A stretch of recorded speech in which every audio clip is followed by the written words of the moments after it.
We're moving through life. Lately, we haven't been moving enough. An estimated 80% of Americans aren't getting their recommended daily physical activity. This is a health crisis, and the solution is in our hands and our feet. It's on our shoulders. It's on our backs. It's in our souls. It's time to move and keep moving, America. Wherever you are, however you can. Movement reduces your risk of diabetes, heart disease, and cancer. It improves your brain function, pain management, and immune system. And when you need help, physical therapists and physical therapist assistants are by your side, increasing your strength and mobility and improving your quality of life through prescribed exercise and teamwork. Because we are meant to climb, to dance, to soar, to thrive. Choose to move. Choose physical therapy. Visit ChoosePT.com. News Talk 1560 AM, 94.1 FM, KTUI, Sullivan. It's 6 o'clock. Good morning. This is KTUI Radio, beginning a new day of broadcasting. KTUI is owned and operated by Merrimack Area Broadcasting, LLC of Sullivan, Missouri. Broadcast facilities are located at 900 Elmont Road in Sullivan. KTUI is authorized by the Federal Communications Commission to operate on an assigned frequency of 1560 kilohertz on the AM band and K231CP, an FM translator frequency of 94.1 megahertz.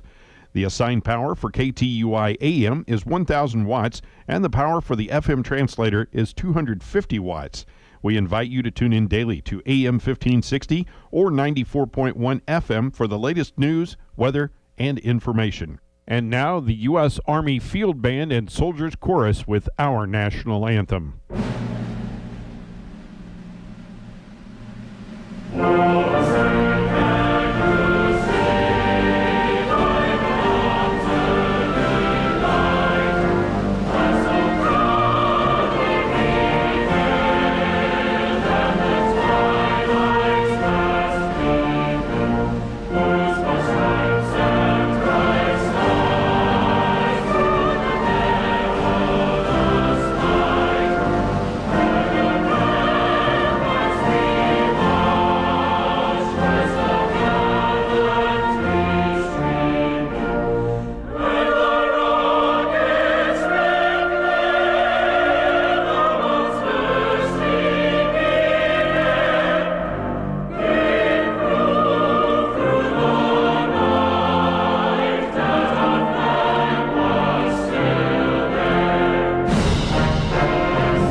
By the way, can I help you with that? Is there anything I can do for you? I'd be happy to give you a hand. Isn't it nice to hear expressions like that? I guess that sort of thing is so special because it's somewhat rare. For a parent to hear words like that from a teenage child can be a real shock. For wives to hear it from husbands is a real thrill. For individuals to hear it from coworkers sometimes saves the day. Try it today. Chances are someone will be quite grateful for your expressions of concern. It's just one of the ways we can respond to all the help we receive from a loving God. Just a thought from By the Way. Good morning to you. It is 3 minutes past the hour of 6 o'clock, 77 degrees here at the studios of KTUI. And let's see, today's sunrise was at 5:41, although it's a little bit cloudy. It's not shining through the trees yet. Sunset will be at 8:30 this evening. That gives us a day length of 14 hours and 49 minutes. I forgot to cross off yesterday, but it was the same. So good thing, huh? All right. Today is the 18th day of June. In 1953, it got up to 100 degrees. In 1912, 61 degrees was our low high, and our record low was in 1961. That was 52 degrees. In 2018, for the second day in a row, it got the highest low was 80 degrees. So 2018, yesterday and today, was 80 degrees. All right. I guess we need to check in with our weather forecast this morning, find out what's going on. Let's see if he's ready and waiting here. Here we go. From the KTUI WeatherBug Weather Center, for this morning, expecting mostly clear skies. Sunny and hot this afternoon, a high temperature of 97 degrees. Tonight, mostly clear, a low of 73. On your Saturday, sunny and warm, a high of 95. Saturday night, partly cloudy, a low of 71. Sunday, sunny and warm, a high of 94. Sunday night, partly cloudy, a low of 71. On your Monday, a chance of showers or thunderstorms, otherwise mostly sunny. Warm, a high temperature of 83. All right, thank you, Andrew. It's 5 now past 6 o'clock. Again, 77 degrees. What Andrew did not tell you is that there is a heat advisory in effect for the KTUI listening area today, and the heat index this afternoon could be as high as 104 degrees. So please be careful if you're out there. All right, today we've got some birthdays. Tina Witt, Claude Smith, and Pastor Brenda Stobie. Now, Claude, you can hear Claude does the program for his church, the Sullivan Family Worship, and you can hear that on Sunday mornings. And then Pastor Brenda Stobie, she's the pastor at Grace United Methodist Church. On Saturday, Glenn Carter, Dan Lambing, and Jan Kaufman. And, of course, Glenn sings with Final Authority. On Sunday, the Johanning twins, Ryan and Mason, I think they'll be 31. They were in the same class as my son Robert. Amy Jenkins and Patrick Smith from Cuba all have birthdays on Sunday, so happy birthday to them. Today, Mike and Amy DeLashment have an anniversary. Happy anniversary, Mike and Amy. First State Community Bank having a barbecue and bake sale today. It says, making an impact. Please consider joining us to support the Lifeline Pregnancy Center based in Cuba. Lifeline supports women, men, and children. The center provides free pregnancy services, adoption referrals, care counseling, education through pregnancy and early childhood. 100% of all the proceeds raised today will be benefiting the Lifeline Pregnancy Care Center. And they're going to have the hamburgers, cheeseburgers, hot dogs, soda and water, chips, and then the delicious bake sale items for purchase. The bake sale will be from 9 o'clock this morning until they're sold out, and food will be served from 11 a.m. till 2 p.m., and that's at the 3 East Springfield location of First State Community Bank. All right, don't forget, heat advisory in effect for today. Today is Autistic Pride Day, Go Fishing Day, International Panic Day, International Picnic Day, International Sushi Day, National Day of Prayer for Law Enforcement Officers, National Flip-Flop Day, National Splurge Day, National Take Back the Lunch Break Day, Ugliest Dog Day, and Work at Home Father's Day. That's what you can celebrate. All right, 8 minutes now past 6 o'clock, 77 degrees. News from the USA Radio Network.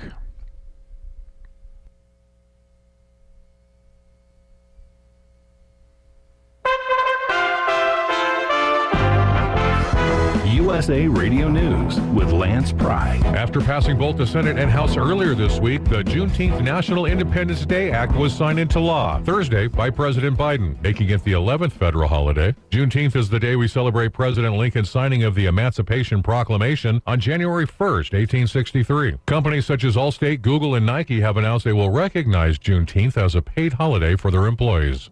3 bodies have been found and 2 people remain missing after a group of tubers floating along the Dan River in North Carolina went over the dam on Wednesday. Rockingham County Sheriff's Office said in a tweet there was a search and rescue operation in place from the Duke Energy plant to the Virginia state line. Louisiana's governor declared a state of emergency Thursday ahead of heavy rains and other possible effects of an approaching tropical storm just weeks into the hurricane season. The National Weather Service said the New Orleans area could get 8 inches of rain. USA Radio News. Hello, this is Wayne Alaroot for our newest sponsor, Asset Strategies, or ASI for short. ASI is a precious metals powerhouse. They sell gold and silver. Never in history has there been a more important moment to buy gold and silver. ASI has been in business for 39 years. They've served over 20,000 clients and sold $5 billion worth of gold, silver, and precious metals with zero complaints. Last year, gold saw gains of 25%. Silver nearly doubled gold's performance. Now Democrats are in charge. Green New Deal, open borders, free healthcare for illegals, bailout broke cities and states. The debt is about to go through the stratosphere. The time to buy is now. The owners of ASI, Michael and Rich Chekin, have been my close personal friends for 16 years. ASI is the company I trust when it comes to buying and selling precious metals. Call now to receive a free consultation and a free 1-ounce silver eagle with every qualifying purchase when you mention the Wayne Alaroot Show. Call 800-831-0007. That's 800-831-0007 or visit assetstrategies.com. The community of Buckhead in Georgia wants out of Atlanta's jurisdiction. Tim Berg reports. In the Atlanta community of Buckhead, the debate over becoming an independent city has been brewing on and off for decades. Now, amid a spike in crime, calls to split from Atlanta have grown louder than ever. Homicides are up by 63% compared to the same time last year and up 43% compared to the same period in 2019. The city has seen more than 300 shooting incidents since the start of the year, up 45% from what it recorded last year at the same time, and up 55% from 2019. Bill White is the chairman and CEO of the Buckhead City Committee. He tells Fox News enough is enough. We are living in a war zone. That's how we describe living in Buckhead. And what has happened here in the last several years is an incredibly dangerous spike in crime and a complete vacuum of leadership. The police in Atlanta are great policemen and women. We love them. They just want to do their job, and they're not being allowed to do that. USA Radio News. Look, bud, I said your money or your life. I'm thinking it over. The Great Gildersleeve. Yeah. The new Edgar Bergen Hour with Charlie McCarthy. Now, if you help me, I'll mow you down. 3 hours a day, 7 days a week of the greatest radio shows of all theater. Available on many of these radio stations or available on demand anytime at any podcast app by searching USA Classic Radio Theater. USA Classic Radio Theater. Google has opened its first brick-and-mortar store in the United States. Wendy King from the Pacific Northwest USA Radio News Bureau reports. Google has opened its first retail store in New York City in an attempt to put its various hardware offerings in front of customers. The company announced the Chelsea, New York store last May, saying it's going to give customers the opportunity to get their Pixels, also Nest Home security products, Fitbit devices, and Pixelbook computers. They can also meet with employees for troubleshooting, repairs, and installations. In a briefing earlier this week, the company also said they hope to provide a space where customers can try all of its devices and showcase how they work together.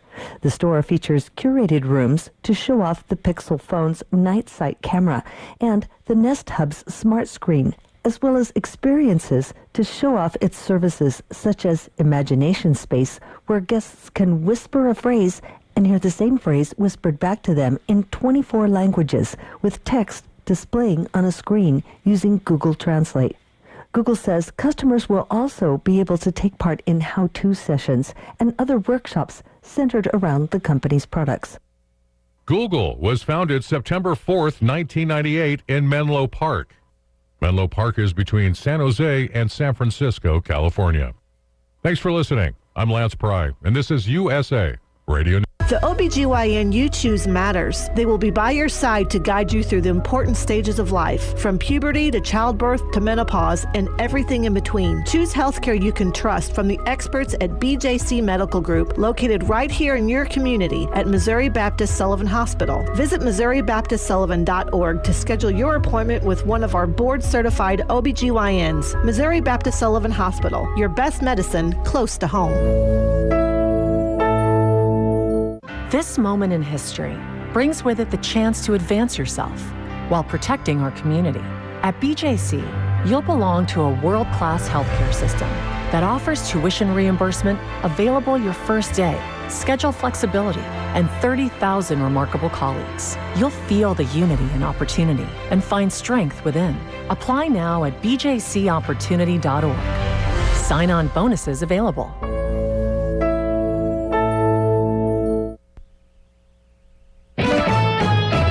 MissouriNet News, I'm Bill Wise. Hearings continuing on Capitol Hill about the security failures that occurred when pro-Trump rioters took over the U.S. Capitol on January 6th.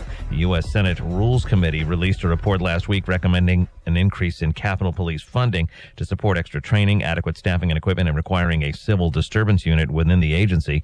During a committee hearing on Wednesday, Senator Roy Blunt questioned whether the new unit should include sworn officers or civilian officers. We've just about worn out the Capitol Police Force, and I think we talk about adding more to the force. Our first big challenge is to fill the jobs we have, and in every police force in America, that's a problem right now. So we've got to be thinking, I think, smarter of how we use the trained and sworn officers we have. Okay. The Senate report did not assess former President Trump's role in that uprising.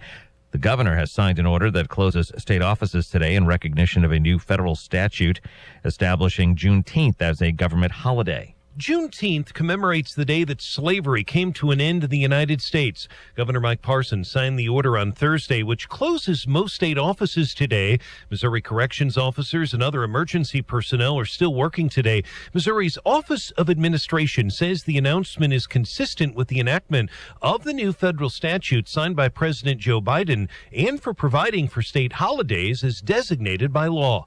Brian Houseworth, MissouriNet. And the National Weather Service says a heat advisory will be in effect in Missouri for most of the state today. Kansas City, St. Joseph, Columbia, Jefferson City, Lake of the Ozarks, Joplin, Springfield, Branson, West Plains, Rolla, Mexico, Hannibal, St. Louis, and Farmington are in the heat advisory area. The heat index will range from the mid-90s to over 100 degrees today. Make sure you stay hydrated. And the Conservation Department says it's not surprising to see more bears in the urban areas of the state because young males are being kicked out of their family groups. You're listening to the latest news on MissouriNet.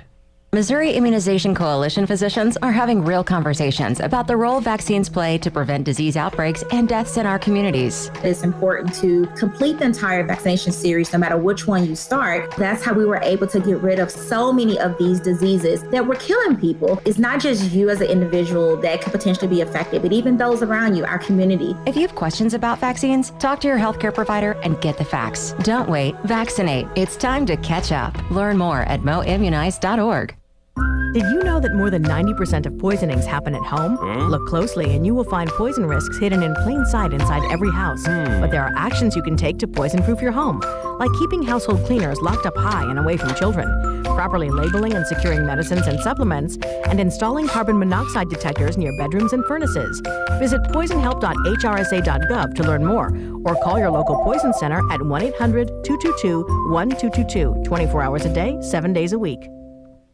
Another national ranking is out about Missouri's coronavirus case count. The New York Times' nationwide coronavirus tracker ranks Missouri third among all states for the most coronavirus cases per 100,000 residents in the last 7 days. 4 Missouri counties with a population of more than 10,000 are in the top 12 for the most new cases in America. Lynn and Livingston counties in northern Missouri and Webster and Taney counties in southwest Missouri. The state is experiencing a rise in the number of cases tied to the highly contagious Delta version of the virus, causing more serious illness and hospitalizations among unvaccinated people. Elisa Nelson, MissouriNet. And a teenager was rushed to the hospital last night after going beneath the water for several minutes at Creve Lake near St. Louis. First responders were called just after 7 p.m. The 14-year-old boy was swimming just offshore when he went under. This is news on MissouriNet.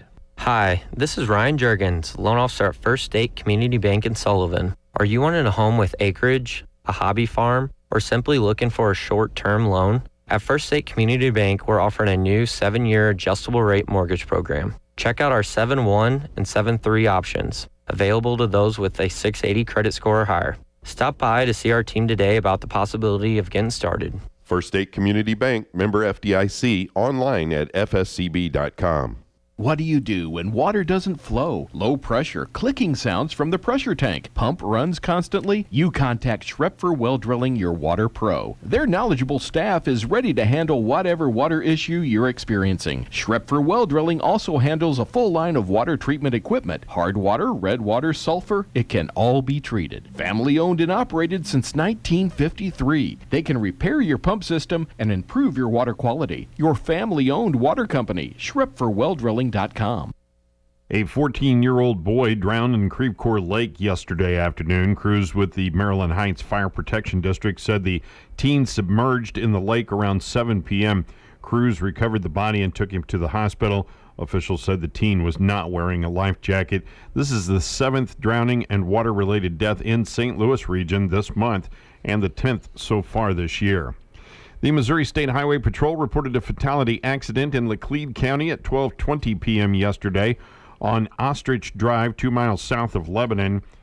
30-year-old Christina C. Lawson of Jefferson City was driving a 1999 GMC Jimmy. The vehicle traveled off the right side of the roadway, returned to the roadway, began to overturn, traveled off the right side of the roadway, struck a fence, and ejected the driver. She was taken by EMS to Mercy of Lebanon, where she was pronounced deceased. There was an accident in Phelps County at 3:30 p.m. yesterday on I-44 eastbound at the 188-mile marker. 58-year-old Thomas I. Moore of St. Louis was driving a 2004 Chevrolet Silverado. The vehicle traveled off the right side of the roadway and struck several trees. A passenger in the vehicle, 48-year-old Jeffrey G. Schneider of Brentwood, had serious injuries and was flown to University Hospital. There was an accident in Crawford County at 12:50 p.m. yesterday on I-44 eastbound at the 205.4-mile marker. 79-year-old Mary E. Lechner of Baldwin was driving a 1999 Honda CR-V. The vehicle traveled off the left side of the roadway and overturned. Lechner had moderate injuries and was transported to Missouri Baptist Sullivan Hospital. There was an accident in Washington County at 7:06 a.m. yesterday on eastbound Missouri 8 east of Otter Tail Road. 36-year-old Jason B. Hale of Broken Arrow, Oklahoma, was driving a 1984 Peterbilt, failed to maintain his lane, allowing his vehicle to travel off the south road edge. The vehicle overturned, striking the ditch before coming to rest off the south road edge on the passenger side. The driver, 36-year-old Jason Hale of Broken Arrow, Oklahoma, had minor injuries and was transported to Washington County Memorial Hospital by Washington County Ambulance. The Highway Patrol made an arrest in Franklin County at 4:58 a.m. yesterday. 34-year-old James D. Cole of Sullivan was arrested on Franklin County dangerous drugs. He was taken to the Franklin County Jail and was bondable. At 6:23 p.m. yesterday in Franklin County, 61-year-old Alice D. Sushanke of St. Clair was arrested for Franklin County no valid driver's license. She was taken to the Franklin County Jail and was bondable. A Catawissa woman was arrested after confessing to burglaries in Washington, according to police. On May 27th, the Washington Police Department received multiple stealing and burglary reports. One of the crimes was reported in the 300 block of State Street. Another happened in the 500 block of Fremont Street. Additional thefts were reported around the same areas. Items were taken from vehicles, back porches, yards, and a shed. A witness was able to give police a physical description of the suspect and provide information regarding a vehicle used in one of the burglaries. This Tuesday, officers contacted a person of interest after a theft was called in by a business manager in the 4000 block of South Point Road. The manager said the suspect had recently stole from the store and was currently in the business. When police contacted the suspect, they noticed she was driving the same vehicle described by the burglary witness. The suspect, Heather M. Knipe, was arrested. Her vehicle was towed to the police department. A Washington detective interviewed the 38-year-old from Catawissa regarding the crimes she allegedly confessed. 2 of the stolen items were found inside the towed vehicle, according to police. Knipe has been charged with 1 count of burglary first degree, 1 count of burglary second degree, 2 counts of stealing. Authorities report that additional stealing charges are being submitted to the Franklin County Prosecutor's Office for the additional cases. Her bond was set at $10,000. A former Bourbon man accused of taking part in the murder of an elderly woman is set to be tried this September. 23-year-old Joseph Proffer has a jury trial scheduled in Phelps County on September 13th through the 16th. Proper is the co-defendant in the murder of Barbara Lynn, who was killed in her Birch Tree home April 2nd of last year. Proffer and 31-year-old Stanley Kanaga allegedly broke into Lynn's home, killed her, and set fire to the residence. Authorities found Lynn's remains in the hallway and, after an investigation, arrested Kanaga. The Shannon County Sheriff's Department began looking for Proffer and said that he could have been in the Bourbon area. He was located April 16th of 2020. He was held on a no-bond warrant. The probable cause statement said Lynn was beaten and strangled to death. During an interview, Kanaga allegedly admitted that he and Proffer knew Lynn had withdrawn $20,000 from a bank account. The cash was reportedly located in the residence. Kanaga said they planned to break into the home, find the money, and split it. The pair allegedly surveilled Lynn's home several times and believed it was unoccupied the night of the burglary. Kanaga allegedly told the Missouri State Highway Patrol that they broke through the back door, realized someone was home. He said Lynn confronted Proffer, who proceeded to body slam, strangle, and kill her. Kanaga said Proffer set fire to the residence. Proffer's charged with second-degree murder, first-degree burglary, second-degree arson, and 2 counts of abandonment of a corpse. He also faces unrelated charges in Texas County for passing a bad check, felony theft, and forgery. Proffer requested a change of venue from Shannon County to Phelps County. Kanaga has been charged with first-degree murder, second-degree murder, first-degree burglary, second-degree arson, abandonment of a corpse, and felony theft.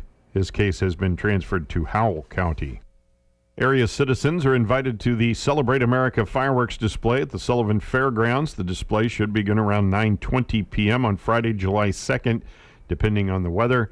This year's fireworks display sponsored by Sullivan Bank and the City of Sullivan. That's a look at your local news on a Friday. I'm Sam Scott.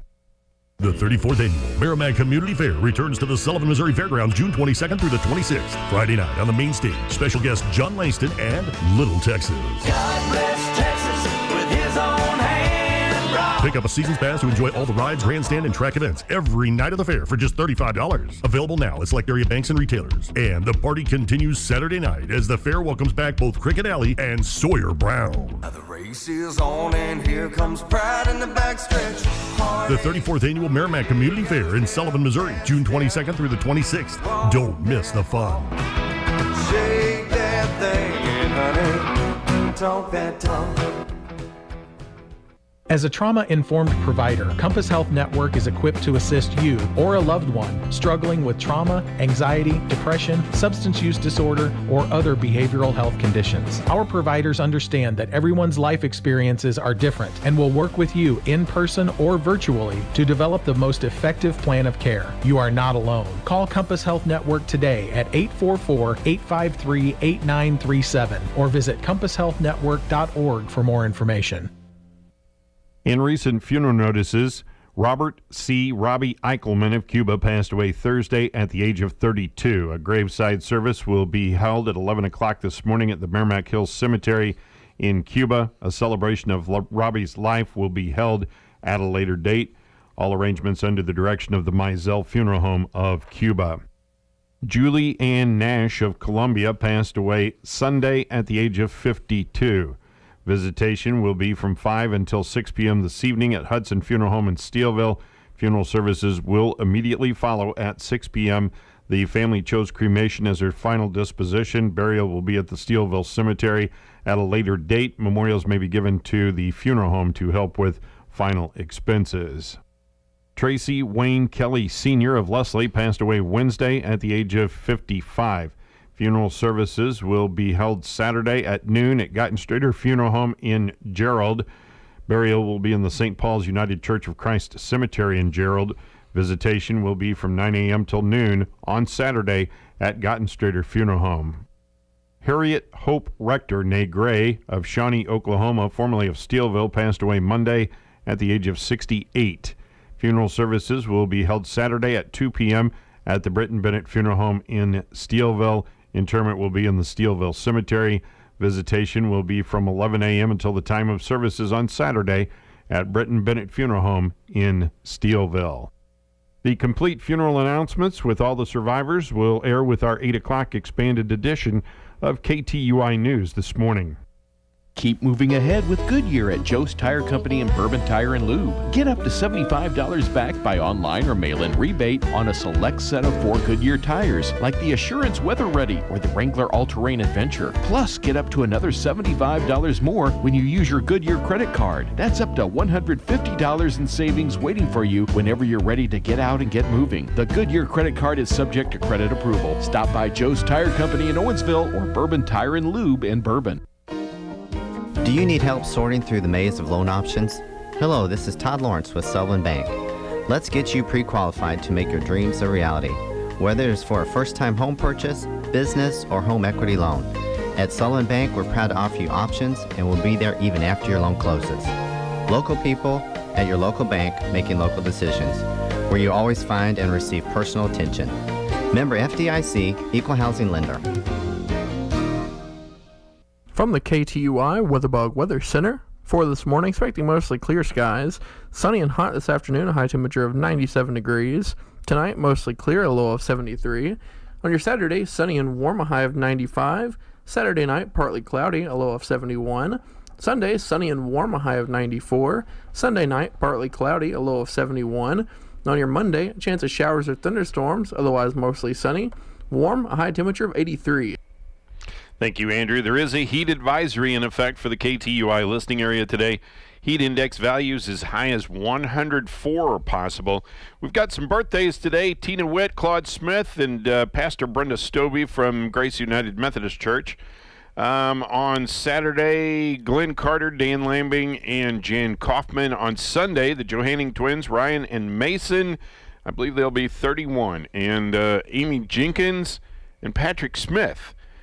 And then Mike and Amy DeLashment are celebrating an anniversary today, so happy anniversary to them. It's a Red Friday. Red stands for Remember Everyone Deployed, so if you think about it, put something red on. Wear a red shirt like I've actually got one that's got the RED on it, Remember Everyone Deployed. But you can wear a red shirt, red shoes, put a red hat on, whatever. All right, 29 minutes in front of 7 o'clock. This is AM 1560 KTUI Sullivan. It's 77 degrees here at the studios, and we've got some sports coming your way. Stay tuned. Looking at sports on this Thursday, the Cardinals walk it off against the Marlins for the second day in a row to get a sweep in the series. Here's John Rooney and Mike Shannon with the game. Well, that's not the right sports. That's my fault because Bobby D took a vacation. Bobby D's daughter's getting married this weekend. And so let me see if I can find the right sports report. But he made one for me to play. And, let's try this then. Nope. I forgot where he put it. I'll try this again.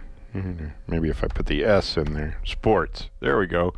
All right, now let's try it again here. See what happens. With Ricky Horton, I'm John Rooney, and last night in Atlanta, Georgia, too much Charlie Morton. 4-0 for the Braves over the Cardinals. Well, he had a no-hitter going late into the game, and he settled with still giving up no runs. Got some help from the bullpen, but he was dynamite with his breaking ball. John Gant actually had a very good start on the Cardinals side. He gave up a couple of runs, and the Cardinals lost it 4-0. They just could not get anything going offensively. The Cardinals had one runner in scoring position, and one inning where they had 2 runners on base. That was the 8th. And so they were 0 for 1 with a runner in scoring position. They just couldn't get anything generated. It was exactly the game the Braves needed after having lost their last 2 games, giving up 10 runs in each of those games. That certainly helped out their bullpen in Game 1. So the Cardinals are turning to Carlos Martinez, who had a very good start in a 2-0 loss to the Cubs on Sunday night. He'll be opposed by Max Fried. The Braves left-hander is 3-4. We're on the air with the pregame at 5:25. Ricky has the lineups at 6:10. I'll bring you the first pitch around 6:20.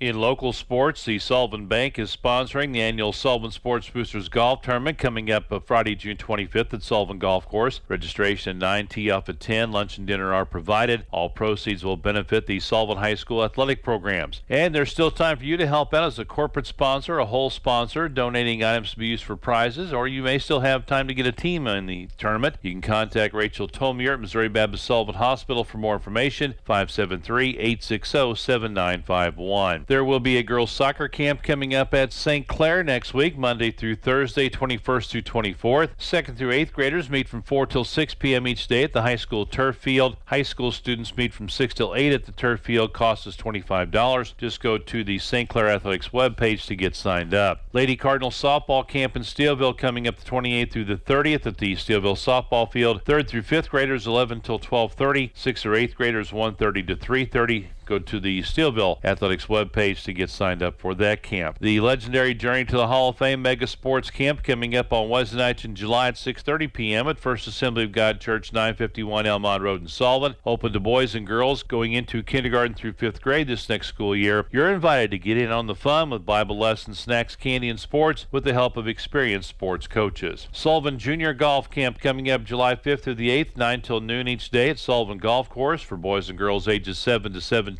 Cost is $150 per camper. The session is limited to first 12 campers that sign up. Call Ryan in the Golf Shop, 573-468-5803. And Crawford Electric Cooperative is sponsoring a charity golf tournament Friday, August 27th at Sullivan Golf Course starting at 8 a.m. It's a 4-person scramble, 18-hole tournament. Cost is $30 per team before August 14th. After that, it's $325, and that cost includes unlimited food and drink, excluding alcohol. All proceeds will benefit the Crawford Electric Operation Roundup and Missouri Baptist Sullivan Hospital Cancer Treatment Center. Tournament usually fills up pretty quickly, so register today by calling Jennifer Cape, 800-677-2667, extension 131. And that's a look at local sports. This is Bobby D. I really like the look of this year's Cardinals team, but there's another lineup that has never let me down. It's the lineup of stories that Cardinals Magazine delivers every single issue. If you want to get the most out of following the Cardinals, Cardinals Magazine brings it with the perfect mix of inside information and personal player stories. Start a subscription at cardinals.com/magazine or call 314-345-9000. Cardinals Magazine, it's all here. The Interstate Regional Stockyard at Cuba has a livestock auction every Tuesday at 1 p.m. Feeder cattle are sold, followed by stock cattle. You'll always find a larger number of buyers willing to pay top price for your cattle. To consign your livestock, call Interstate Regional Stockyard in Cuba at 573-885-7431. Remember, the next sale is this Tuesday and every Tuesday at 1 p.m. at Interstate Regional Stockyards in Cuba. A pretty quiet end of the day for direct cash cattle trading. Cash hogs close sharply lower. Good morning. I'm Megan Grabner with your Brownfield Livestock Market Report. Direct cash cattle trade was relatively quiet on Thursday, but there was some light scattered trade reported in Nebraska with deals up to $200 stressed, and in Iowa at $192 to $195 stressed. Asking prices for cattle left on show lists are around $122 plus live in the south and $195 to $197 stressed in the north. While we could still see some cleanup trade trickle in sometime on Friday, it's quite possible the bulk of the week's trade has wrapped up. At the Huss Livestock Market in Nebraska, compared to 2 weeks ago, feeder steers over 600 pounds were steady to $3 higher. Heifers over 700 pounds are mostly steady. The USDA says demand was good from the buyers in the crowd, and receipts were up on the week and the year. Medium and large one feeder steers, 817 to 823 pounds, bred $147 to $150. And feeder steers, 922 to 926 pounds, bred $140 to $142.25. Medium and large one feeder heifers, 787 pounds, bred $133. Box beef closed sharply lower with light demand for moderate offerings. Choice down $292 at $326.25. Select was $272 lower at $287.24. Estimated cattle slaughter is 120,000 head. That's down 1,000 on the week and up 1,000 on the year. Cash hogs close sharply lower with a moderate negotiated run. Processors continue to monitor the availability of market-ready bears and gilts. The strong demand for U.S. pork on the global market and domestically has provided a lot of price support recently. Bears and Gilts at the National Daily Direct, however, closed 617 lower with a weighted average of 122.28. The Iowa Minnesota had a weighted average of 132.98, and the Western Corn Belt had a weighted average of 131.26. Pork values ended the day sharply higher, up $4.31 at $124.80. Bellies closed nearly $35 higher, while ribs dropped nearly $28. And estimated hog slaughter was 478,000 head. That's down 4,000 on the week and up 13,000 on the year. At the CME, live cattle ended the day lower following a lower than expected export sales report. Feeder cattle were mixed on spread adjustments, with the sharply lower corn helping to limit losses and provide some gains in the deferred contracts. And lean hog futures ended the day sharply lower on follow-through selling, with additional pressure from the sharply lower cash trade during the session. I'm Megan Grabner on Brownfield. Did you know that every year public school teachers spend nearly $500 of their own money for student supplies? At Donors Choose, we want students and teachers to have the tools they need for a great education. And now, more than ever, they need your help. Go to DonorsChoose.org and choose from teachers' requests that support reading, math, science, music, and more. Learn more at DonorsChoose.org. Donors Choose. Support a classroom. Build a future. The possibility of lung cancer can be pretty scary, especially if you're one of approximately 8 million current or former smokers at high risk. That's why SaveByTheScan.org wants you to know that now there's a breakthrough low-dose CT scan that can detect lung cancer early, and it only takes 60 seconds. You stop smoking, now start screening. For an easy quiz to see if you're eligible, visit SaveByTheScan.org. It could save your life. SaveByTheScan.org is brought to you by the American Lung Association's Lung Force Initiative and the Ad Council. Push dirt and boundaries. Seidenstricker Nobe Partners has great financing, lease, and warranty options on our compact construction equipment. Right now, save up to $2,500 on a brand new John Deere compact track loader with a competitive trade-in. Looking for a partner you can trust? Our dedicated service and sales departments are waiting to help. Seidenstricker Nobe, your partner for the job site. snpartners.com. Offer valid through 7/31/2021. Some restrictions apply. See dealer for details. Keep an eye on grazing cattle and be sure of what they're eating. Hi, I'm Jody Henke. Whether it's a pasture or open range land, cattle might eat plants that are toxic as you're living the country life. Living the country life. Ideas and inspiration for your place in the country. You can find more information on today's topic and from previous shows by visiting us online at livingthecountrylife.com. We'll return to the show after these messages. Finally, an easier way to get commodity price updates. Successful Farming Live is an easy-to-use tool that you can use to search Chicago Board of Trade and local cash prices, all by using your voice. Just say, Alexa, enable Successful Farming Live. Visit agriculture.com/smart for more information. From corn to cattle, hogs to soy, getting commodity prices has never been easier. Just say, Alexa, enable Successful Farming Live.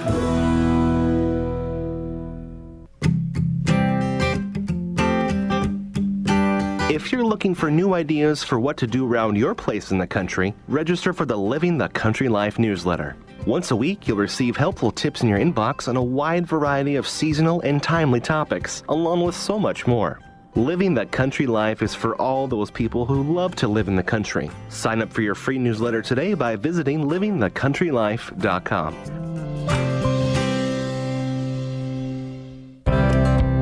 It's wise to have a good handle on plants that don't belong in your pasture because they could be poisonous for cattle. Do weed checks a couple times in the summer and spot spray if needed. Dan Brown is an animal science professor at Cornell University. He says plant toxicity in cattle depends largely on the region you're in and the dose ingested. If you've got that small group of plants, things like oleander, yew, castor bean, those things which a small dose will knock them down, you learn those for your area. And also understanding the principle that it's a dose.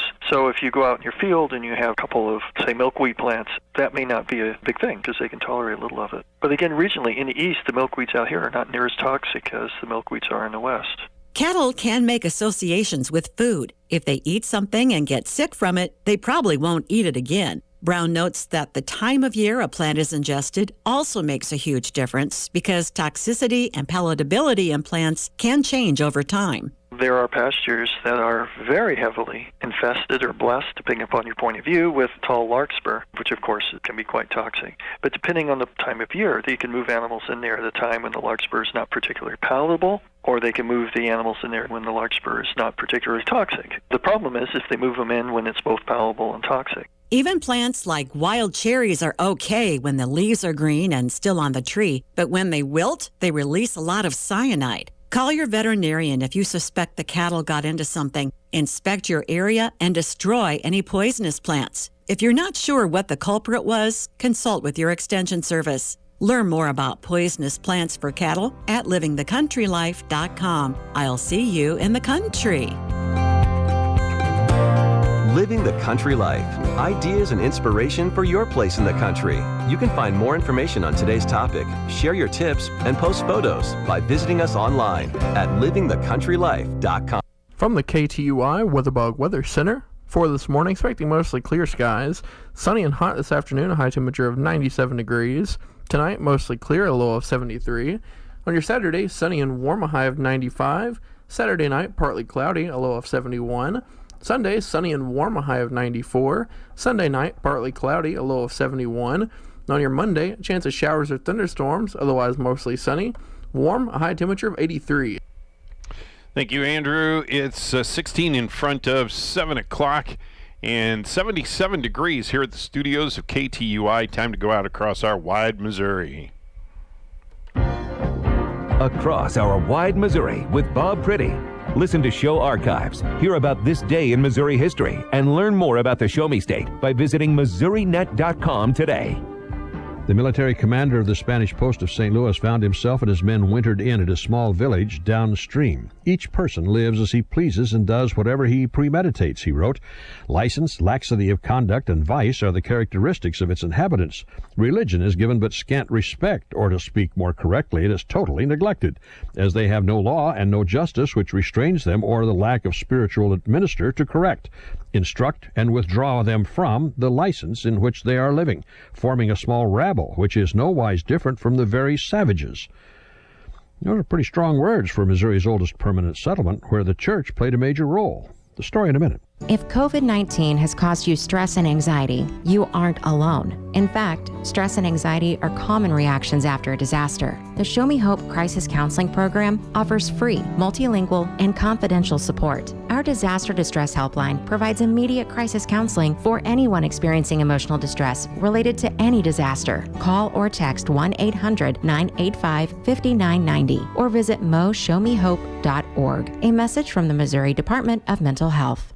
You're out for a stroll with the family when you suddenly smell rotten eggs. Ew, Mom, Jacob stinks. That's not Jacob. Then you see a cloud of dust swirling around the air. Ooh, what's that? Back up, kid. Then you hear a hissing sound. A snake! Not a snake. A hissing sound, swirling dirt, or rotten egg odor can mean there's a natural gas leak. Natural gas lines can be buried anywhere. If you suspect a gas leak, leave immediately and call your local gas company. Go to mosafegas.com for safety tips. One other early visitor, Christian Schultz, wrote, "Whenever a ball is given, even by the most rigid of these Catholics, there is always one room set apart for gambling, and never did I see such people embark with so much spirit and perseverance to win each other's money as in this little village. They spent 30 hours at the same table with only claret and coffee." The exact date of St. Genevieve's founding is unknown. The earliest records indicate it was in the mid to late 1720s or early 1730s. Lead, salt, and sandstone mining attracted people to the area. The French had slaves, both Negroes and Indians, but they treated their slaves well, and many were baptized. Most of the slaves were invited to dances and parties. The citizens, despite their gambling, seem to have lived within their means. The church relied on support from the citizens, only what they could afford. Only once did a priest try to tax the villagers. Father Francis Hilaire didn't stay very long. In 1785, a great flood put the entire town 15 to 20 feet underwater. That was enough to make residents move several miles back and rebuild their town. In 1811, when Henry Murray Brackenridge returned to practice law in a town he remembered as a child, he found much of the charming French influence gone. Americans had moved in. People were carrying guns. Some duels were fought. Judges were on the bench who did not know law. Breckenridge was distressed. But the city had some fine residents. Israel Dodge lived there, the man who raised the first American flag over the town and whose son later became senator from Wisconsin. Dr. Lewis F. Lynn lived there, a man who later would be known as Missouri's model senator. The first lawyer was John Scott, a longtime territorial delegate to Congress. The distinguished statesman John Rice Jones lived there for a while, as did the famous artist John James Audubon, who ran a store. The first school was opened in 1795, but it was short-lived. In June of 1808, the Louisiana Academy became the first school chartered in this territory. The first brick building erected west of the Mississippi still stands in St. Genevieve, along with other buildings of the community's historic past. To walk the streets of St. Genevieve today is to taste some of the flavor of those early French settlers. The town incorporated in 1808, the second city to incorporate in Missouri. At the time, it was still the second largest city west of the Mississippi between New Orleans and St. Louis. The first ordinances regulated the use of the big field near the town. It was a common field for everybody shared. It was the site of the earlier settlement. The ordinance prohibited the sale of liquor to Indians in that community. And Indians still, from time to time, did come to visit in St. Genevieve. Sometimes they did and found themselves put to work. It was in existence for decades before then, but St. Genevieve traces its corporate identity back to the day that Governor Meriwether Lewis signed a territorial legislative act incorporating St. Genevieve on this date, the 18th of June, in 1808. That was Across Our Wide Missouri with Bob Pretty. To listen to show archives, hear about this day in Missouri history, and learn more about the Show Me State, visit MissouriNet.com. Methodist, Baptist, Catholic, Lutheran. There are many labels that may be placed on churches. However, during the early years of this church, the label was either British or Revolutionary, and those who stepped inside the building were most likely not going to hear a sermon. The story of what occurred inside that church is this edition of the American Countryside.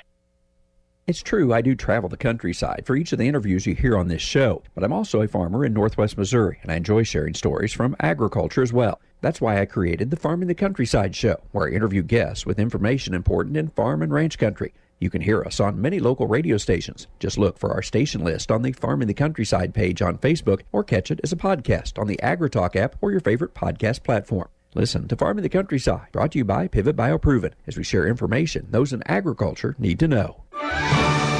I'm Tyne Morgan, host of U.S. Farm Report. Join me each weekend as we explore the news and issues that matter the most to agriculture. We know this past year has been challenging in many ways, but as agriculture continues to adapt, we are right there with you. From markets to weather, each weekend we take a deep dive into what matters most. Join me each weekend for U.S. Farm Report, timely, trusted tradition. David Osborne cares for St. Paul's Church in Mount Vernon, New York. It was built in the 1760s, and just a decade into its existence, it became an important site in the American Revolution. Well, everybody left town, including the rector, who was actually a loyalist. He was with the British Army throughout the war in Manhattan as a chaplain. But this building was the central point of the neutral ground, and battles are raging around here. Luckily, it's never damaged, but it is constantly used as a hospital. The site was 20 miles north of Lower Manhattan, in the middle of the country during the 1770s. It's the Americans in 1776 holding this part of the county. Then in 1777, they've been pushed up. It's the British controlling it. Then the Americans come back. So they're not here at the same time. It's not that collegial. This is a war. And whichever army controlled the ground here, they would do the obvious thing and take this big stone and brick building and convert it. But sometimes they're within days of each other. It became a site where both sides brought their wounded. Quite a few men, Americans and British and German Hessians and Loyalists, would have died in the church during the war. Many were buried in the adjoining cemetery. It remained a church until the 1970s, when the area became mostly industrial. This site has stood the test of time, preserving the story of the British and patriots who fought here. And the cemetery right behind it is one of the oldest in the country. There are stones to 1704. People are still buried here. Many veterans are buried here from all the wars in America's history, from colonial times through World War II. Today, the church is St. Paul's National Historic Site. Traveling the countryside in Mount Vernon, New York, I'm Andrew McRae. 4 in 10 Americans believe their own choices about food and beverage purchases can have an impact on the environment, according to a recent study. I'm Amy Simpson with Healthy Living on Brownfield. Allie Webster with the International Food Information Council says previous food and health surveys have asked about environmental sustainability on a broad level, but this year the survey asked some questions to gauge perceived impact of individual choices. How are your food and beverage purchases impacting the environment? To what degree do you think this is the case? We also found that, similar to previous years, people are broadly in agreement that if it were easier to understand the environmental impact of their own food choices, it would have a greater influence on the choices that they make. Of the people who thought that their individual decisions had an impact, they were surveyed about which of these types of foods or beverages do you think have the greatest negative impact on the environment? And maybe unsurprisingly here, we see meat and poultry at the very top of this list, with over 40% of people ranking it in their top 3.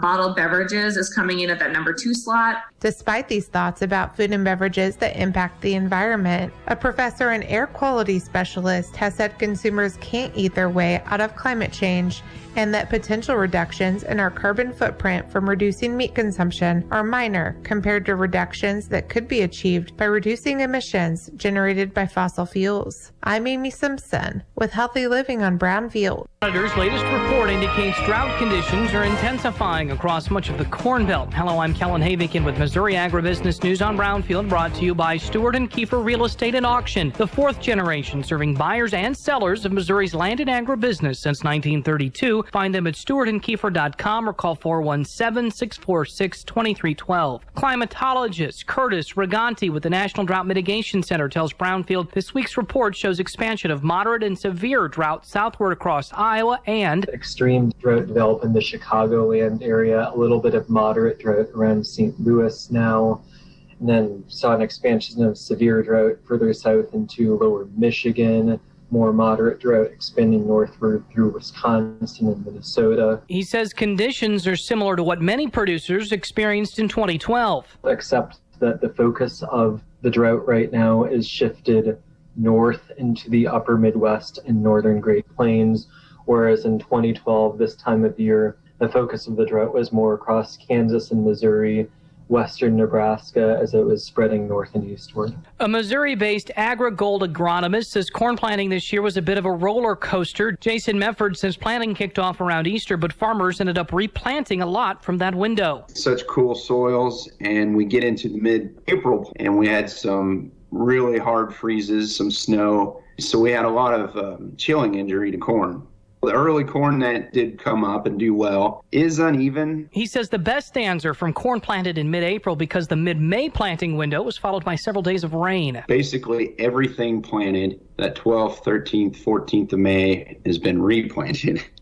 So there's a substantial amount of corn that just got planted first part of June. An extension weed specialist says the slow start to the growing season for parts of the Corn Belt could result in a longer weed control season. Purdue University's Brian Young. Is there a post-application that might need to go on maybe a couple weeks ago or maybe in the next coming weeks, that maybe they need a residual herbicide along with that, kind of this overlapping residual, which they might not have thought they needed before, but now it might be necessary because they're not close to their canopy closure. In the upper Midwest, moisture's a concern. Keith Schroeder, who grows corn and soybeans near Nearstand in southeast Minnesota, says the most recent rain event brought 4 to 8/10 of an inch on June 11th. Little rogue shower, and you never know when they're coming through. So we were really happy for that. We had a lot of urea we had spread on the corn for side dress, and we got some rain on that. But the farms that didn't get it are showing a little more stress right now. And 1 in 5 Missouri children is food insecure. Make a difference for kids in your community. Visit mofarmerscare.com/drive to learn more.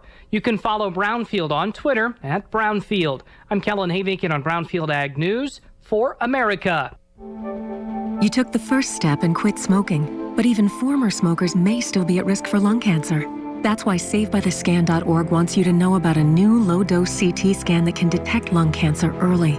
It takes only 60 seconds and could save your life. You took the first step, now take the next. Visit SaveByTheScan.org for a simple quiz to see if you're eligible and talk to your doctor about screening. SaveByTheScan.org is brought to you by the American Lung Association's Lung Force Initiative and the Ad Council. On the battlefield, there's a saying America's military men and women live by. Never leave a fallen warrior behind, ever. Off the battlefield, Wounded Warrior Project operates with the same goal. Wounded Warrior Project was created to help our men and women returning home with the scars of war, whether those scars are physical or mental. Wounded Warrior Project. We never leave a fallen warrior behind, ever. Learn more about what we do at woundedwarriorproject.org. When's the last time you were down at Merrimack Caverns? Well, if you haven't been in a while, why don't you go back? The entire cave is now open, and they're waiting to serve you at Merrimack Caverns. So take the family down. If the family hasn't been, if you've got people coming from out of town, it's a great place to visit. Merrimack Caverns in Stanton, Missouri. Don't forget they've got the zip line, boat rides, camping. It's all there at the cave. Merrimack Caverns, Stanton, Missouri. Be sure to head that way soon. First of all, the snarkier and nastier your teenager behaves, the more that child is saying to you, he's trying to get attention from you. Today on Focus on the Family Minute, Dr. Meg Meeker helps you understand your teenager's unexplainable behaviors. So he's not trying to be mean because he dislikes you as a father. He's really saying, please, please, please, please, please, please, will you pay attention to me and spend some time with me?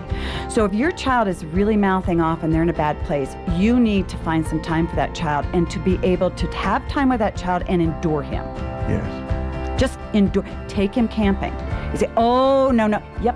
You're a man, you can do it. Get in a canoe and let him just rail on you if he feels like it, because it will come to an end. What he's saying is, please, please, please, Dad, I need more of you. So give him your time and don't take him personally. Spend time with your teen to strengthen your relationship, and hear more from Dr. Meeker at FamilyMinute.org. All right, we got about 45 seconds or so before 7 o'clock, and I want to tell you that Tina Witt, Claude Smith, now you can hear Claude here on Sunday mornings.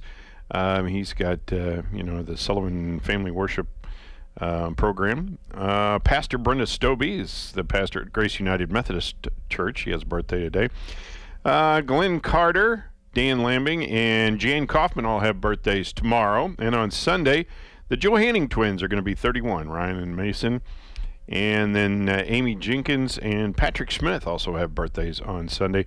And Mike and Amy DeLashment have an anniversary today. We are AM 1560 KTUI Sullivan 94.1 FM.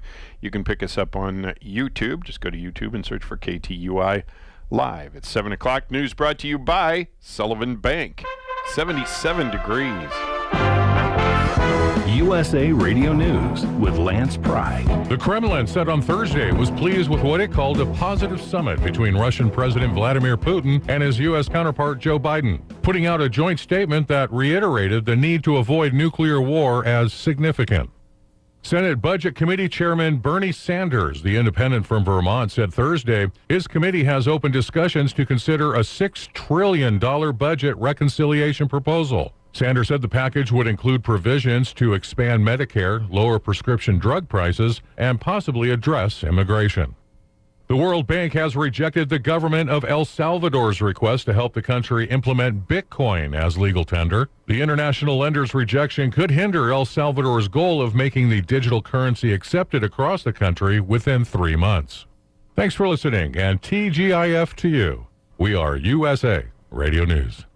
Let's see, if something costs less, but people are happier with it, that sounds like something to look into, and that's MediShare. Maybe you've heard switching to MediShare to pay for healthcare can save the typical family $500 a month, and that's huge, but it's also true that people are way more satisfied after making the switch, too. The customer satisfaction rate for MediShare is double that of the typical health insurance plan. Double. MediShare works. It's been around for more than a quarter century, and members have shared more than $3 billion of each other's bills. People love having telehealth and a huge nationwide PPO network. So, yeah, you can save a ton and like it better. Imagine being happy with how you're taking care of your health care. So if you're self-employed or part of the gig economy, or you just want a plan you're happy with, you can call right now and get a price within 2 minutes. A very, very smart use of 2 minutes. Here's the number you need. 833-34-BIBLE. That's 833-34-BIBLE. 833-34-BIBLE. Will cyber attacks against the United States stop since the summit? Dan Naraki reports. One of the subjects that was expected to be discussed at Wednesday's summit between President Biden and Russian President Putin was a recent series of cyber attacks against American companies that originated in Russia. But former Deputy Assistant Secretary of Defense for Russia, Evelyn Farkas, doesn't think that Russia will do anything about them. She tells CNBC the meeting likely won't motivate Russia to stop hacking. Well, it's not enough, certainly, to tell them to stop. We've had other presidents try that approach. First of all, there are Russian state-sponsored cyber attacks. So the things that they've done, hacking and weaponizing information and getting involved in our elections in 2016 and then 2020 using disinformation, those things the Russian state can stop very quickly. I don't expect them to do that unless, again, they lash out at us and then we provide a proportional reaction. Having said that, we are USA Radio News. Look, bud, I said your money or your life. I'm thinking it over.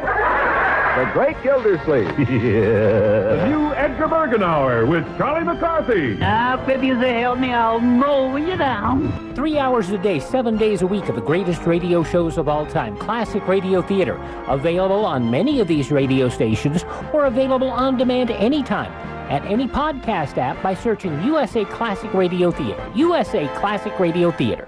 Frank Bonner, who played Herb Tarlek on the sitcom WKRP in Cincinnati, has died at the age of 79. Look, Herb, did you know that it's against the law to discriminate on the basis of sex?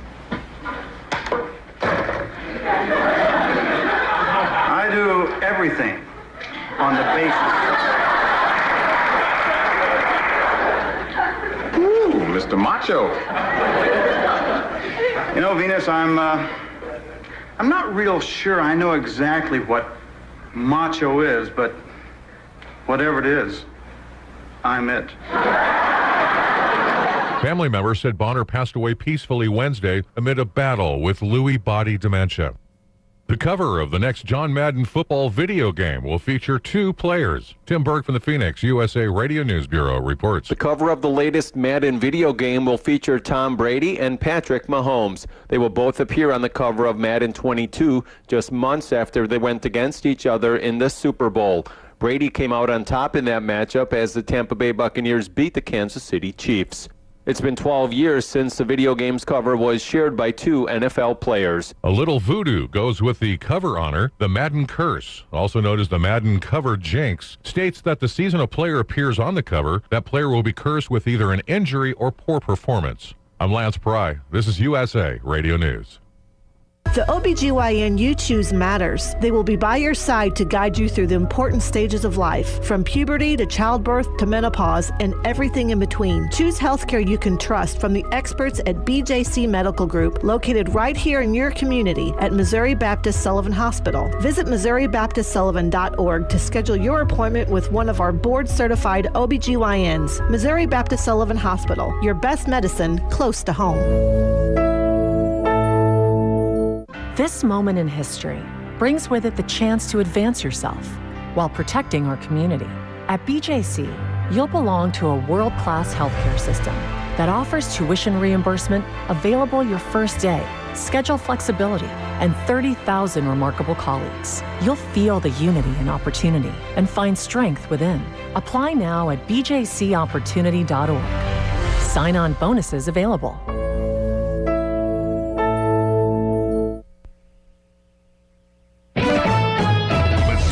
News is presented by the Missouri Coalition for Roadway Safety. When entering work zones, take it slow and join the Missouri Coalition for Roadway Safety in working towards 0 highway fatalities. The National Weather Service says a heat advisory will be in effect in Missouri for most of the state for today. Kansas City, St. Joseph, Columbia, Jefferson City, Lake of the Ozarks, Joplin, Springfield, Branson, West Plains, Rolla, Mexico, Hannibal, St. Louis, and Farmington are in the heat advisory area. The heat index will range from the mid-90s to over 100 degrees today, so you better stay hydrated.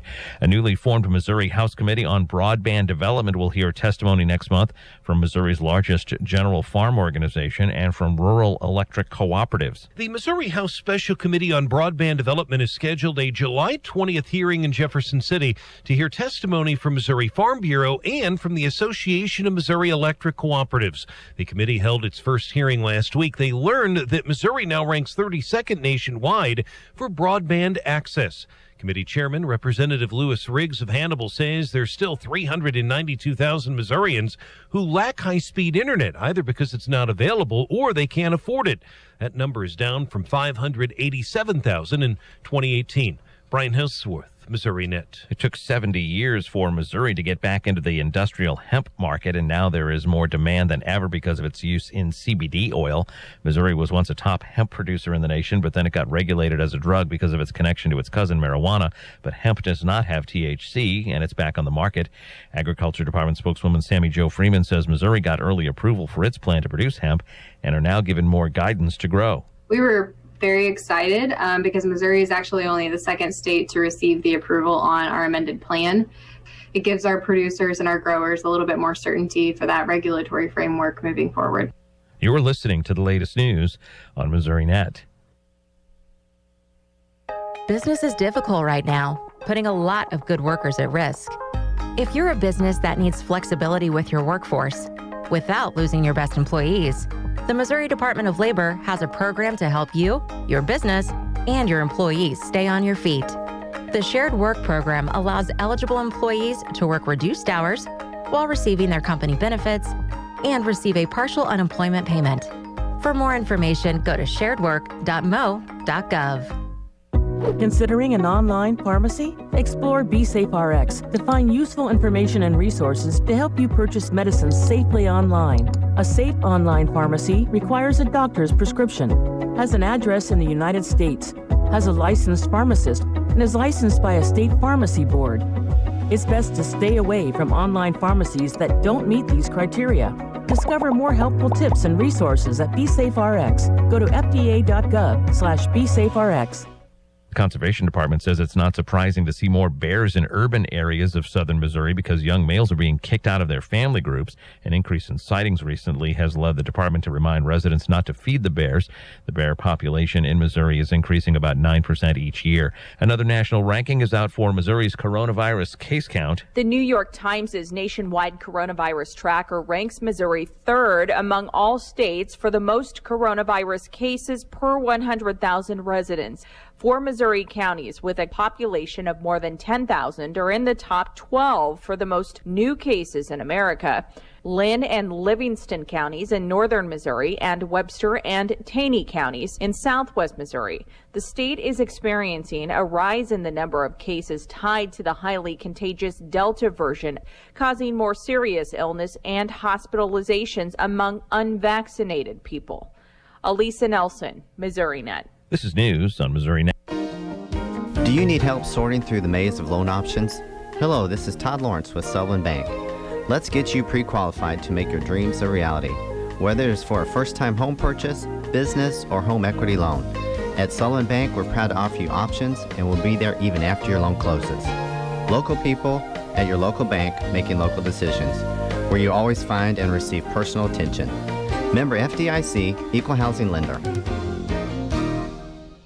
The 34th Annual Merrimack Community Fair returns to the Sullivan, Missouri Fairgrounds June 22nd through the 26th. Friday night on the main stage, special guests John Langston and Little Texas. God bless Texas with his own hand rock. Pick up a season's pass to enjoy all the rides, grandstand, and track events every night of the fair for just $35. Available now at select area banks and retailers. And the party continues Saturday night as the fair welcomes back both Cricket Alley and Sawyer Brown. Now the race is on and here comes pride in the backstretch. The 34th Annual Merrimack Community Fair in Sullivan, Missouri, June 22nd through the 26th. Don't miss the fun. Shake that thing and honey, talk that talk. A 14-year-old boy drowned in Creve Coeur Lake yesterday afternoon. Crews with the Maryland Heights Fire Protection District said the teen submerged in the lake around 7 p.m. Crews recovered the body and took him to the hospital. Officials said the teen was not wearing a life jacket. This is the 7th drowning and water-related death in St. Louis region this month and the 10th so far this year. The Missouri State Highway Patrol reported a fatality accident in Laclede County at 12:20 p.m. yesterday on Ostrich Drive, 2 miles south of Lebanon. 30-year-old Christina C. Lawson of Jefferson City was driving a 1999 GMC Jimmy. The vehicle traveled off the right side of the roadway, returned to the roadway, began to overturn, traveled off the right side of the roadway, struck a fence, and ejected the driver. She was taken by EMS to Mercy of Lebanon, where she was pronounced deceased. There was an accident in Phelps County at 3:30 p.m. yesterday on I-44 eastbound at the 188-mile marker. 58-year-old Thomas I. Moore of St. Louis was driving a 2004 Chevrolet Silverado. The vehicle traveled off the right side of the roadway and struck several trees. A passenger in the vehicle, 48-year-old Jeffrey G. Schneider of Brentwood, had serious injuries and was flown to University Hospital. There was an accident in Crawford County at 12:50 p.m. yesterday on I-44 eastbound at the 205.4 mile marker. 79-year-old Mary E. Lechner of Baldwin was driving a 1999 Honda CR-V. The vehicle traveled off the left side of the roadway and overturned. Lechner had moderate injuries and was transported to Missouri Baptist Sullivan Hospital. There was an accident in Washington County at 7:06 a.m. yesterday on eastbound Missouri 8 east of Otter Tail Road. 36-year-old Jason B. Hale of Broken Arrow, Oklahoma, was driving a 1984 Peterbilt, failed to maintain his lane, allowing his vehicle to travel off the south road edge. The vehicle overturned, striking the ditch before coming to rest off the south road edge on the passenger side. The driver, 36-year-old Jason Hale of Broken Arrow, Oklahoma, had minor injuries and was transported to Washington County Memorial Hospital by Washington County Ambulance. The Highway Patrol made an arrest in Franklin County at 4:58 a.m. yesterday. 34-year-old James D. Cole of Sullivan was arrested on Franklin County dangerous drugs. He was taken to the Franklin County Jail and was bondable. At 6:23 p.m. yesterday in Franklin County, 61-year-old Alice D. Sushanke of St. Clair was arrested for Franklin County no valid driver's license. She was taken to the Franklin County Jail and was bondable. A Catawissa woman was arrested after confessing to burglaries in Washington, according to police. On May 27th, the Washington Police Department received multiple stealing and burglary reports. One of the crimes was reported in the 300 block of State Street. Another happened in the 500 block of Fremont Street. Additional thefts were reported around the same areas. Items were taken from vehicles, back porches, yards, and a shed. A witness was able to give police a physical description of the suspect and provide information regarding a vehicle used in one of the burglaries. This Tuesday, officers contacted a person of interest after a theft was called in by a business manager in the 4000 block of South Point Road. The manager said the suspect had recently stole from the store and was currently in the business. When police contacted the suspect, they noticed she was driving the same vehicle described by the burglary witness. The suspect, Heather M. Knipe, was arrested. Her vehicle was towed to the police department. A Washington detective interviewed the 38-year-old from Catawissa regarding the crimes she allegedly confessed. 2 of the stolen items were found inside the towed vehicle, according to police. Knipe has been charged with 1 count of burglary first degree, 1 count of burglary second degree, 2 counts of stealing. Authorities report that additional stealing charges are being submitted to the Franklin County Prosecutor's Office for the additional cases. Her bond was set at $10,000. A former Bourbon man accused of taking part in the murder of an elderly woman is set to be tried this September.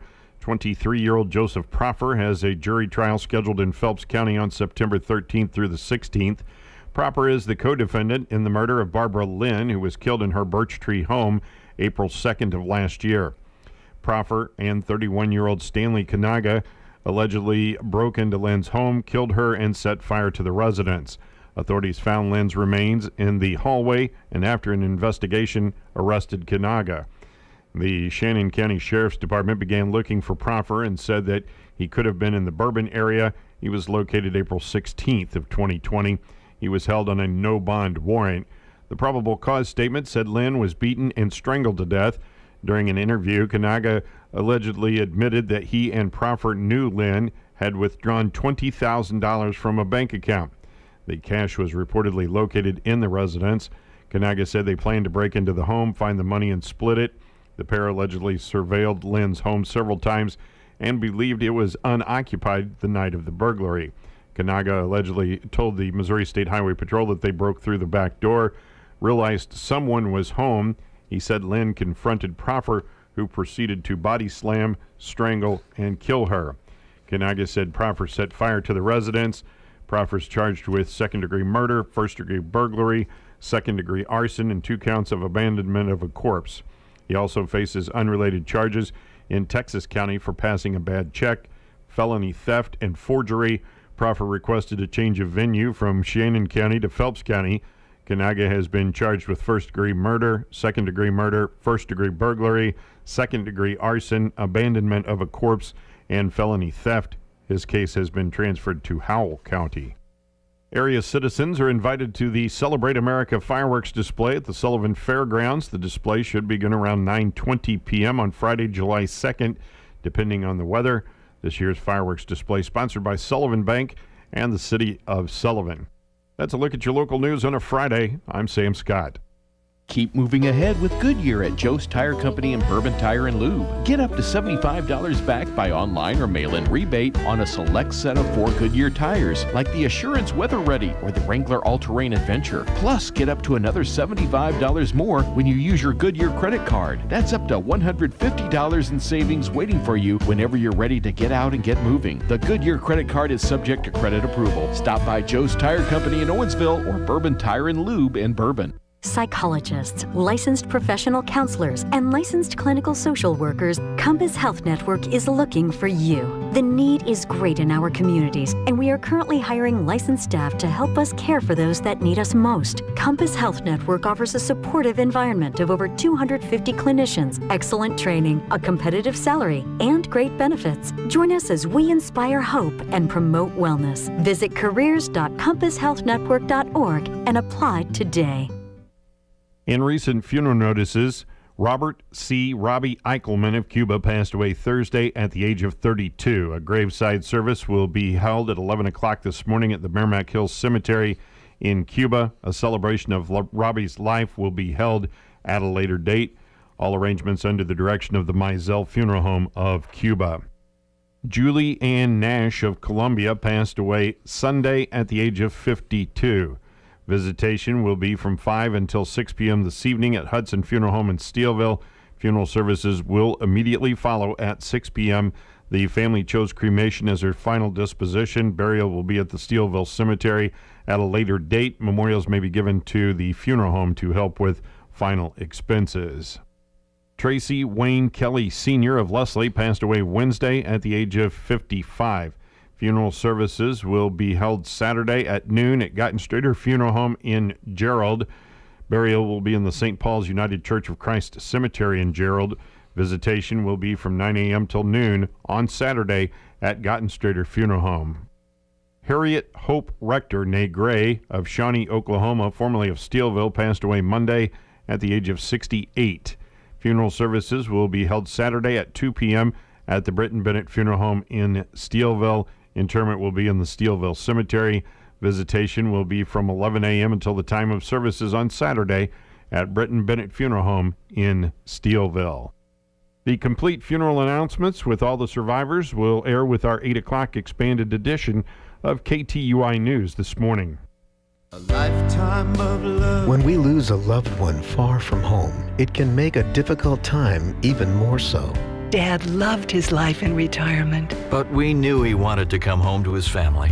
Honor a lifetime of love by bringing your family together. It would be our privilege to assist you. Lifetime of love. Don and Lisa Mizell, Mizell Funeral Home, Cuba.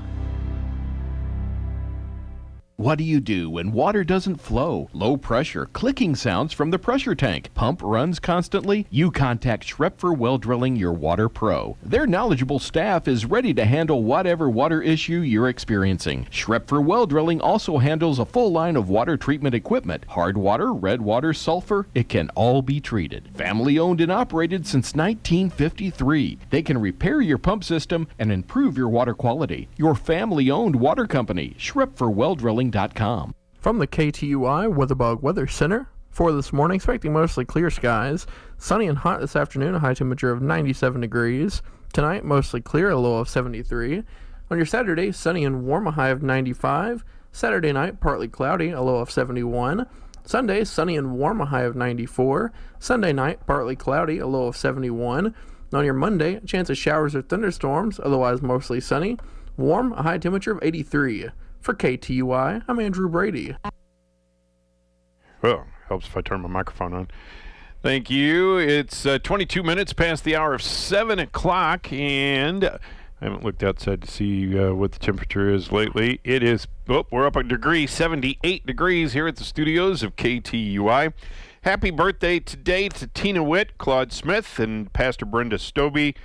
And on Saturday, tomorrow, Glenn Carter, Dan Lambing, and Jan Kaufman. Then on Sunday, the Johanning twins, Ryan and Mason, I believe they'll be 31. Amy Jenkins and Patrick Smith. And today, Mike and Amy DeLashmutt have an anniversary, so happy anniversary.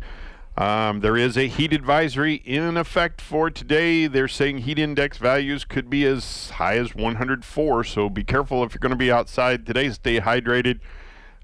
Drink water. All right, we've got sports coming up for you in just a bit. Stay tuned.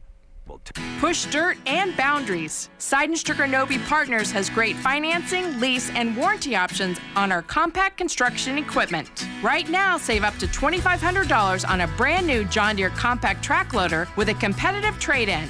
Looking for a partner you can trust? Our dedicated service and sales departments are waiting to help. Seidenstricker Nobe, your partner for the job site. snpartners.com. Offer valid through 7/31/2021. Some restrictions apply. See dealer for details. Hi, this is Ryan Juergens, loan officer at First State Community Bank in Sullivan. Are you wanting a home with acreage, a hobby farm, or simply looking for a short-term loan? At First State Community Bank, we're offering a new 7-year adjustable rate mortgage program. Check out our 7-1 and 7-3 options, available to those with a 680 credit score or higher. Stop by to see our team today about the possibility of getting started. First State Community Bank, member FDIC, online at fscb.com.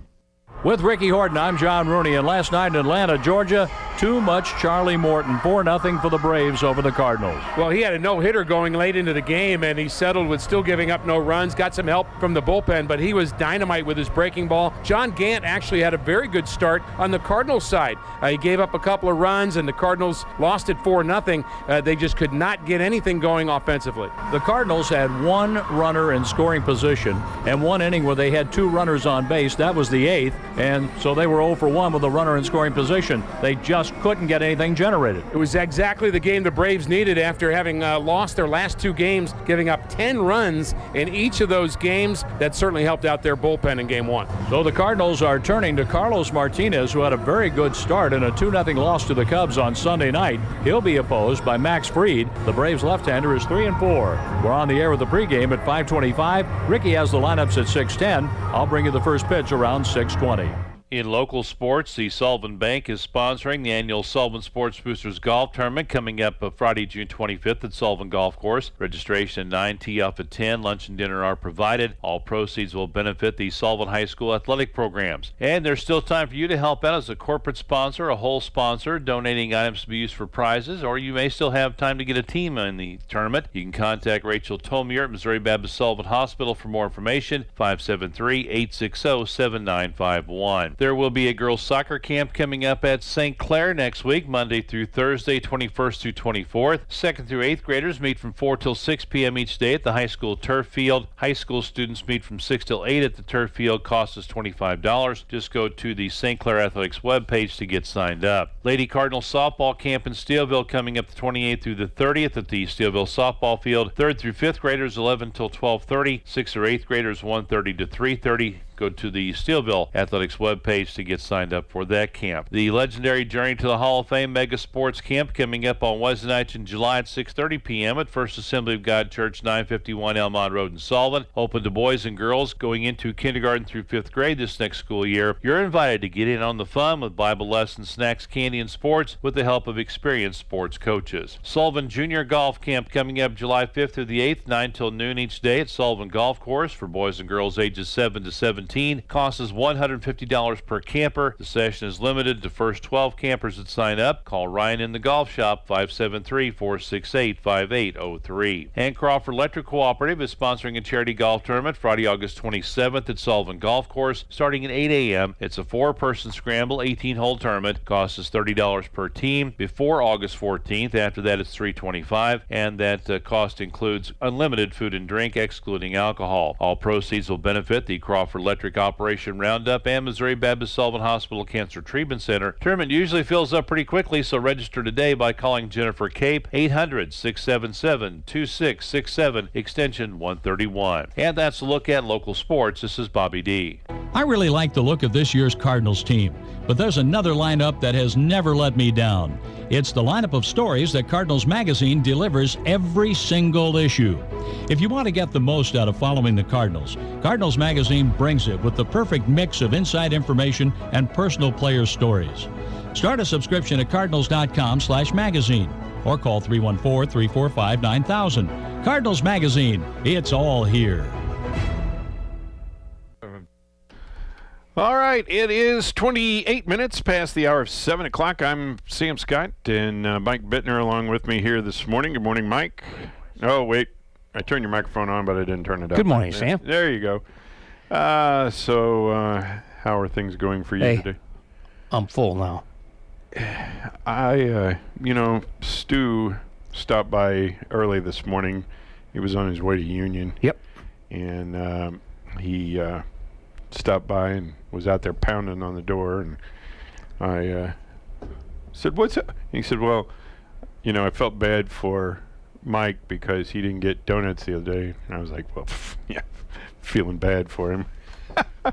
Thanks, Stu. It's even got my name on it. Hold on. I got me on? I haven't got you on yet. Well, people don't want to see me. They just want to see my name on a box. Okay. All right. Now you can show it. I can't see it, so you're going to tell me if I'm in the right spot. You're good. You're good. Yeah. There you go. See? Proof positive. Thanks, Stu.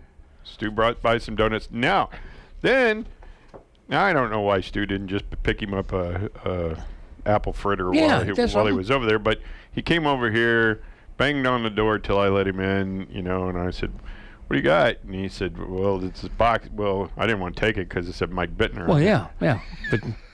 But so anyway, I took it, and then he went back over to the new donut shop. What is it, Master Donuts? Master Donuts, yeah. And they said, "What'd you come back for?" And he said, "Well, I bought those donuts to take over to the guys at the radio station." And he said, "Now I need an apple fritter." And so she gave it because he was being a nice guy and brought you donuts.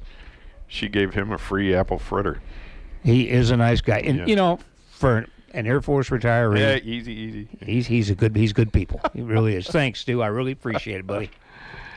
So anyway, yeah. So, and boy, they're really fresh. Oh, they are. I mean, you just touch them and just kind of squeeze in. Yeah. Hey, bacon.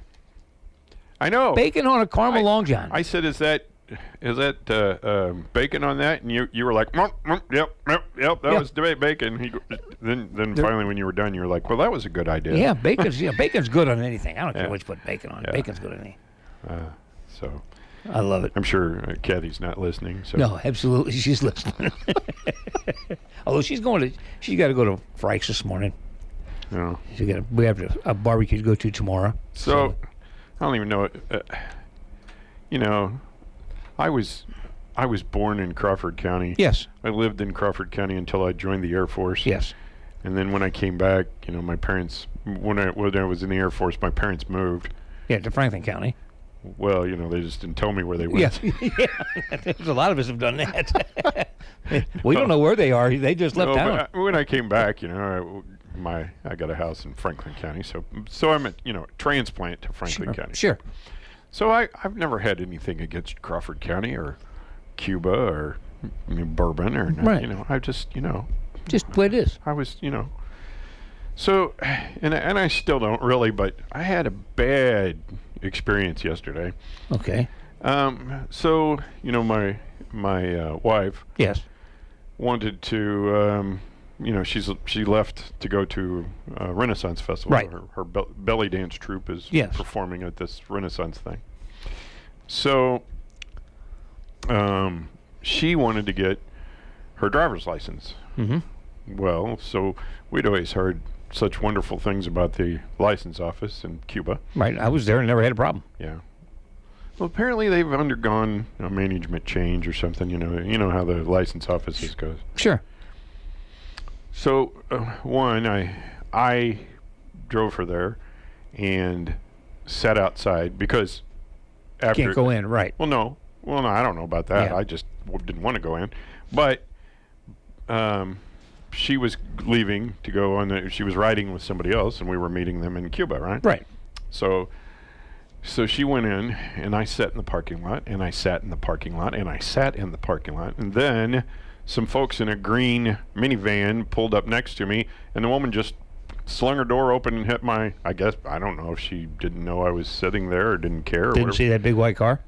Exactly. Slammed it right into the door. And I rolled down the window and I go, "Hey, you hit my door." And she goes, "Well, what are you going to do? Put me in jail?" Wow. And I said, I just looked at her and I said, "Well, you slammed your door into my door." I said, "That's not a very nice thing to do." And she goes, "Well, I don't think it left a mark, so you just have to get over it." Wow. Never apologized. Never. And she walked to the back of her, the van, and her husband's like, "What's wrong?" "Oh, he said I hit the door." "No, I didn't say you hit the door. You hit the door." Yeah, there was no saying about it. Yeah. So I was not in a very good mood after that. No. And I wished I could have put her in jail. Yeah. People don't care about other people's stuff anymore. I'm telling you. Anyway, and I waited some more, and I waited some more, and I waited some more. And finally, my wife came out, and she said, "We haven't got time for this." I mean, it was well over an hour. Well over an hour. Anyway, so then we met up with the people that she was going to the Renaissance Festival with, and I said, I'd always heard great things about this. And the woman said, "Oh no, it's been taken over by some new people, and it's just terrible."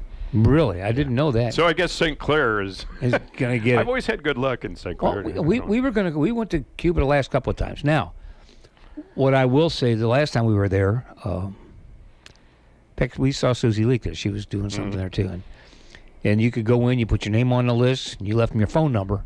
Then you went outside, and they called you when it was your turn, and it was a pretty long wait, but they were really busy too. The problem up there is there's no place to park. Just none. Yeah. We had to park across the street in that old bar parking lot across the street. Well, I don't know. Last time I pulled right up against the sidewalk there at the St. Clair one. Oh, yeah. I'm talking about Cuba. Oh, Oh, yeah. yeah, Cuba. Well, yeah. And apparently the parking's too close because, did I tell you some woman just slammed that amazing? Man, it made me mad. I don't blame you. Oh, my God. Anyway. I got a text message that says, "You better bring me one." Well, we would if there was any left. But there was only 6 of them, hon. What do you expect? Yeah. Well, when Stu brought him over the first time, you said, "Save one for me," and I was like, "Well, that's not happening." Yeah, that's not happening. No, I got to go home to her though. Yeah. I may have to stop by the donut shop to take her a donut home. So, on my way out of Cuba, I thought, well, I can stop by my old standby, Sonic. Sure. Get your limeade. Well, so when I was getting there to get my limeade, there was a long line. And so by the time I got up there, I had looked at the menu, and they have a strawberry cheesecake, I don't know, ice cream thing, Really? So I thought, and I love strawberries. Yeah. I love strawberry limeade, strawberry pie, strawberry jam. Just strawberry. Anything strawberry. Yeah. So I thought, well, instead of getting a strawberry limeade, I'll get this strawberry cheesecake thing, And, and Sonic never lets me down. No. So I ordered it, and I waited, and the place was crazy busy, but I had a line behind me, and I thought, I'm just waiting on an ice cream here, Yeah. Finally, about after, it was almost 10 minutes, I think. Yeah, at the window there. Wow. They gave it to me, and I just put it in gear and out. When I got out on the highway, I reached down and I picked it up, and it was just cheesecake. There was no strawberries in it. You're kidding. So I did not have a good day in Cuba yesterday. No. You got home and things were better? Yeah, Once you crossed that Crawford-Franklin County line? I got home and sat down in front of the TV and went to sleep. Now, that's a good thing. That's a positive right there. So Shelby says the license office in Owensville is pretty good. So I don't know. I don't think I've ever read I don't even know where that one's at. I don't think. I don't know. In Owensville. It's in Owensville. Yeah. Can't be too big. I don't know, but you can't get there from now. I did not go in there. My wife. The bridge is out. You can't. My get wife there from said that the whole time, I was sitting out there looking at the clock and yelling at people who were slamming doors into mine. Yep. And it was well over an hour. My wife sat in there and never got waited on. And she said it was the same person sitting at the desk the whole time trying to get her driver's license. And she was looking, not the whole time, but she was looking in the viewer, and the woman was prompting her about what signs she was seeing because she didn't know. Isn't that the reason they give you the test? So you can see. If you don't know them, yeah. If you don't know them, out the door you go. That's the way it's supposed to be. Well, so I'm not very happy. Just not happy at all. Really? So, anyway, let's see. We've got. Whose birthdays are today? Well, I was going to tell you, Tina Witt has a birthday. Yeah, big birthday. And Claude Smith. Yep. I go to karate with Claude, and Claude he does the church program for his church. I forgot about Sullivan that. Family Worship. Yep. And so you can hear him on Saturday. Well, he doesn't preach. He hosts the show. And they play music and stuff like that. And then my pastor, Brenda Stobie, has a birthday today. Happy birthday. And she's the one that runs all the barbecue out to me when I get it during the barbecues. Yeah. And that's at Grace United Methodist Church. And actually, I think she's there today. So is she there today? If you want to stop by and say happy birthday. Say happy birthday, Pastor Stobie. Pastor Brenda, that's what Pastor we call Brenda. her. Okay. Here's tomorrow. Have you ever heard of this guy, Glenn Carter? Oh, yeah. You're older than me now, Glenn. Until the end of next month, you are older than me. How is he a year older than you till next month? Well, he's just he's got his that number number. one. His number went up one more than mine. Up, Hasn't got there yet. All right. So Glenn Carter. Happy birthday, Glenn. Sings with Final Authority. Yeah. And tremendous voice. Great guy. Dan Lambing. Danny, we used to bowl with Danny. Yeah. And well, his father was my scout leader. Oh, was he really? He was also umpire when I was in Little League. Yeah. Yeah. And I was a little guy, and I'd bend over so there was no strike zone. And got to give him something to work with, don't you? Mr. Lambing would go, son, you're going to have to stand up a little bit. Work with me here. Yeah, give me something to work with. Danny's a good guy. Yeah. So, Jan Kaufman. Yep. She has a birthday tomorrow as well. Then on Sunday, the Johanning twins, one of them lives across the street from your son. My son, yeah. Ryan Remember and when Mason. they were born? Yeah, Ryan and Mason are 31 today, I believe. Well, maybe I don't remember. I wasn't here then. I thought I remembered when they were born. I guess I don't. Sheesh. Well, Robert will be 31 next month. Yeah. So, so these guys are, they're a year older than Robert for a month. For a month, yeah, the number changed. Amy Jenkins and then Patrick Smith. Patrick's from Cuba. I didn't see him yesterday. Good thing. I was in a bad mood. Yeah, it would have been good. Mike and Amy DeLashmitt have an anniversary today. So, of course, Mike used to work for us. Yeah, Amy is a saint. Anyway, so happy anniversary. Happy anniversary, happy birthday to everybody. So here we go. Okay. Speaking of my day yesterday. Oh, wonderful. A little rudeness can go a long way in the fight to curb jaywalkers. Or car bashers. Yeah. Experiments conducted by students at a university in China showed that warning signs written with insulting messages had greater impact than those with nice messages. A sign reading, "Jaywalkers are ugly," placed at an intersection proved to be the most effective, reducing cases of jaywalking by about 40%. I saw people yesterday, not in Cuba, in Sullivan, actually, they were, not only were they jaywalking, but they were walking against the light. Really? Yeah, right by, what is it, Jack in the Box? Yeah, they walked across there, didn't press the button on the light. It had the hand out, so do not walk, But not only did they walk, I guess they figured if they didn't get in the crosswalk, that they didn't have to pay any attention to the light. Yeah, if they get hit, they can still sue you. Well, yeah, so. Let's see. And in Argentina, police stopped a man and his daughter because he was driving erratically. Imagine their surprise when they realized the dad was blind. Holy cow. He was going through town with the help of his 13-year-old daughter. Police say that she turned the steering wheel while he changed gears, accelerated and braked according to her instructions. So she was 13. He was blind. Yeah. Who do you write that ticket for? I don't know. I wonder where he got his, driver's license. I'm not going to go into that anymore. Had enough of it? Oh, Shelby says it's on the right side of the Farm Bureau Insurance Building. Okay. 1106 West Highway 28 in Owensville. Yeah. Okay. So, thanks, Shelby. I had no idea. I'm sure I drove by it 1,000 times. I never paid attention to it. Let's see. Just in time for Father's Day, tweets by dads. Oh, gosh. So here was a tweet. Okay. 82% of parenting is making sure your kids don't do something fatal today. Well, that's only 82% of it. I don't know the other 18, but yeah. So here's another tweet. Teaching my kids to eat healthy is basically me saying, "It's too late for me. Save yourself." I can relate to that. I was talking to somebody yesterday at rehab, and we were talking. What was it? You'd know who it was. I can't remember who it was. Anyway, we were talking about eating and certain things that are good for you and things that aren't bad or get bad. I says, well, I only eat things that are good for me. Oh, okay. Oh, do you really? I said, yep. I said, if it says, do not eat, could be hazardous to your health, I'm all over it. If it's sweet, I'm eating it. Yeah. Let's see. So here's another tweet. If you want to see a father's true rage, ask him to find some matching kid socks in a dryer full of clean laundry. Never going to happen. Never going to happen.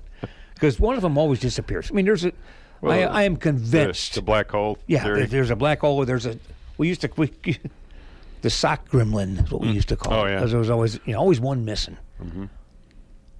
Yeah, well. Walked around. Back in the day, we had the tube socks. Yeah. He had little stripes across the top. Right. And there were different colored stripes. Mm-hmm. You always had mismatched ones on because you lost one of the other ones. And Mom wouldn't let me just roll them down so you can't see the stripes. I remember working with Chris Camper from St. Clair here at the radio station. And I did mornings and Chris did evenings. And so Chris basically, and for a while, he had an apartment next to the radio station. Mm-hmm. I mean, in the same building. Oh, yeah. Just the old radio station. Going back by the tower. When we were teenagers. Yeah. And so Chris, his wardrobe every day was he would wear a jersey type shirt, a lot, loose, long sleeve, he would wear gym shorts.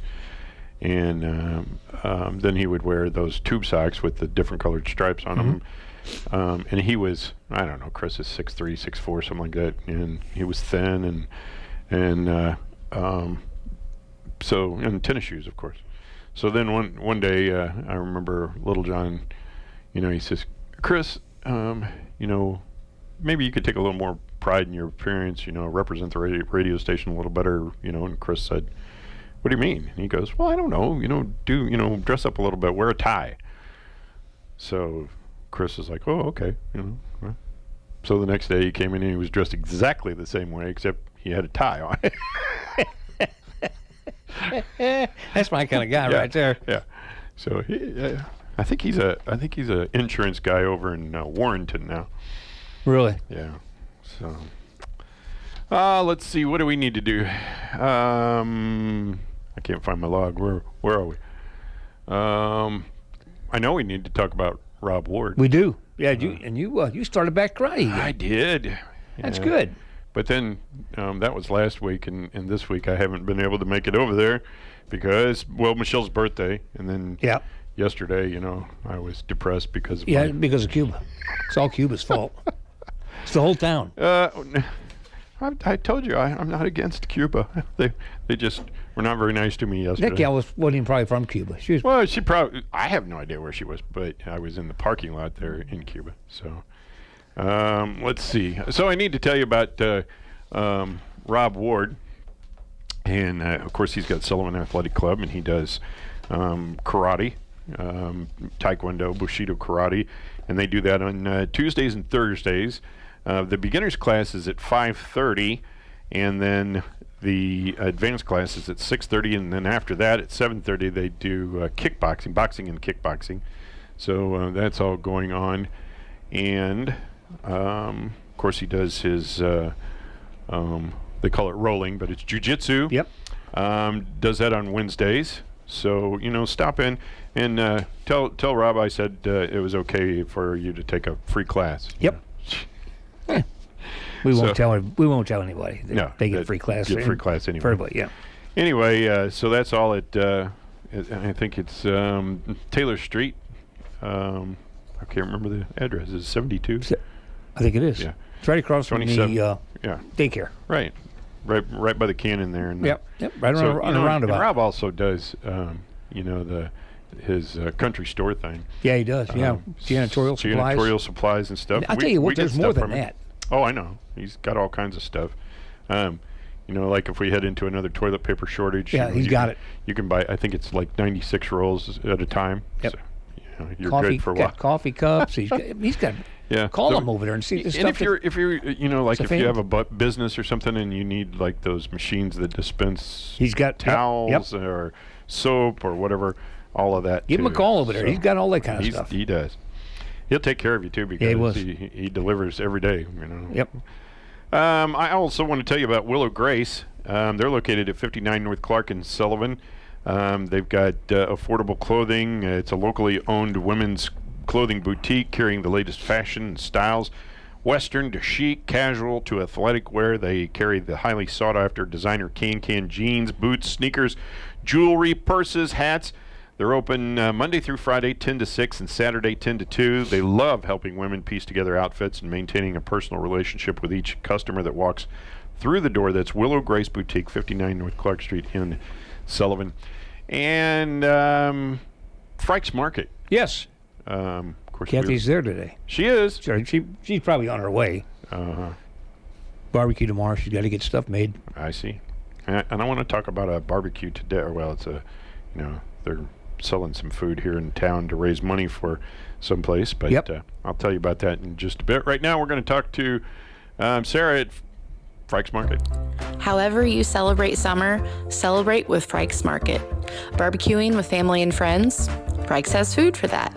Weekend camping trip? Frike's has food for that too. Big family vacation planned? Take us with you. Or, just stop by Frike's for your car or airplane snacks. No matter what your summer plans are, Frike's Market is excited to be able to help you feed the ones you love. Frike's Market, located in downtown Sullivan for over 60 years.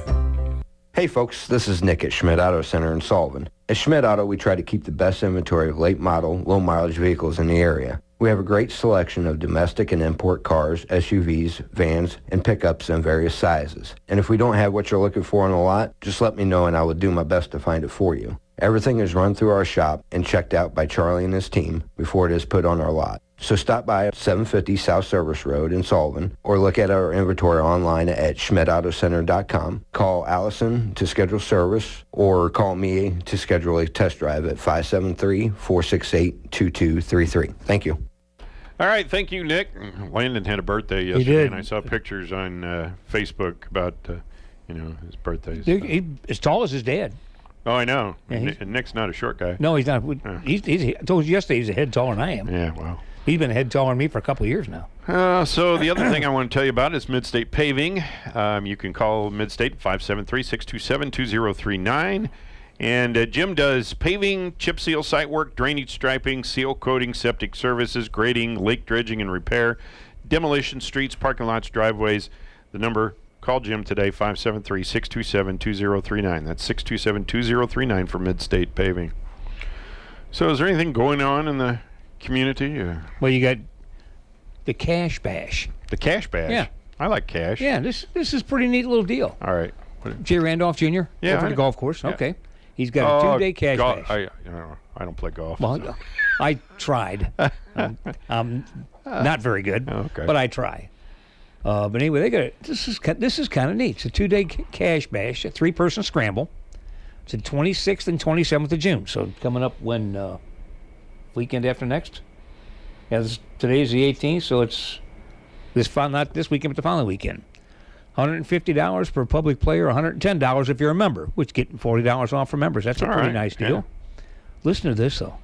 The purse, $8,640 is the total purse. $7,140 in prizes and $1,500 in skins. That's pretty good. But you can sign up today if you call 573-468-5803. That's the pro shop over at our golf course, 573-468-5803. And this may not sound important to some, but it is to some. The USGA waivers will be available. If you're a competitive amateur player, you can get a USG waiver so you can play in this. Huh. And the golf course is actually in really good shape. I was talking to some people. They said that it's really nice. I have not been on it. Well, they've been telling me that they can tell people are working on it. They've been keeping the greens nice. The fairways are nice. And you can see the fairways. As I'm going down 185, I can see the fairway. Well, I mean, that really looks plush. Yeah. So I'm glad to see that. I'm not a golfer, but I think it adds to our community, and there's a lot of people that do like. Jay's going to live here in the community. Yeah. So he's going to be part of the community. It's not like they're coming in from out of the world. He's going to be here. So.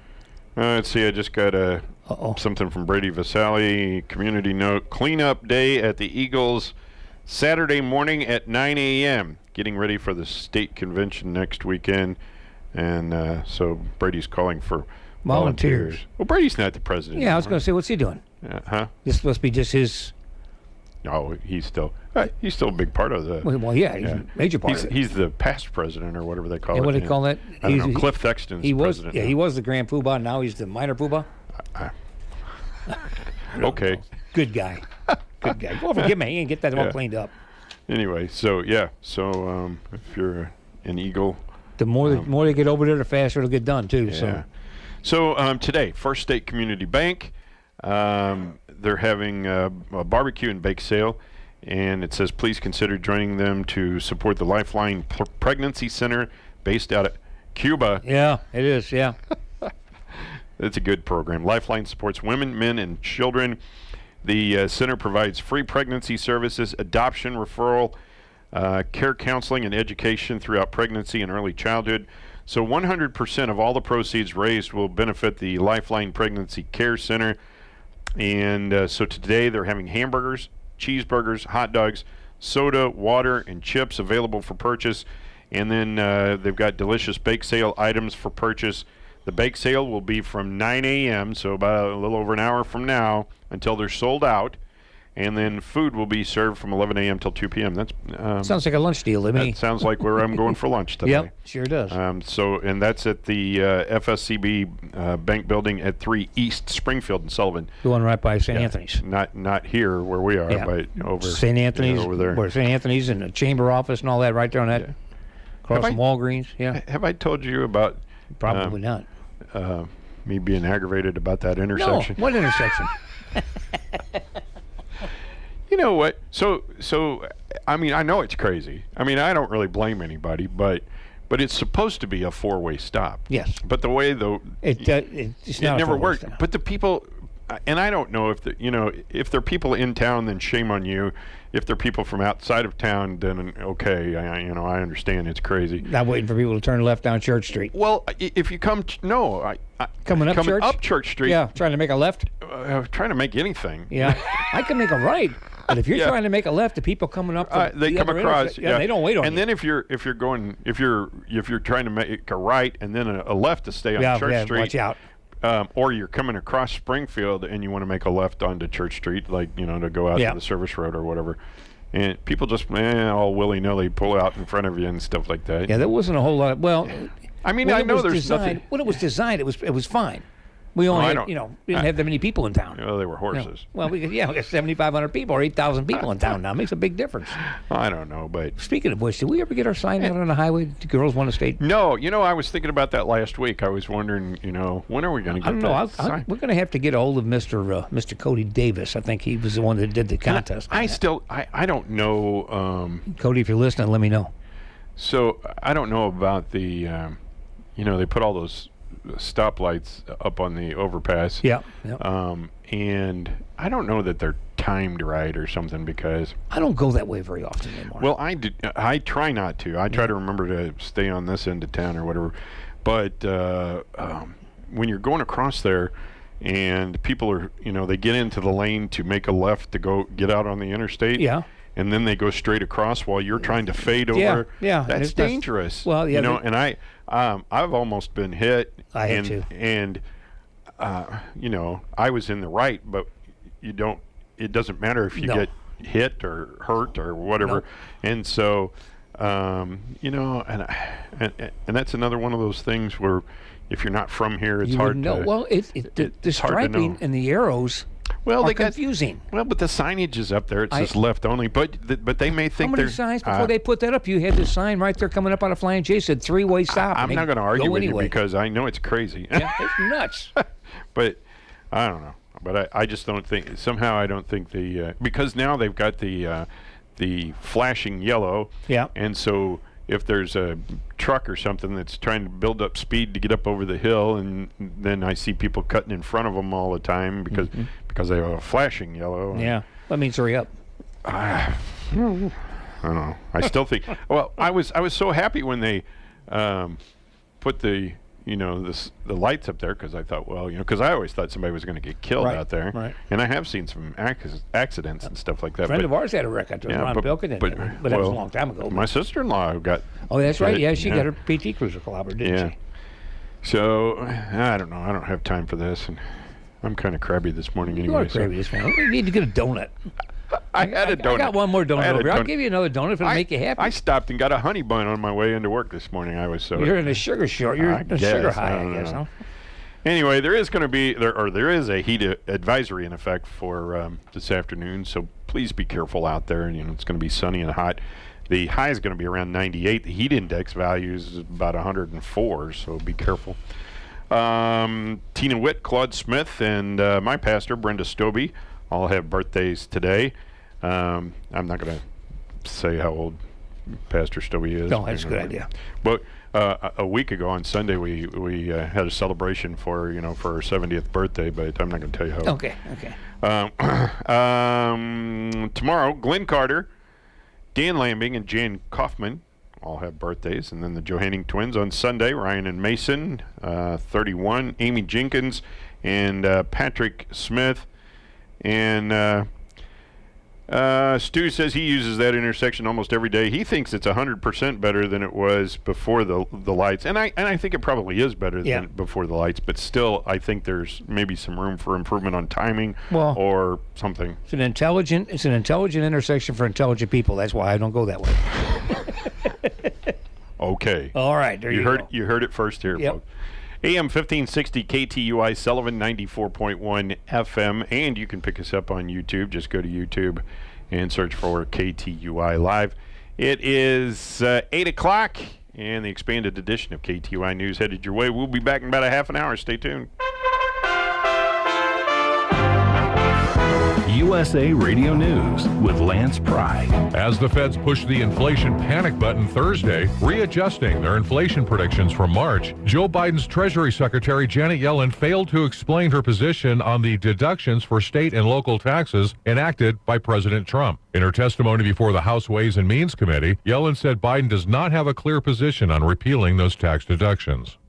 The House voted 268 to 161 on Thursday to repeal the 2002 authorization for use of military force in Iraq. If passed by the Senate, the repeal of the AUMF would tie the hands and prevent future presidents from carrying out attacks in Iraq without approval from Congress. The Supreme Court unanimously ruled Thursday foster care agencies have a First Amendment right to turn away same-sex couples, and local governments cannot refuse to work with those agencies. This is USA Radio News. UFOs are back in the news, and even the military can't explain these strange UFOs intercepting our ships and planes. Are they a sign of something real, dangerous, or even biblical? Now, Rob Schmidt takes a look at the biggest mystery of our time. Rob's special series, UFOs, Are They Really Here?, airs all this week on Newsmax. Tune in to Rob Schmidt tonight on Newsmax, now on all major cable systems. It's already the 4th largest cable news channel. If your cable company doesn't carry Newsmax, call them. Tell them you want Newsmax, or you can switch. Or get Newsmax for free on your smart TVs, Roku, Zumo, Amazon Fire, Apple TV, or more. And don't forget to download the free Newsmax app on your smartphone and start watching now. So find out the latest on UFOs with Rob Schmidt and check out Newsmax tonight. It's real news for real people. Iranians voted in a presidential election on Friday with the conservative head of the judiciary, Abraham Raisi, widely seen as the frontrunner. Nearly 60 million eligible voters in Iran will decide the fate of 4 candidates. The U.S. government is spending $3 billion to put COVID-19 vaccines into pill form. Wendy King from the Pacific Northwest USA Radio News Bureau reports. The Biden administration is going to spend more than $3 billion to advance development of antiviral pills for the coronavirus. Dr. Anthony Fauci says it will go to the antiviral program for pandemics. And it aims to catalyze the development of new medicines to combat COVID-19 and, importantly, to prepare for other pandemic threats. Fauci says vaccines remain the centerpiece of their arsenal. From the USA Radio News Pacific Northwest Bureau, I'm Wendy King. TGIF, my friend. This is USA Radio News. At the American Veterinary Medical Association annual convention in Washington, D.C., I spoke with Dr. John Howe, AVMA president, about One Health. One Health is really a collaboration between physicians and veterinarians or public health officials. For example, in Minnesota, our state public health veterinarian deals with zoonotic diseases, rabies, for example. Animals are sentinels for humans, and humans are sentinels for some infections in animals. There's more valuable information at avma.org. Google has opened its first brick-and-mortar store in the United States. Wendy King from the Pacific Northwest USA Radio News Bureau reports. Google has opened its first retail store in New York City in an attempt to put its various hardware offerings in front of customers. The company announced the Chelsea, New York store last May, saying it's going to give customers the opportunity to get their hands on its Pixel phones. Also, Nest Home security products, Fitbit devices, and Pixelbook computers. They can also meet with employees for troubleshooting, repairs, and installations. In a briefing earlier this week, the company also said they hope to provide a space where customers can try all of its devices and showcase how they work together. The store features curated rooms to show off the Pixel phone's Night Sight camera and the Nest Hub's smart screen, as well as experiences to show off its services, such as Imagination Space, where guests can whisper a phrase and hear the same phrase whispered back to them in 24 languages, with text displaying on a screen using Google Translate. Google says customers will also be able to take part in how-to sessions and other workshops centered around the company's products. Google was founded September 4th, 1998 in Menlo Park. Menlo Park is between San Jose and San Francisco, California. Thanks for listening. I'm Lance Pry, and this is USA Radio News. The OBGYN you choose matters. They will be by your side to guide you through the important stages of life, from puberty to childbirth to menopause and everything in between. Choose healthcare you can trust from the experts at BJC Medical Group, located right here in your community at Missouri Baptist Sullivan Hospital. Visit MissouriBaptistSullivan.org to schedule your appointment with one of our board-certified OBGYNs. Missouri Baptist Sullivan Hospital, your best medicine close to home. This moment in history brings with it the chance to advance yourself while protecting our community. At BJC, you'll belong to a world-class healthcare system that offers tuition reimbursement available your first day, schedule flexibility, and 30,000 remarkable colleagues. You'll feel the unity and opportunity and find strength within. Apply now at bjcopportunity.org. Sign-on bonuses available.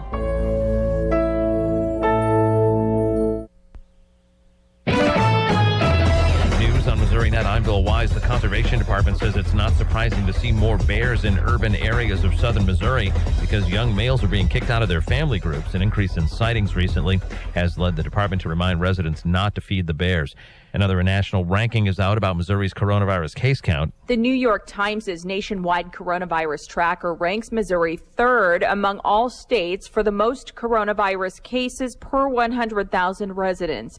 4 Missouri counties with a population of more than 10,000 are in the top 12. Lynn and Livingston counties in northern Missouri, and Webster and Taney counties in southwest Missouri. The state is experiencing a rise in the number of cases tied to the highly contagious Delta version, causing more serious illness and hospitalizations among unvaccinated people. Elisa Nelson, Missouri Net. This is news on Missouri Net.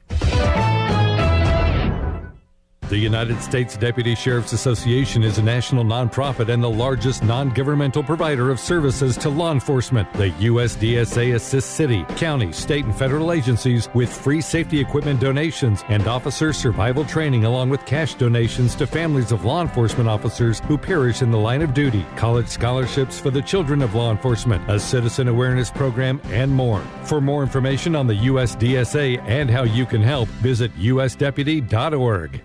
Eating, working, living pain-free. These are a few of the things many of us take for granted. Yet for many United States military veterans, finding and affording oral health care is a challenge many of us don't think about. Dental Lifeline Network is looking for dentists who can change this. DLN is asking dentists and their teams to volunteer to see one veteran with special needs one time per year. Visit willyouseeonevet.org to learn more. That's willyouseeonevet.org. When it comes to your finances, you need a team you can trust, someone who can help you through any situation, a local community bank you can depend on. At First State Community Bank, we are that partner. And because we're committed to Sullivan, you won't have to worry about changes to your accounts or locations. Come see me, Jordan Todd, in Sullivan today. My team and I are excited to partner with you. We'll make the process of switching banks quick and easy. First State Community Bank, member FDIC, online at fscb.com. Side & Sugar Nobe Partners, your John Deere compact tractor headquarters, is offering 0% financing on all 1 through 5 series tractors. Our 1023E Workhorse is starting as low as $184 a month with a mower and a loader. Have more land? Go bigger with our 3025E Homesteader starting at $218 a month. All tractors come with our S&P 10-year warranty and attachment options to suit your property's needs. Side & Sugar Nobe, your partner for the land. Offer valid through 8/3/2021. Some restrictions apply. See dealer for details. The 34th Annual Merrimack Community Fair returns to the Sullivan, Missouri Fairgrounds June 22nd through the 26th. Friday night on the main stage, special guest John Langston and Little Texas. God bless Texas with his own hand rock. Pick up a season's pass to enjoy all the rides, grandstand, and track events every night of the fair for just $35. Available now at select area banks and retailers. And the party continues Saturday night as the fair welcomes back both Cricket Alley and Sawyer Brown. Now the race is on and here comes pride in the backstretch. The 34th Annual Merrimack Community Fair in Sullivan, Missouri, June 22nd through the 26th. Don't miss the fun. Shake that thing and honey, talk that talk. A 14-year-old boy drowned in Creve Coeur Lake yesterday afternoon. Crews with the Maryland Heights Fire Protection District said the teen submerged in the lake around 7 p.m. Crews recovered the body and took him to the hospital. Officials said the teen was not wearing a life jacket. This is the 7th drowning and water-related death in St. Louis region this month and the 10th so far this year. The Missouri State Highway Patrol reported a fatality accident in Laclede County at 12:20 p.m. yesterday on Ostrich Drive, 2 miles south of Lebanon. 30-year-old Christina C. Lawson of Jefferson City was driving a 1999 GMC Jimmy. The vehicle traveled off the right side of the roadway, returned to the roadway, began to overturn, traveled off the right side of the roadway, struck a fence, and ejected the driver. She was taken by EMS to Mercy of Lebanon, where she was pronounced deceased. There was an accident in Phelps County at 3:30 p.m. yesterday on I-44 eastbound at the 188-mile marker. 58-year-old Thomas I. Moore of St. Louis was driving a 2004 Chevrolet Silverado. The vehicle traveled off the right side of the roadway and struck several trees. A passenger in the vehicle, 48-year-old Jeffrey G. Schneider of Brentwood, had serious injuries and was flown to University Hospital. There was an accident in Crawford County at 12:50 p.m. yesterday on I-44 eastbound at the 205.4-mile marker. 79-year-old Mary E. Lechner of Baldwin was driving a 1999 Honda CR-V. The vehicle traveled off the left side of the roadway and overturned. Lechner had moderate injuries and was transported to Missouri Baptist Sullivan Hospital. There was an accident in Washington County at 7:06 a.m. yesterday on eastbound Missouri 8 east of Otter Tail Road. 36-year-old Jason B. Hale of Broken Arrow, Oklahoma, was driving a 1984 Peterbilt, failed to maintain his lane, allowing his vehicle to travel off the south road edge. The vehicle overturned, striking the ditch before coming to rest off the south road edge on the passenger side. The driver, 36-year-old Jason Hale of Broken Arrow, Oklahoma, had minor injuries and was transported to Washington County Memorial Hospital by Washington County Ambulance. The Highway Patrol made an arrest in Franklin County at 4:58 a.m. yesterday. 34-year-old James D. Cole of Sullivan was arrested on Franklin County dangerous drugs. He was taken to the Franklin County Jail and was bondable. At 6:23 p.m. yesterday in Franklin County, 61-year-old Alice D. Sushanke of St. Clair was arrested for Franklin County no valid driver's license. She was taken to the Franklin County Jail and was bondable. A KTUI woman was arrested after confessing to burglaries in Washington, according to police. On May 27th, the Washington Police Department received multiple stealing and burglary reports. One of the crimes was reported in the 300 block of State Street. Another happened in the 500 block of Fremont Street. Additional thefts were reported around the same areas. Items were taken from vehicles, back porches, yards, and a shed. A witness was able to give police a physical description of the suspect and provide information regarding a vehicle used in one of the burglaries. This Tuesday, officers contacted a person of interest after a theft was called in by a business manager in the 4000 block of South Point Road. The manager said the suspect had recently stole from the store and was currently in the business. When police contacted the suspect, they noticed she was driving the same vehicle described by the burglary witness. The suspect, Heather M. Knipe, was arrested. Her vehicle was towed to the police department. A Washington detective interviewed the 38-year-old from KTUI regarding the crimes she allegedly confessed. 2 of the stolen items were found inside the towed vehicle, according to police. Knipe has been charged with 1 count of burglary first degree, 1 count of burglary second degree, 2 counts of stealing. Authorities report that additional stealing charges are being submitted to the Franklin County Prosecutor's Office for the additional cases. Her bond was set at $10,000. A former Bourbon man accused of taking part in the murder of an elderly woman is set to be tried this September. 23-year-old Joseph Proffer has a jury trial scheduled in Phelps County on September 13th through the 16th. Proffer is the co-defendant in the murder of Barbara Lynn, who was killed in her Birch Tree home April 2nd of last year. Proffer and 31-year-old Stanley Kanaga allegedly broke into Lynn's home, killed her, and set fire to the residence. Authorities found Lynn's remains in the hallway and, after an investigation, arrested Kanaga. The Shannon County Sheriff's Department began looking for Proffer and said that he could have been in the Bourbon area. He was located April 16th of 2020. He was held on a no-bond warrant. The probable cause statement said Lynn was beaten and strangled to death. During an interview, Kanaga allegedly admitted that he and Proffer knew Lynn had withdrawn $20,000 from a bank account. The cash was reportedly located in the residence. Kanaga said they planned to break into the home, find the money, and split it. The pair allegedly surveilled Lynn's home several times and believed it was unoccupied the night of the burglary. Kanaga allegedly told the Missouri State Highway Patrol that they broke through the back door, realized someone was home. He said Lynn confronted Proffer, who proceeded to body slam, strangle, and kill her. Kanaga said Proffer set fire to the residence. Proffer's charged with second-degree murder, first-degree burglary, second-degree arson, and 2 counts of abandonment of a corpse. He also faces unrelated charges in Texas County for passing a bad check, felony theft, and forgery. Proffer requested a change of venue from Shannon County to Phelps County.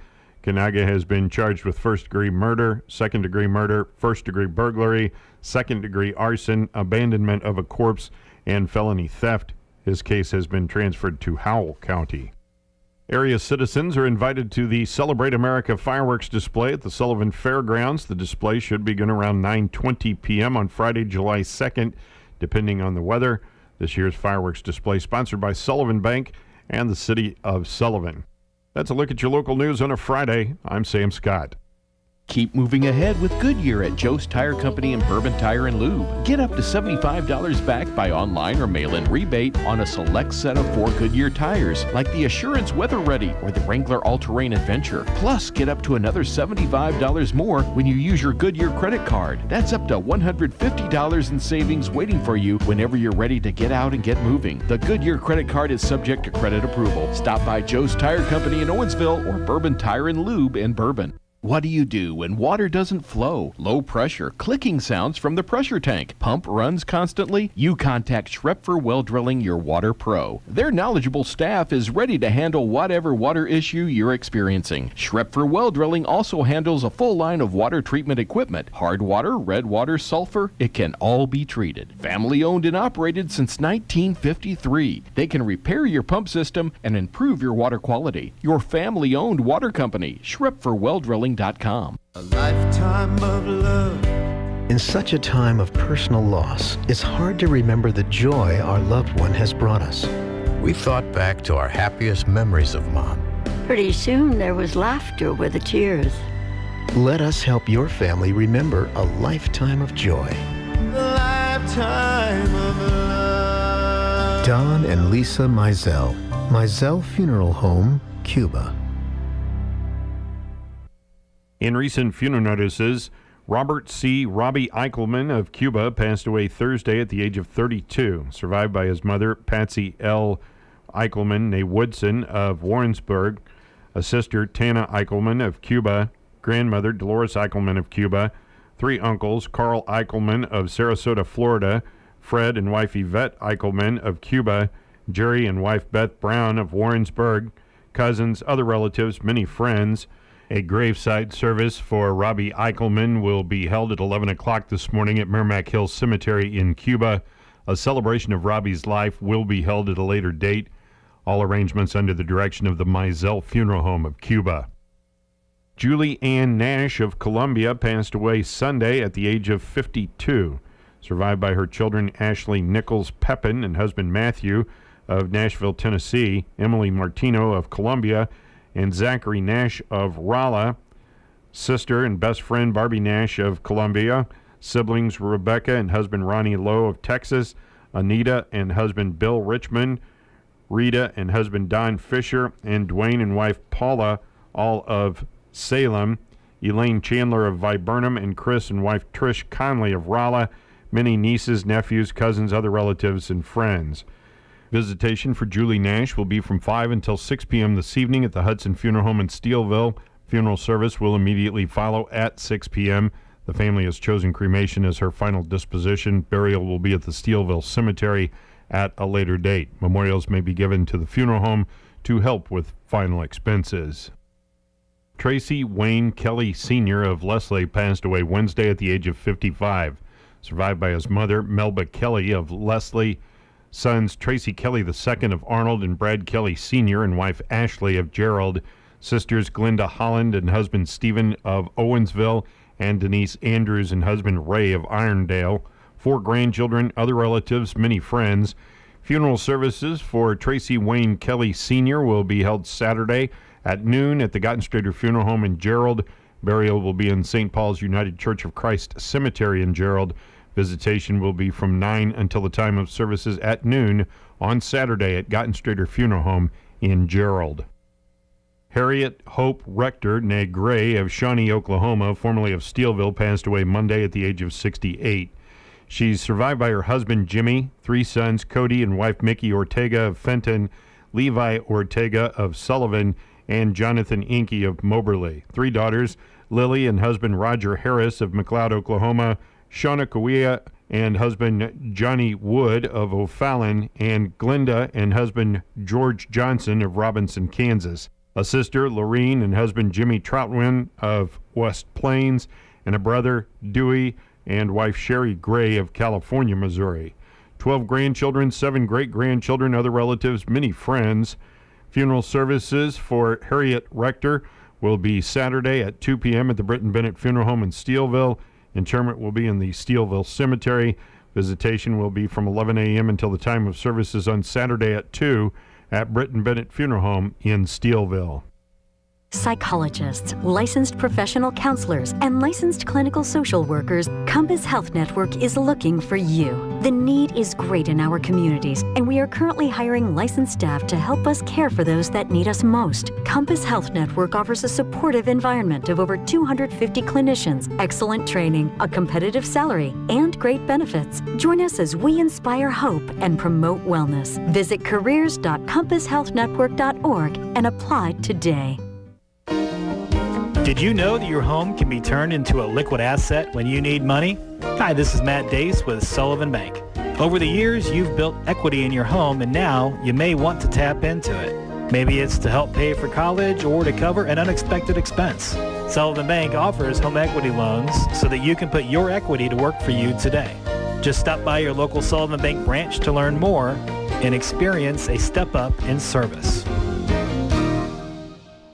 With Ricky Horton, I'm John Rooney, and last night in Atlanta, Georgia, too much Charlie Morton, 4-0 for the Braves over the Cardinals. Well, he had a no-hitter going late into the game, and he settled with still giving up no runs, got some help from the bullpen, but he was dynamite with his breaking ball. John Gant actually had a very good start on the Cardinals side. He gave up a couple of runs, and the Cardinals lost it 4-0. They just could not get anything going offensively. The Cardinals had one runner in scoring position, and one inning where they had two runners on base. That was the eighth, and so they were 0 for 1 with a runner in scoring position. They just couldn't get anything generated. It was exactly the game the Braves needed after having lost their last two games, giving up 10 runs in each of those games. That certainly helped out their bullpen in game one. So the Cardinals are turning to Carlos Martinez, who had a very good start in a 2-0 loss to the Cubs on Sunday night. He'll be opposed by Max Fried. The Braves left-hander is 3-4. We're on the air with the pregame at 5:25. Ricky has the lineups at 6:10. I'll bring you the first pitch around 6:20.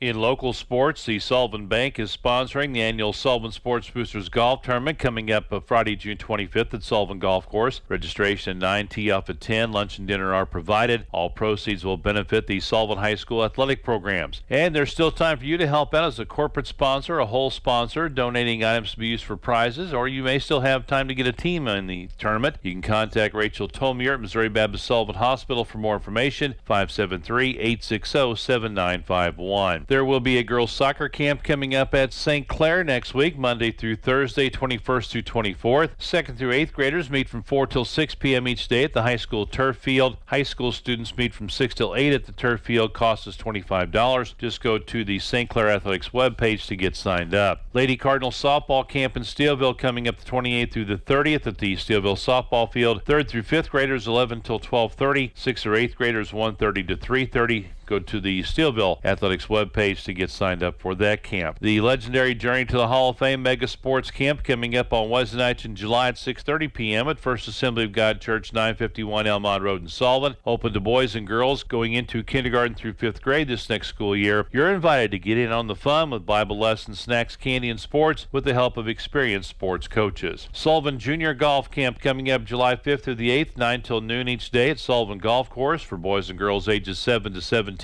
Cost is $150 per camper. The session is limited to first 12 campers that sign up. Call Ryan in the Golf Shop, 573-468-5803. And Crawford Electric Cooperative is sponsoring a charity golf tournament Friday, August 27th at Sullivan Golf Course starting at 8 a.m. It's a 4-person scramble, 18-hole tournament. Cost is $30 per team before August 14th. After that, it's $325, and that cost includes unlimited food and drink, excluding alcohol. All proceeds will benefit the Crawford Electric Operation Roundup and Missouri Baptist Sullivan Hospital Cancer Treatment Center. Tournament usually fills up pretty quickly, so register today by calling Jennifer Cape, 800-677-2667, extension 131. And that's a look at local sports. This is Bobby D.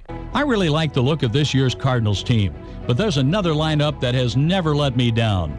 It's the lineup of stories that Cardinals Magazine delivers every single issue. If you want to get the most out of following the Cardinals, Cardinals Magazine brings it with the perfect mix of inside information and personal player stories. Start a subscription at cardinals.com/magazine or call 314-345-9000. Cardinals Magazine, it's all here. I'm excited. All right, here we are. It is, man, it's 26 past 8 o'clock here at the studios of KTUI. Have we hit 80 degrees yet? I haven't even looked at the thermometer. Come on, change It's 82. Whew. 82 degrees here at studios of KTUI. Bonus 4 minutes this morning. Do what? We get a bonus 4 minutes this morning. Oh, yeah. The people in Radio Land don't, but we do. No. Yeah.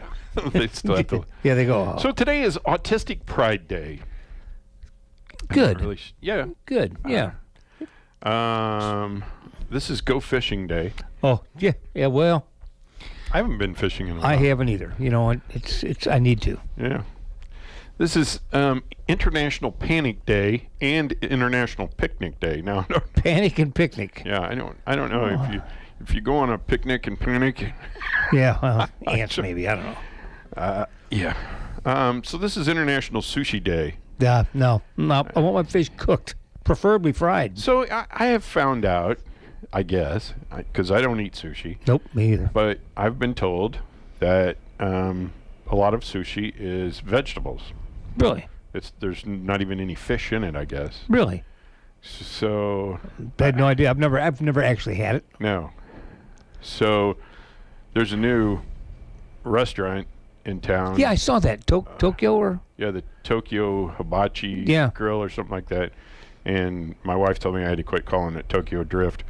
Well, that's a restaurant. Well, that was one of those Fast and Furious. Oh, that's right. That's right. Where they were drifting the cars around. That's right. Yeah. You know. So anyway, so someday, so far, there's been a line over there. It's crazy busy. Yeah. So anyway, so International Sushi Day. So if you want to celebrate, I guess somebody told me they had sushi. I saw something on Facebook. I think I saw a menu on Facebook. I think is where I saw it, but I'm not sure where it was. So anyway, so here's the one that I put online today: National Day of Prayer for Law Enforcement Officers. So, amen. Yeah, exactly. Not only the line of duty that they have, but the animosity that they're up against in a lot of areas. Now, all of our law enforcement here tell us that this is a great area to work law enforcement. Right. You know, that most people are tremendously respectful and have, a lot of respect for what it is they do. And correct. And, that.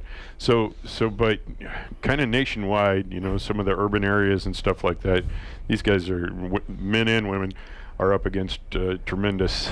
And they don't get paid a whole lot either. No, well. I mean, it's better now that Prop P passed locally, Sure. But I don't know. They don't make $15 an hour. So anyway, National Day of Prayer for Law Enforcement Officers, and so I'm all for that. Amen. I am too. Here's something I am not for at all, but if you want to celebrate it, then go ahead. Because I do not like things in between my toes. Oh, no. National Flip-Flop Day. No. I have a pair of sandals. Yeah. I wear them I probably have more than 2 years, but maybe longer than that. They don't have nothing between They your don't toes. have the. No, right. they got the strap. I can wear those sandals, Yep. but my toes. I just leave my toes alone. Yeah. See, they you had to have them in basic training. Yeah, for shower. We call them shower shoes, though. Flower closet. Yeah. Whatever. Shower closet. Shower closet. Yeah. So I could barely tolerate it in the shower, but. Yeah. We call them shower shoes. Yeah. Let's see. But, you see people, in the stores with them in there. Oh, yeah. Yeah. Sound like a horse. Yep. This is National Splurge Day. On what, though? I don't know. Splurge. Well, if you want to splurge on us, go ahead. Yeah. Well, we won't mind. Stu did. Splurge. Yes. Yeah. He splurged for me, and I shared with you. Shared with me, yeah. Yeah. Thank you, Stu, again.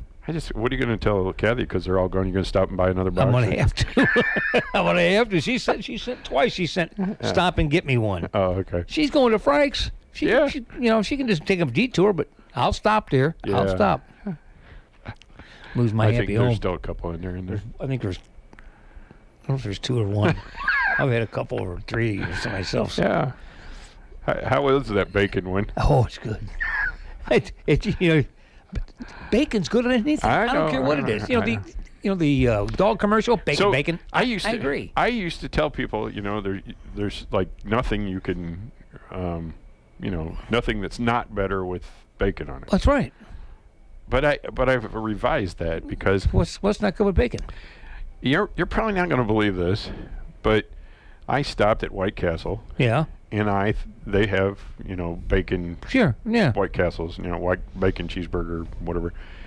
And I ordered, 6 cheeseburgers with bacon on them, and I don't think it adds anything to it. Really? Yeah. I mean, I'm not saying it's bad. I'm just saying, as I was going home, I'm driving home, and I'm eating these, I'm thinking, you know what? I think I finally found something that was not enhanced by the flavor of bacon. So. And you were in your car when you were eating these. You weren't in a Cadillac, right? Right. Yeah. Okay. Well, because I don't want to get the smell. Yeah, you got shot. Let's see. National Take Back the Lunch Break Day. Take back the lunch break day. I guess a lot of people work through their lunch breaks and stuff. Yeah. We have done that. My wife does it. Yeah. I'll say, well, what'd you have for? I worked. Yeah, I had a bag of chips or something like that. Well, I mean, I can't say I haven't done it. I have done it. Sure.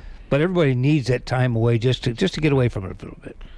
So this is Ugliest Dog Day. Don't they have a competition? Yeah, they do. Is it today? I don't know. I have no idea either. But this is Ugliest Dog Day and Work at Home Father's Day.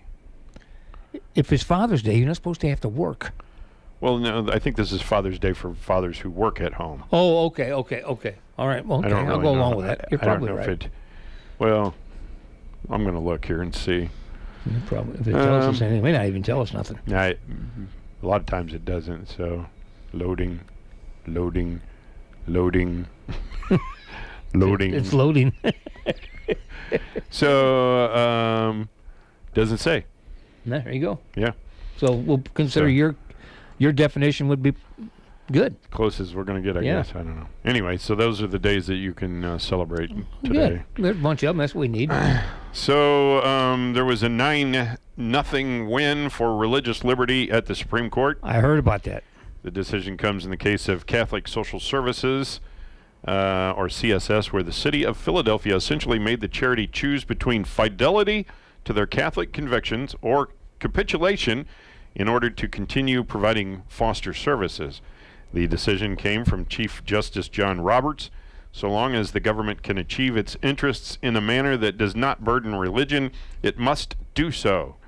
Wall Street Journal said it's a beautiful day when the highest court in the land protects foster moms and the 200-year-old religious ministry that supports them, said Lori Wyndham, an attorney with the Beckett Fund for Religious Liberty, who represented Catholic Social Services before the Supreme Court. Taking care of children, especially children who have been neglected and abused, is a universal value that spans all ideological divides.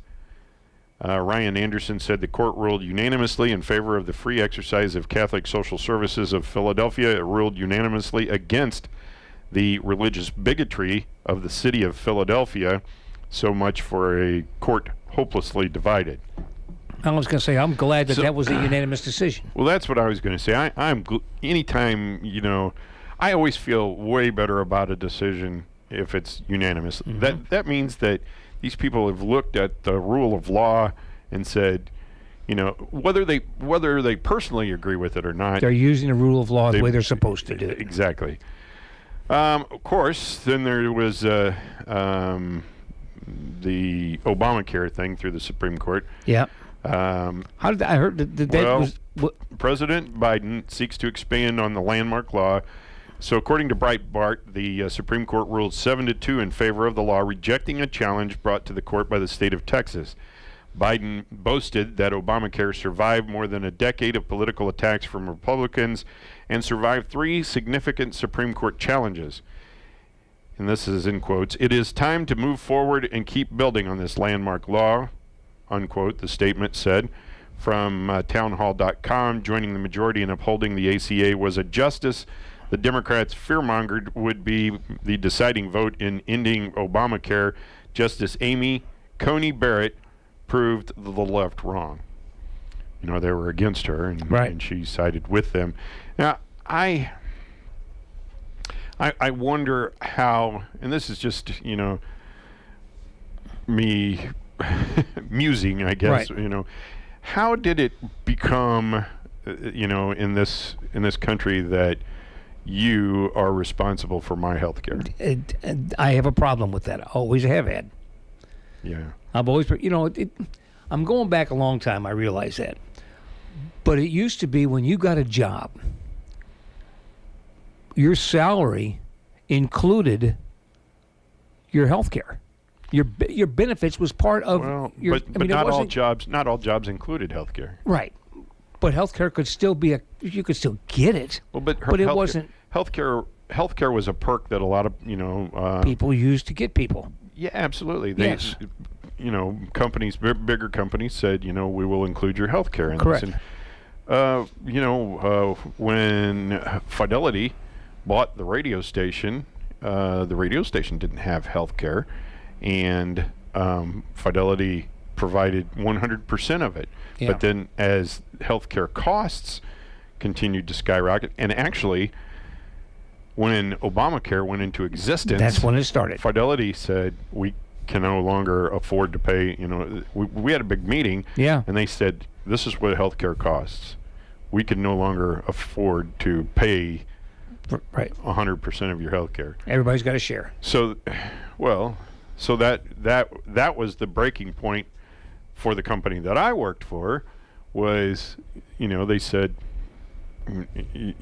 for me being responsible for your health care, then Mm-hmm. So I get it that there's a lot of people who think that if you are a citizen of the United States, then you should be afforded health care. And you know what? People are. And and I saw somebody, I can't remember that, she was running for office or something, and she said, if it hadn't been for the Obamacare, I would be dead right now. I believe that was a lie. Yeah. Because healthcare in our company, they will take care of you. Yes. You may get bills and stuff like that, but you're still they're not gonna throw you out. No, especially at our hospital. Right. I mean, I forget how, every once in a while you hear how much they have lost. They're a not-for-profit organization, but they still, have to pay the bills. Right. So, yep. I don't know. We've got a world-class hospital. So the bank is open today. Today's the celebration of Juneteenth. Yes. But apparently it was too late for them to close declare it down. today. Okay. They did declare today a holiday, but the banks. They just did it yesterday, wasn't it? Yeah, and so the banks are still open today. Let's see, President. So I read this and I thought, well, I'll read it to you. Okay. Then see what you think. Let's see. President Biden told reporters Wednesday that he gave President Vladimir Putin a list of 16 critical infrastructure entities that are off limits to a Russian cyber attack. Those entities include energy, water, healthcare, emergency, chemical, nuclear, communications, government, defense, food, commercial facilities, IT, transportation, dams, manufacturing, and financial services. So those are the 16 things. Everything else is okay. You can take your pick. Those no on those, but everything else you want to go ahead and just hack into whatever you want. Everything else is just free and whatever. Holy cow! Man. I don't even know what to say about it. There's nothing you can't say about it. The statement says it all. Yeah. So I wish I had printed it out because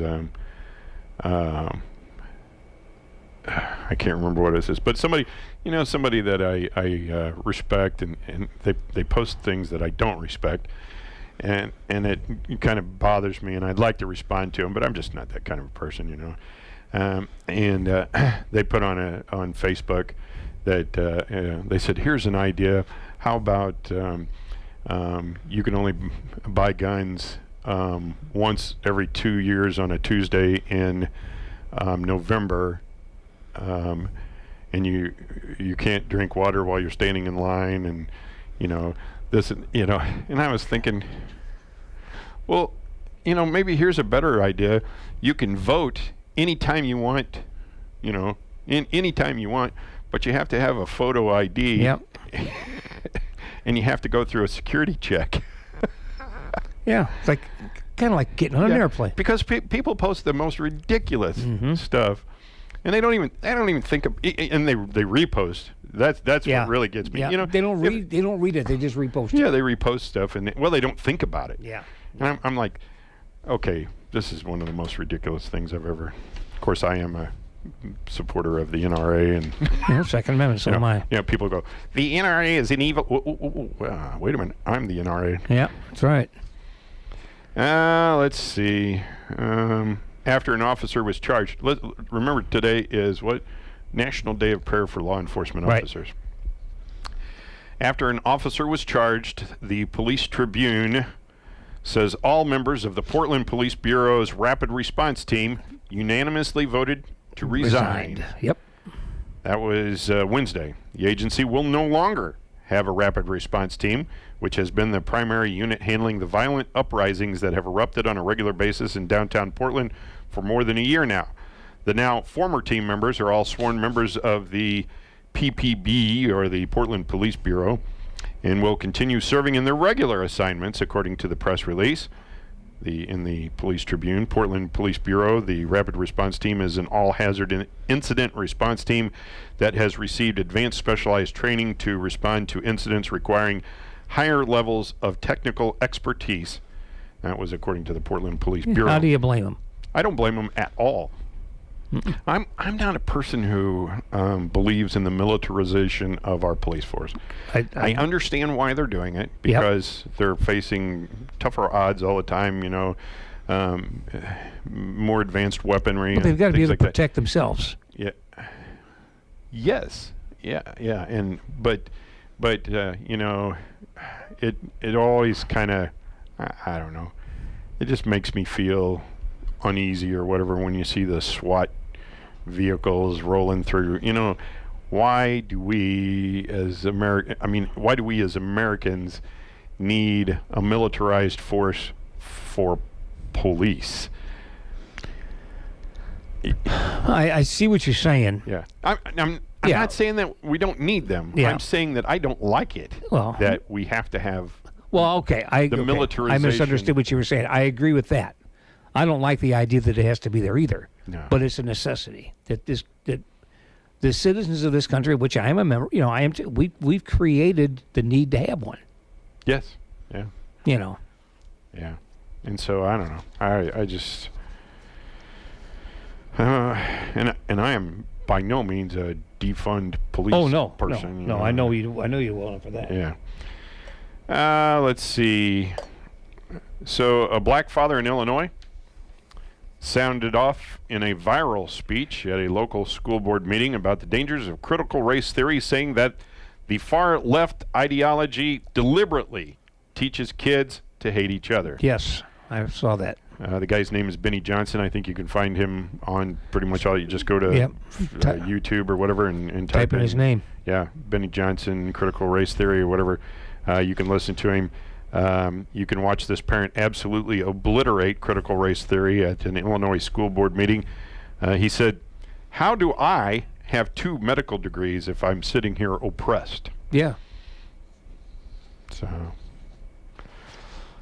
let's see. And during a press briefing on Capitol Hill on Thursday, Democratic House Speaker Nancy Pelosi dodged a reporter's question about whether a 15-week unborn baby constitutes a human being. It does. Well, she dodged the question. The reporting, citing a Mississippi bill waiting to be heard by the Supreme Court that bans abortions after 15 weeks, asked, "Is an unborn baby at 15 weeks a human being?"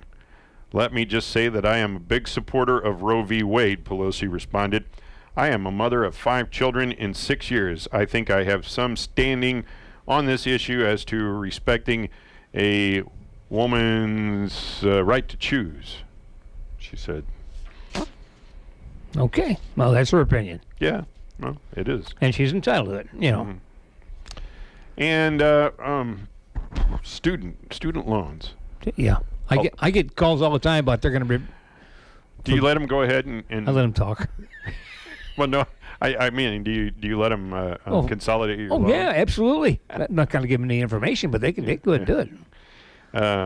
Yeah. Let's see. what is the there's a T-shirt out there that what is it? I don't have a college degree, but I do have a DD-214. Yeah. Yeah. Yeah. Let's see. The student debt crisis is one that spans generations, with about 8.7 million Americans aged 50 still pay over 50, and I know a couple of these people. Still paying. Still paying, yeah. And Americans over 50 still paying off college loans, whether they've taken out loans to help their children or went back to school later in life. The oldest borrowers hold the fastest growing share of the country's $1.7 trillion in student debt. And with higher interest rates, their loan balances have swelled by nearly half since 2017, leaving retired borrowers making repayments without the income they once had when they were working. I know a couple of people who I would normally say, by and large, were kind of conservative people, but they have voted on the Democratic side to get rid of their student loan because they think that the student debt will be erased. That's why. That's what the only reason. Yeah. So. Well, I don't know what people, when you take out, a student loan, what is your thought process when is it just I'm not worried about it? Well, yeah. I mean, is it that well, everybody does this. Well, they're going to come back and take your degree away? I mean, sure, that's what somebody's probably thinking. Well, like a car. I don't know. That's what I'm asking. Yeah, I don't know. I've never had a student loan, so I don't know. Well, I mean, if you buy a car and you don't pay for it, they're going to come get it. Right, and so you make an effort to pay it off, right? I don't know what the thinking. I never took a student loan, so I have a DD-214. Yeah, me too. I delivered soda to colleges once. Once? Yeah. Then they didn't pay for them, so you didn't take any. Then they're done. Oh, I don't know.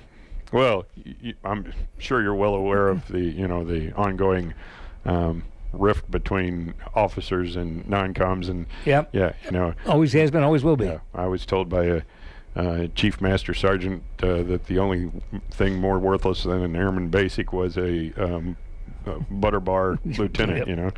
Well, I met a guy. We were down at Corinth, Mississippi, and went into they have an interpretive center down there for the battlefield. Walk in, we're talking to this guy, and this guy's he's standing kind of tall and strong, and he's not real much bigger, but he doesn't weigh as much as me.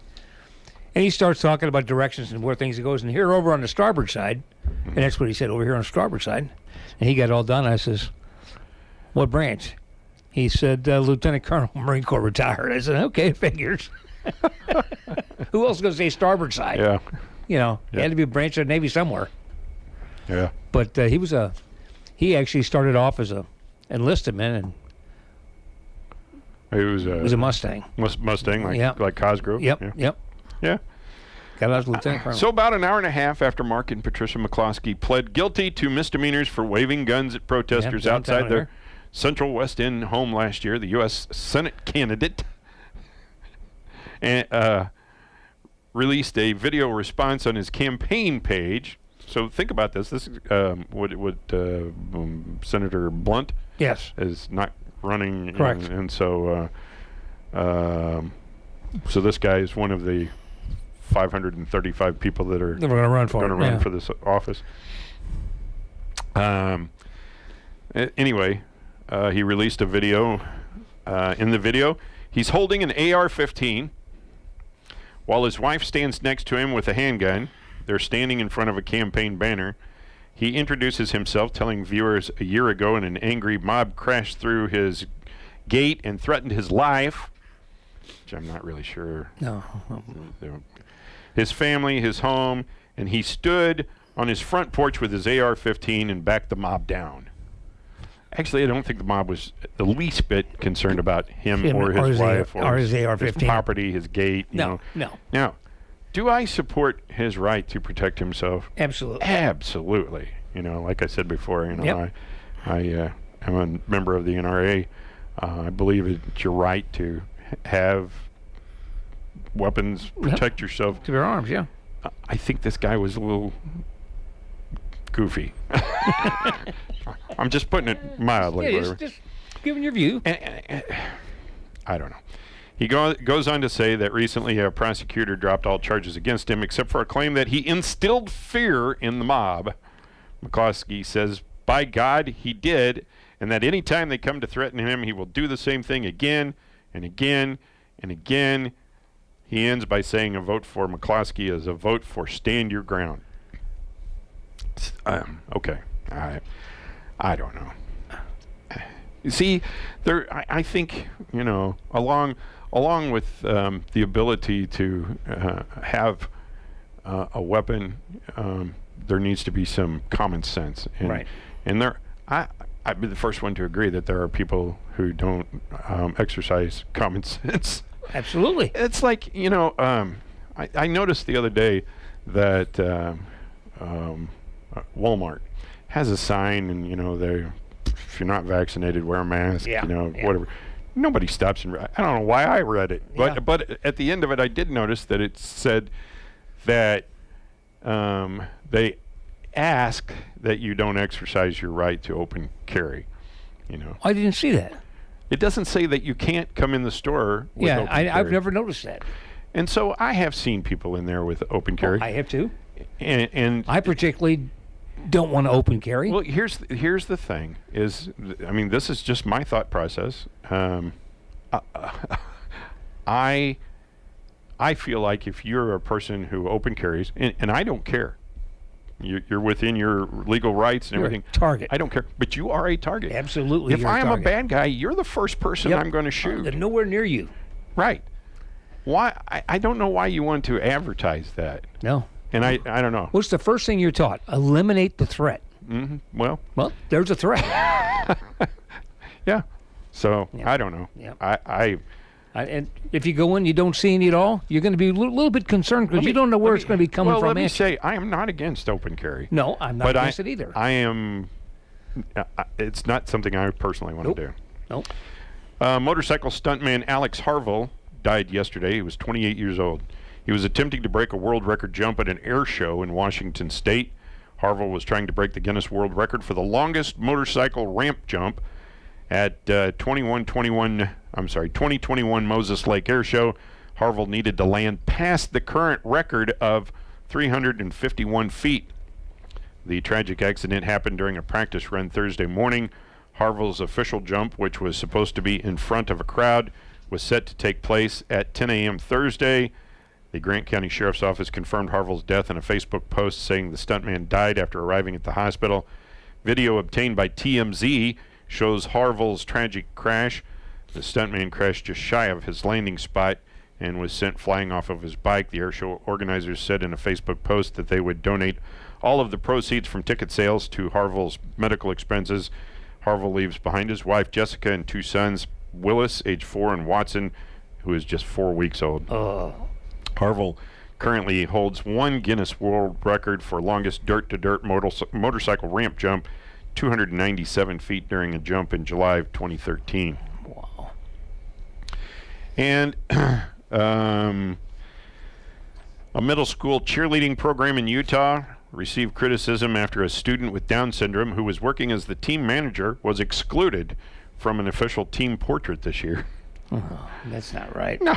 Well, so were you, I know people who, and I may have even been one who were excluded from, not excluded, but didn't show up for a picture or something like that. Sure, yeah. So I don't know. Things happen. Yeah, the word excluded means one thing to me. Well, right. So Shoreline Junior High School's cheerleading squad took 2 official team portraits. One photo had 14-year-old Morgan Arnold. Another photo that included everyone but Arnold. The Salt Lake Tribune reported Wednesday the latter photo was used by the school on social media and in the yearbook. Arnold's older sister, Jordan Pohl, who's 25, says she believes the decision was made because of her sister's disability. She also said it was the second time in 3 years that Arnold was left out of the yearbook. She was not mentioned in the class list 2 years ago. Pohl says Morgan's very intelligent, adding that her sister's name was not even mentioned in the yearbook. She knew what happened. She was sad, and she was hurt. In public posts on Facebook and Instagram, polls shared the two photos and argued that the school was deliberately excluding her sister. She said her sister spent hours learning the dances, going to games, and supporting the team. And anyway, it goes on and on. But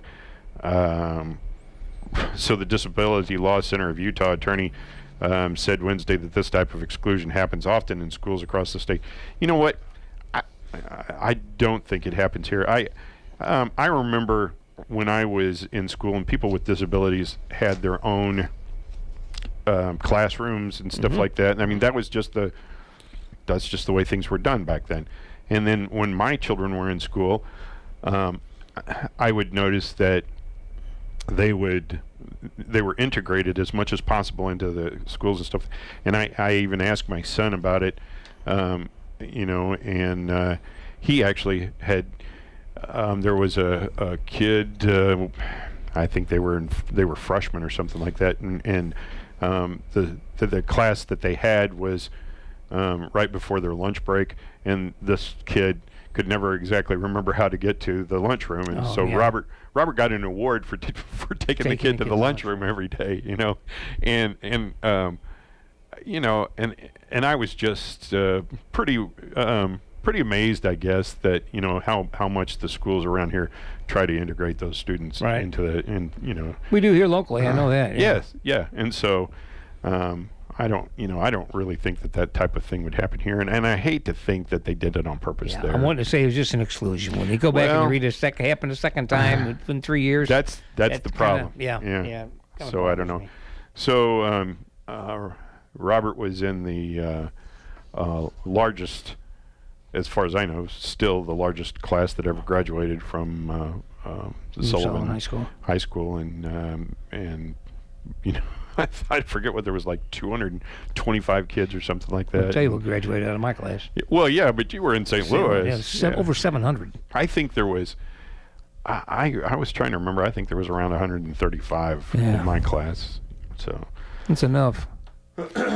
So I don't know. What do you got there? Got a few birthdays. All right, better hurry. We got James Montgomery, Flag. He was the illustrator who made the poster for "I Want You, Uncle Sam." When yeah? Yep, born 1877. Jeanette MacDonald, born 1903, the little singing actress, and she was famous for the Indian love song "When I'm Calling You" with Eddie, with Nelson Eddy. I'm calling you. My mom used to sing that. Bud Collier, MC on TV shows "Beat the Clock" and "To Tell the Truth." Brett Adair, American Oilman. John Blaine portrayed him in Hellfighters in 1968. Richard Boone, Paladin on Have Gun Will Travel. I like Paladin. I did too. Lou Brock. All right. The Bass Burglar, 1939. Paul McCartney, 1942. Blake Shelton, 1976. And Richard Madden of Game of Thrones, born in 1986. All right. Well, we got about 30 seconds before 9 o'clock, and I see Dr. Cruz is here, and he's going to tell us the heartbreaking news, I guess, from St. Clair about their building projects and stuff. So that'll be after the For Sale show. We are AM 1560 KTUI Sullivan 94.1 FM. You can also pick us up on YouTube. Just go to YouTube and search for KTUI Live. It's 9 o'clock, and it's time for the news. I'll be back in about 5.5 minutes. Stay tuned. USA Radio News with Lance Pry. After passing both the Senate and House earlier this week, the Juneteenth National Independence Day Act was signed into law Thursday by President Biden, making it the 11th federal holiday. Juneteenth is the day we celebrate President Lincoln's signing of the Emancipation Proclamation on January 1st, 1863. Companies such as Allstate, Google, and Nike have announced they will recognize Juneteenth as a paid holiday for their employees. 3 bodies have been found and 2 people remain missing after a group of tubers floating along the Dan River in North Carolina went over the dam on Wednesday. Rockingham County Sheriff's Office said in a tweet there was a search and rescue operation in place from the Duke Energy plant to the Virginia state line. Louisiana's governor declared a state of emergency Thursday ahead of heavy rains and other possible effects of an approaching tropical storm just weeks into the hurricane season. The National Weather Service said the New Orleans area could get 8 inches of rain. USA Radio News. Deb's constipation with belly pain, discomfort, and bloating kept giving her grief. She talked to her doctor to get some relief. Turns out Deb had irritable bowel syndrome with constipation, or IBS-C, which was a start. Saying yes to Linzess helped her do her part. Linzess, or linaclotide, is a prescription medicine that treats IBS-C in adults. Linzess works differently than laxatives. It lets you have more frequent and complete bowel movements and helps relieve overall abdominal symptoms, belly pain, discomfort, and bloating. These symptoms were studied in combination, not individually. Do not give Linzess to children less than 6, and it should not be given to children 6 to less than 18. It may harm them. Do not take Linzess if you have a bowel blockage. Get immediate help if you develop unusual or severe stomach pain, especially with bloody or black stools. The most common side effect is diarrhea, sometimes severe. If it's severe, stop taking Linzess and call your doctor right away. Other side effects include gas, stomach area pain, and swelling. There could be more to your story with IBS-C. Talk to a doctor today. Say yes to Linzess. Learn more at linzess.com or call 1-800-LINZESS. Sponsored by AbbVie and Ironwood Pharmaceuticals. The community of Buckhead in Georgia wants out of Atlanta's jurisdiction. Tim Berg reports. In the Atlanta community of Buckhead, the debate over becoming an independent city has been brewing on and off for decades. Now, amid a spike in crime, calls to split from Atlanta have grown louder than ever. Homicides are up by 63% compared to the same time last year and up 43% compared to the same period in 2019. The city has seen more than 300 shooting incidents since the start of the year, up 45% from what it recorded last year at the same time, and up 55% from 2019. Bill White is the chairman and CEO of the Buckhead City Committee. He tells Fox News enough is enough. We are living in a war zone. That's how we describe living in Buckhead. And what has happened here in the last several years is an incredibly dangerous spike in crime and a complete vacuum of leadership. The police in Atlanta are great policemen and women. We love them. They just want to do their job, and they're not being allowed to do that. USA Radio News. Now you can fly anywhere in the world and pay discount prices on your airline tickets. Book a flight today to London, Paris, Madrid, or anywhere else you want to go and pay a lot less guaranteed. Call the International Travel Department right now at Low Cost Airlines. 800-215-5141. 800-215-5141. That's 800-215-5141. Back in 2020 St. Louis, Mark and Patricia McCluskey were alarmed when a mob broke down a gate on private property and entered their private street. The couple held guns on the mob as they screamed back and forth. The issue has finally been settled. Wendy King from the Pacific Northwest, USA Radio News Bureau reports. The plea agreement means that neither Mark McCluskey nor Patricia McCluskey will face more serious felony weapon charges. Mark pleaded guilty to fourth-degree assault and was fined $750. Patricia pleaded guilty to second-degree harassment and will pay a $2,000 fine. The McCluskeys were caught on camera in June 2020 brandishing firearms at protesters who walked past their home on a march to the mayor's house.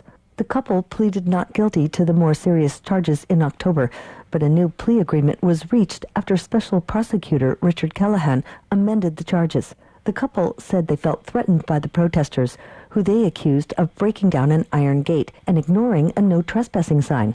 The people in the demonstration denied damaging the gate and said that the march was peaceful. In addition to the fine, the McCluskeys must forfeit their guns, which will be destroyed. From the USA Radio News Pacific Northwest Bureau, I'm Wendy King. Former Van Halen members Sammy Hagar and Michael Anthony have launched Instagram and Facebook pages dedicated to the Hagar era of Van Halen. The rockers, who are current bandmates in The Circle, announced the creation of the new social media pages Wednesday. I'm Lance Pry. This is USA Radio News. From the KTUI Weatherbug Weather Center, for this morning, expecting mostly clear skies.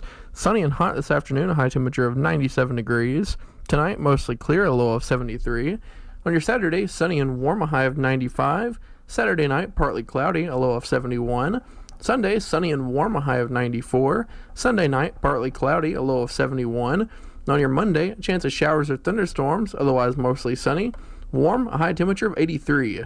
For KTUI, I'm Andrew Brady. Thank you, Andrew. It's 86 degrees here at the studios of KTUI. We're only at, like 5.5 minutes after 9 o'clock, already 86 degrees. Going to be warming. The National Weather Service Center in St. Louis has issued a heat advisory, so try to stay cool today. Be sure to hydrate with water. Heat index values as high as 104 today. Oof. Time for the for sale show. If you've got something to buy, sell, or trade, you can give me a call right now. 468-5101. That's 573-468-5101. You can also send me a text message, 677-1001. People have been sending me text messages this morning, not about for sale show items, but they've been using that number, 573-677-1001. And let's see, you can also email me anytime at forsale@ktui.com. You can use the number 4 or spell it out, FOR, forsale@ktui.com. All right, my list of items. So I talked to Frank Reed the other. Actually, I spent most of my time talking to his wife.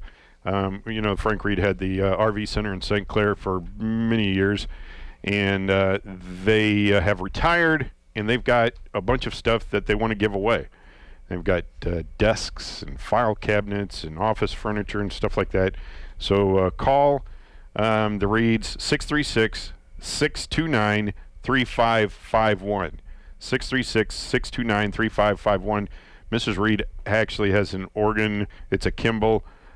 She said it works, and she wants to sell it, but everything else that they've got there from their office and stuff like that is free. So if you need a desk or chairs or something like that, give them a call, find out what they got. 636-629-3551. Had a guy call, and he said he's got a bike, a bicycle. He said it was worth about $400. He wants half of that, $200. He's got a 12,000 BTU air conditioner. People might be wanting that today. He says it's a 110 unit, and he wants $125 for it. He's got a couple of tires that he'd sell for $40 a piece. He's got a cabinet for $30, a carpet cleaner. Give him a call, 636-584-3644. 636-584-3644. Guy took out some shower doors. He says they're in good shape. Maybe need cleaned up a little bit, but these shower doors are free. 627-3317. 627-3317. Lady's got some alcohol burners from 1908, some glass milk jugs, a trunk from World War II from the Signal Corps. She wants $100 for it. Her number is 573-205-9401. 573-205-9401. Vernon's got a horse blanket, not a saddle blanket, a horse blanket, and he doesn't use it anymore. He says it's in good shape. He'd like $25 for it. He's also looking for a grain drill. If you've got a grain drill you'd like to sell, or you'd like that horse blanket, give Vern a call at 732-5763. 732-5763. Got a 67 Cub lowboy with a snow blade on it. 573-205-2946. He also had some chicks for $2 a piece and some eggs, $2 a dozen. 573-205-2946. 205-2946.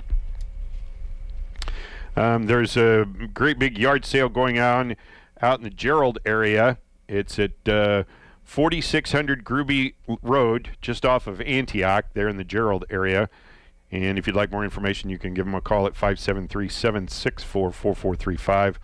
573-764-4435. And then Steve is wanting to sell his upright bass. He has two of them. They take up a lot of room, so he needs to get rid of one of them. 573-205-3735. 573-205-3735. I think that's going to do it for the For Sale show here this morning. As I told you, you can email me anytime. So like over the weekend, if you come across something in your garage or your attic or something that you want to get rid of, just email me, forsale@ktui.com. 10 past 9 o'clock.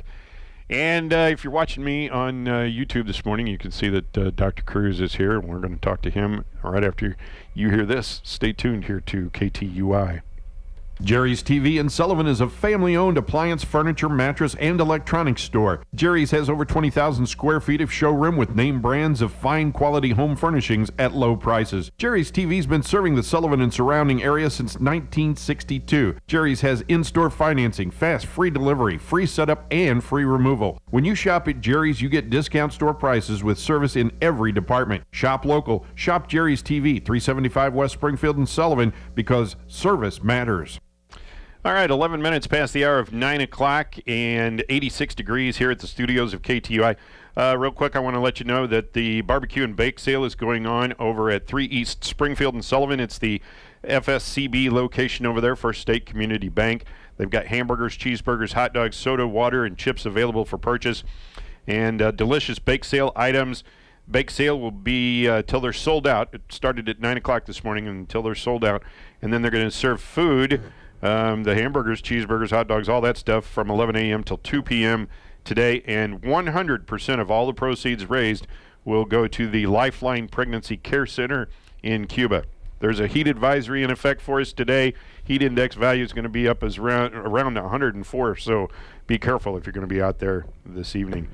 Dr. Kyle Cruz is the superintendent at the St. Clair School District, and there was some news making the rounds, I guess, the news cycle in the St. Louis area about St. Clair and some other Pacific. And St. Clair and Pacific, right. Yeah. I don't know if you saw a story or not about construction prices. That's right. And I think the remark was that if you're a homeowner or a contractor, you're building a house and the prices go up, that gets kind of passed along. Yeah. But if you're a school district and you're trying to get a project built, you don't really have the ability to go back to the well and get some more money to finish the project. So, yeah, it's been tough here lately. We're trying to bid construction projects, and our board meeting last week dealt with a lot of that. Prices are going crazy. I think contractors seem to have full schedules of work, and it's very tough to get bids that are competitive right now. So I don't really know how all of this works, and but if you build something right now, right, and then next year all of the prices of building construction and everything go back down, which they say they're going to, but not. They won't go down as fast as they went up, and they probably will never go back to the levels that they were. Right. But if you have something built right now, then as the building prices go back down, does that make your buildings worth less? Does it make buildings worth less? For a school district, that's not a huge question because we're not going to sell the buildings. If you're a contractor out there building a commercial building or a home, and you build it with the most expensive pieces right now, I could see some deflation in home prices maybe on the horizon, but that's kind of a judgment call. I don't know.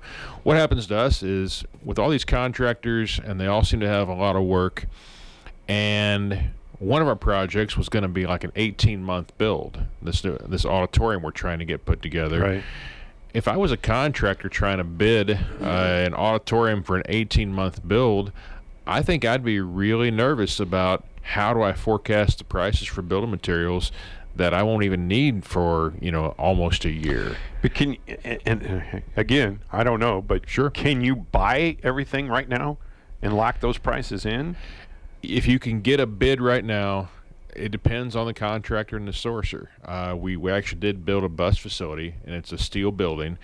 And one contractor uses a company that said, okay, yeah, here's our price, and we'll honor that price. We'll hold that price, even though you won't get that building for 28 weeks, which is crazy. When we started putting the bids out, they told us 12, 14 weeks for steel building. And when the bids came in, it had backed out to 28 weeks until that building could arrive. One contractor said, yep, they're going to hold the price for you. They'll honor it. Another contractor, different company, he said, my steel building supplier says this price is good for basically this week. So take it now or next week it'll go higher.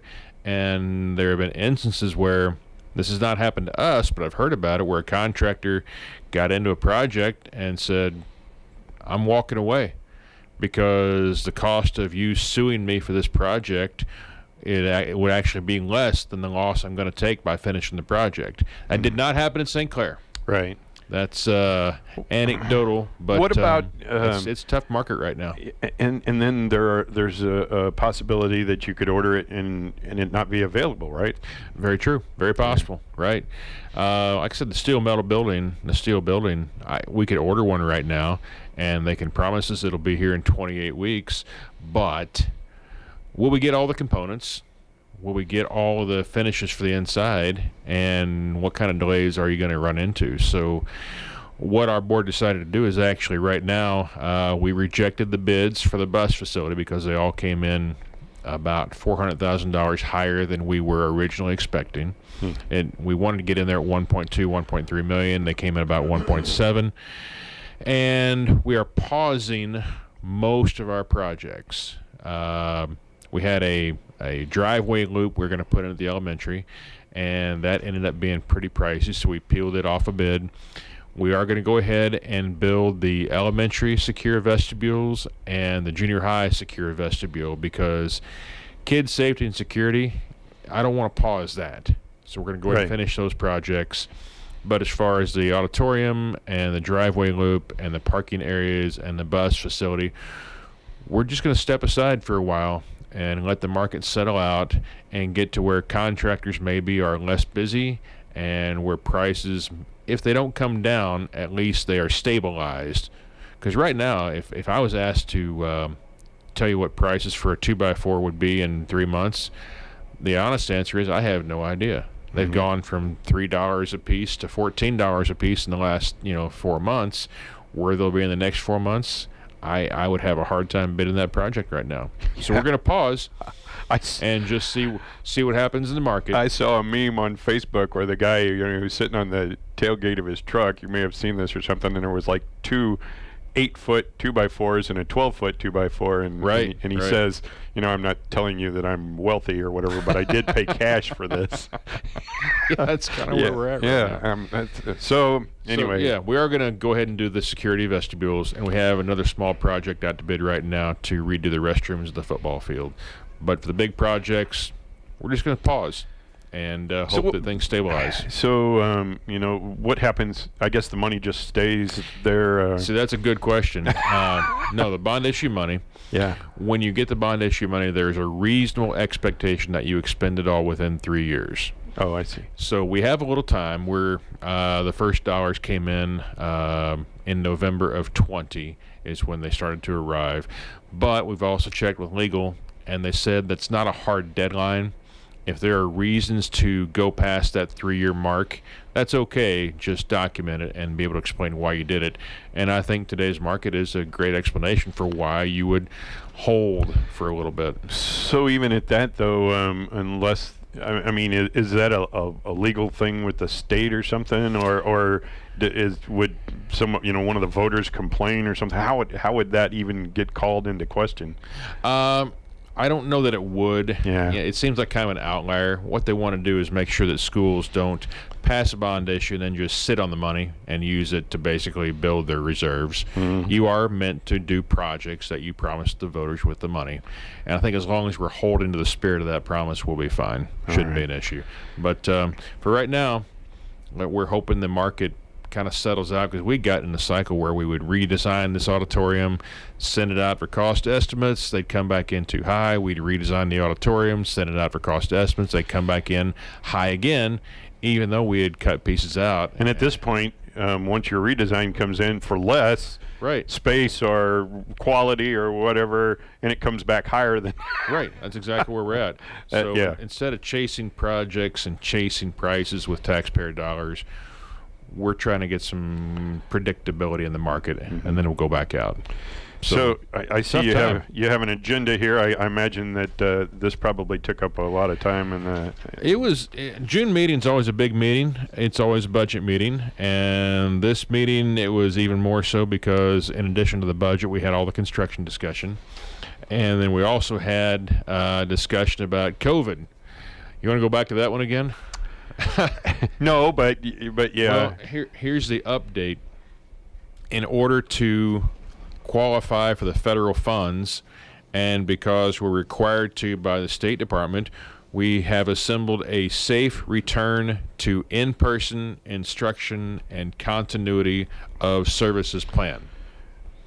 Didn't you already do that? That's exactly right. We already did that. We have already returned to in-person instruction. Yeah. But across the nation, a lot of schools and states didn't this year. I know. We were in school all year last year, but nevertheless, we have to meet the federal requirements. So we took last year's plan, where we went back to school, have updated it and modified it to fit current circumstances, and have put it back out as our return to in-person instruction. They don't like it if you just put "been there, done that." No, I got the T-shirt. Okay, you want to hear a funny story? Okay, sure. I think the statute of limitations is passed. So Okay. It's okay. Do you remember during the 2008-2009 recession, and there was a federal money came out, and it was basically bailout money? Well, Yeah, schools sure. got some of that bailout money. Right. And as a result, we had to report how many jobs were saved with the bailout money. Okay. Well, I was at another school then, and we were in good fiscal condition, and so we would not have laid anybody off. Mm-hmm. You know, we had enough funds to keep the staff fully employed, and so I put 0 in the blank because we didn't save any jobs. I actually got a call, and they told me, "You can't say 0." I said, "Well, I explained it. You know, we had the money. We're going to keep everybody employed. Well, you can't say 0." Mm-hmm. I said, "Okay, 3." And they said, "Okay, fine, we're good." And there they went. Yeah. But it's such a strange situation we're in. You're right. We were in school all year last year, so our return to in-person instruction is a little bit superfluous, but we'll make the plan and put it together. And it's good to have the plan in place saying that if conditions get worse, here's what we're going to do. So it's on our website now. We're good to go. And then the budget discussion, it was different this year because of the federal ESSER funds, emergency school and security relief funds, and we've got those built in to use over the next 3 to 4 years to support salaries and keep school operating. But it's just an unusual budget year. Our reserves are going to look a little inflated for a couple years until we have used the federal funds. But anyway, we approved the budget. We paused the construction projects. We approved the plan for return to in-person instruction. And the only thing is we do have a new football scoreboard on the way. And so we are working to get it installed this summer. They didn't jack the price up of that? Or? No, we got that one in before prices change. We do have some advertising panels, so we're going to look for some advertisers on that.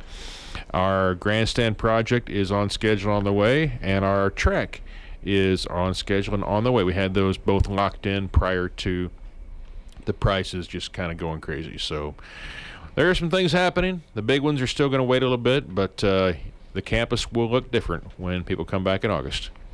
So I know you said some of your transportation stuff. Are you able to streamline any of the bus route around the building or anything? Or we will be able to with the new projects, but that's one of the projects on hold. So for now, we're going to simply maneuver through the traffic situation and keep going the best we can. All right. All right. So when is are you guys still doing summer school right now? Summer school goes till June 30th. Okay. And then first day of school, I need to actually look at it. I think it's like August 24th, I believe. Which is a Tuesday? It is a Tuesday. Yeah. Yep. They passed a law, and you can't go back to school any earlier than so many days before Labor Day at all now. Right. So I think that falls on the 24th again this year. And was that so people could take vacation, or was that because of sports and stuff, or a little bit of both, or none of it? Or it depends on who you ask.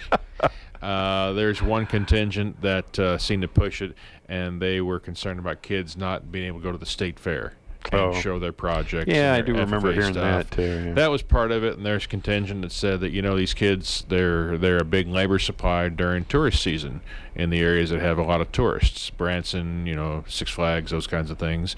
And then there's a contingent saying that it seems like school starts early in August, and it is getting into summer vacations with families. So the legislature made a call, and we're adapting. So it's okay to disrupt several hundred school districts instead of moving the date for the state fairs? I guess it was. I don't know. I know. All right. Well, we appreciate you coming in and letting us know what's going on. I guess Good we'll seeing you. see you Appreciate again next month. I'll be here. All right. Dr. Kyle Cruz is the superintendent at the St. Clair School District. We do appreciate you coming in.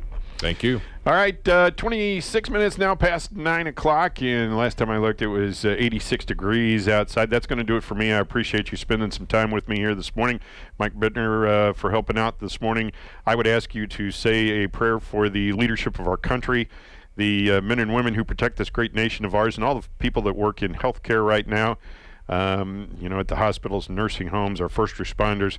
Please find a blood drive somewhere. Go to redcrossblood.org and look it up. Poke your zip code in there. They'll tell you when the next closest one is. You can even fill out some paperwork and get an appointment to help speed things along. Sign the back of your driver's license. I will actually be back with you tomorrow morning. Bobby D's daughter's getting married down around Springfield area tomorrow, so I'll be here and do some news and stuff, and then I'll be back with you here on the air 6 o'clock on Monday morning. Mike Gallagher is up next. Stay tuned here to KTUI. Management. I think that it was bad leadership. Right. A failure on the part of leadership. And you could be completely correct, and it could be no more than that. I guess the pushback, though, against Tucker for asking the questions he's asking, yeah, he's an opinion guy. He's not a journalist. So what? He's asking questions like, why don't we know how many people are locked up? Still, are you at all intrigued by that? How long are these people supposed to be behind bars for trespassing charges? Yeah, well, I'm not certain about the actual cases. What I do know is that I can ask questions that infer things that are totally outlandish. Yeah, that's true. I think that in a show like a commentary show like Tucker Carlson, or even this show, that people take these liberties and people start conspiracies in this manner. It's the basis of a good conspiracy theory to ask, to disprove the negative. There's a lot of merit to what you say. On the other hand, if we don't ask questions, Michael, we ain't ever getting any answers to any of it. And I can tell you're as confused by some of the mysterious circumstances of January 6th as the rest of us. Who killed Ashley Babbitt? Why hasn't his identity ever been revealed? Why were people led into the Capitol? Who's in jail? That may not be journalism 101, but those are fair questions. Glad you called, Michael. 1-800-655-MIKE.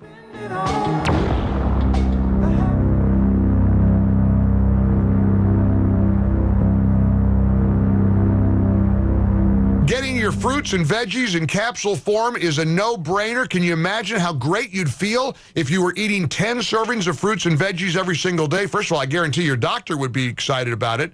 That's how I feel. I feel like $1 million because I'm a Balance of Nature customer, and I have been for a long time. In fact, when I heard that Balance of Nature was in the building, Dr. Howard and his team, I chased after them, and I said, can I tell my audience about how much I love the fact that I'm getting vital nutrients sourced from 31 fruits and veggies every single day? Join me and experience the Balance of Nature journey for yourself. All new preferred customers get an additional 35% discount and free shipping on your first Balance of Nature order. Be sure to use the discount code MikeG. Get started. Promo code MikeG when you go to balanceofnature.com or call 800-2468-751. 800-2468-751. It's Balance of Nature. Mike Gallagher. The IRS doesn't mess around. If they want your money, they'll take it. They can take your paycheck and bank accounts too, even threaten your home or business. Don't take on the IRS alone. If you owe back taxes, the smartest thing you can do is call Optima Tax Relief. The experts at Optima specialize in a powerful IRS tax assistance program called the Fresh Start Initiative. And their clients that qualify are saving thousands, even tens of thousands. One call starts the process to stop the demand letters, stop aggressive collection actions, and stop the IRS from targeting you. But don't delay. It's important to act now while you still have options. Optima is A+ rated with the Better Business Bureau. Optima has already resolved over $1 billion of tax debt for their clients. Get your life back. For tax help you need, for tax help you can trust, call Optima now for your free consultation. Call 800-965-1433. 800-965-1433. 800-965-1433. Optima Tax Relief. Some restrictions apply. For complete details, please visit OptimaTaxRelief.com. News on Missouri Net. I'm Bill Wise. A teenager was rushed to the hospital last night after going under the water for several minutes at Creve Coeur Lake near St. Louis. First responders were called just after 7. The 14-year-old boy was swimming just offshore when he went under. Local regulations do not allow swimming at Creve Coeur Lake. A newly formed Missouri House Committee on Broadband Development will hear testimony next month from Missouri's largest general farm organization and from rural electric cooperatives. The Missouri House Special Committee on Broadband Development has scheduled a July 20th hearing in Jefferson City to hear testimony from Missouri Farm Bureau and from the Association of Missouri Electric Cooperatives. The committee held its first hearing last week. They learned that Missouri now ranks 32nd nationwide for broadband access. Representative Lewis Riggs of Hannibal says there's still 392,000 Missourians who lack high-speed internet, either because it's not available or they can't afford it. Brian Hillsworth, Missouri Net. This is news on Missouri Net. Get 5-star tools for your 5-star dad with battery power made by Steel. From mowers and blowers to trimmers and more, with the AK Homeowner Series starting at $199.99, Dad can get the work done quickly and make more time for what really matters. Shop online at steelusa.com/gift guide. Pick up at over 10,000 local Steel dealers. All prices MSRP, includes battery and charger, are available at participating dealers. Dad doesn't quit until the job is done. So get him gas-powered tools from Steel that can keep up with him. From chainsaws and trimmers to blowers and more, Steel has the tools Dad needs. With legendary Steel gas-powered equipment starting at $139.99. Shop online at steelusa.com/gift guide. Pick up at over 10,000 local Steel dealers. All prices MSRP, available at participating dealers. Is it legal to look at the legal system? And You, a special production from the Missouri Bar. It's summer vacation time. The last thing on our minds is getting into legal trouble. But what about that out-of-town speeding ticket or water skiing under the influence? As we're all thinking about heading out to the lake or some other nice, cool spot, what are some of the most common ways folks end up on the wrong side of the law? Join us for another episode of the Missouri Bar's podcast, Is It Legal To? A regular look at our legal system and you. Look for it at MissouriLawyersHelp.org. From the KTUI WeatherBug Weather Center, for this morning, expecting mostly clear skies. Sunny and hot this afternoon, a high temperature of 97 degrees. Tonight, mostly clear, a low of 73. On your Saturday, sunny and warm, a high of 95. Saturday night, partly cloudy, a low of 71. Sunday, sunny and warm, a high of 94. Sunday night, partly cloudy, a low of 71. On your Monday, a chance of showers or thunderstorms, otherwise mostly sunny. Warm, a high temperature of 83. For KTUI, I'm Andrew Brady. KTUI time is 9:33, and the current temperature is 83 degrees. I'm Sam Scott for KTUI. Men and women to join their Small Business Advocacy and Advisor Program. They will prepare you to be a leader for small businesses in your community, your state, and the country you love. If you want to join the fight, go to joinjcn.com now. That's Join JCN. They need you. America needs you.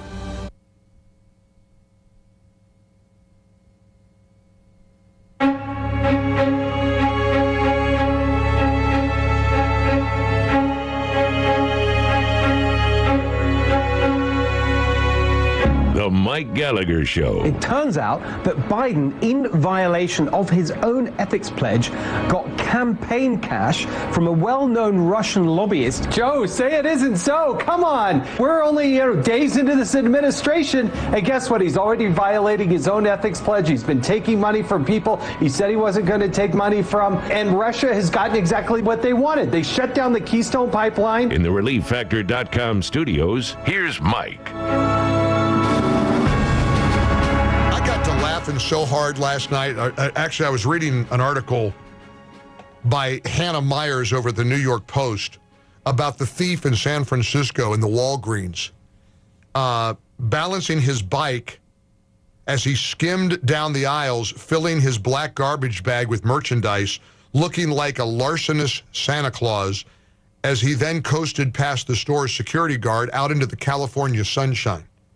But there's nothing funny about the social crisis on display, she writes.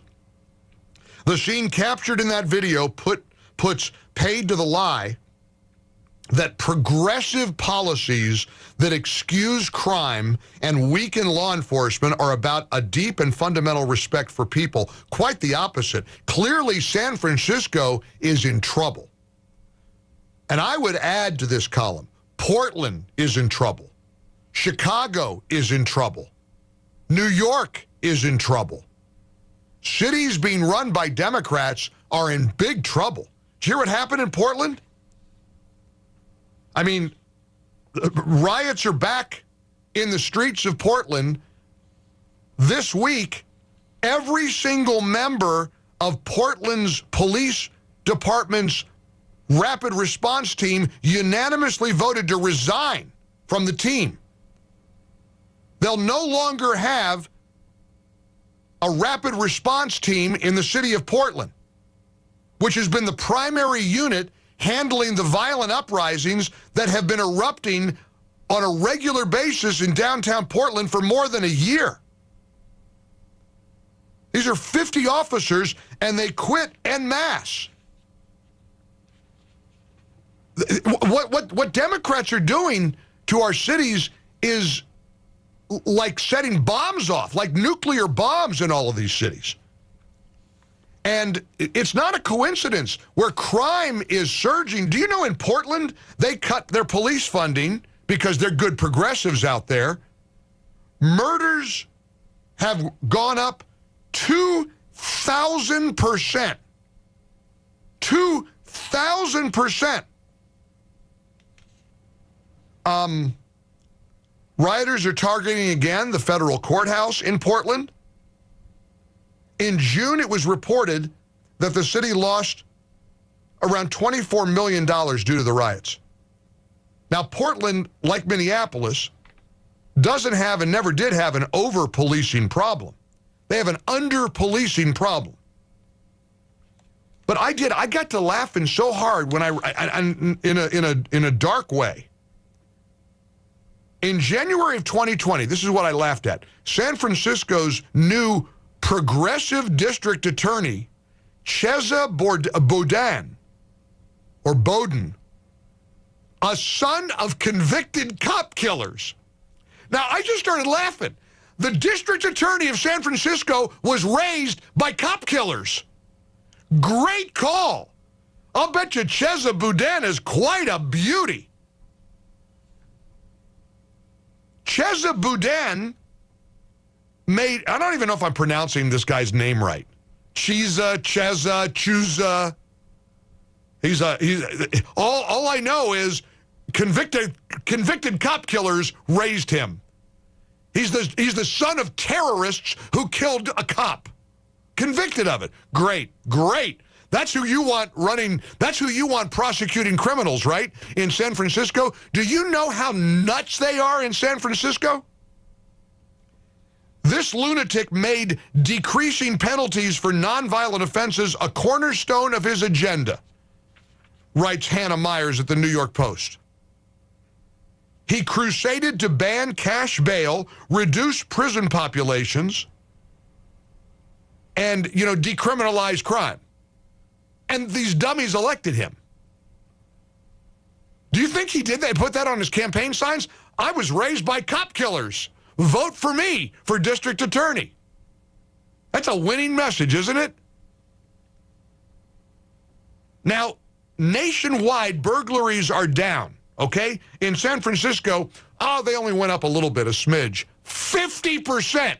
Burglaries in San Francisco, a huge city, up by 50%. Motor vehicle theft shot up in San Francisco by 22%.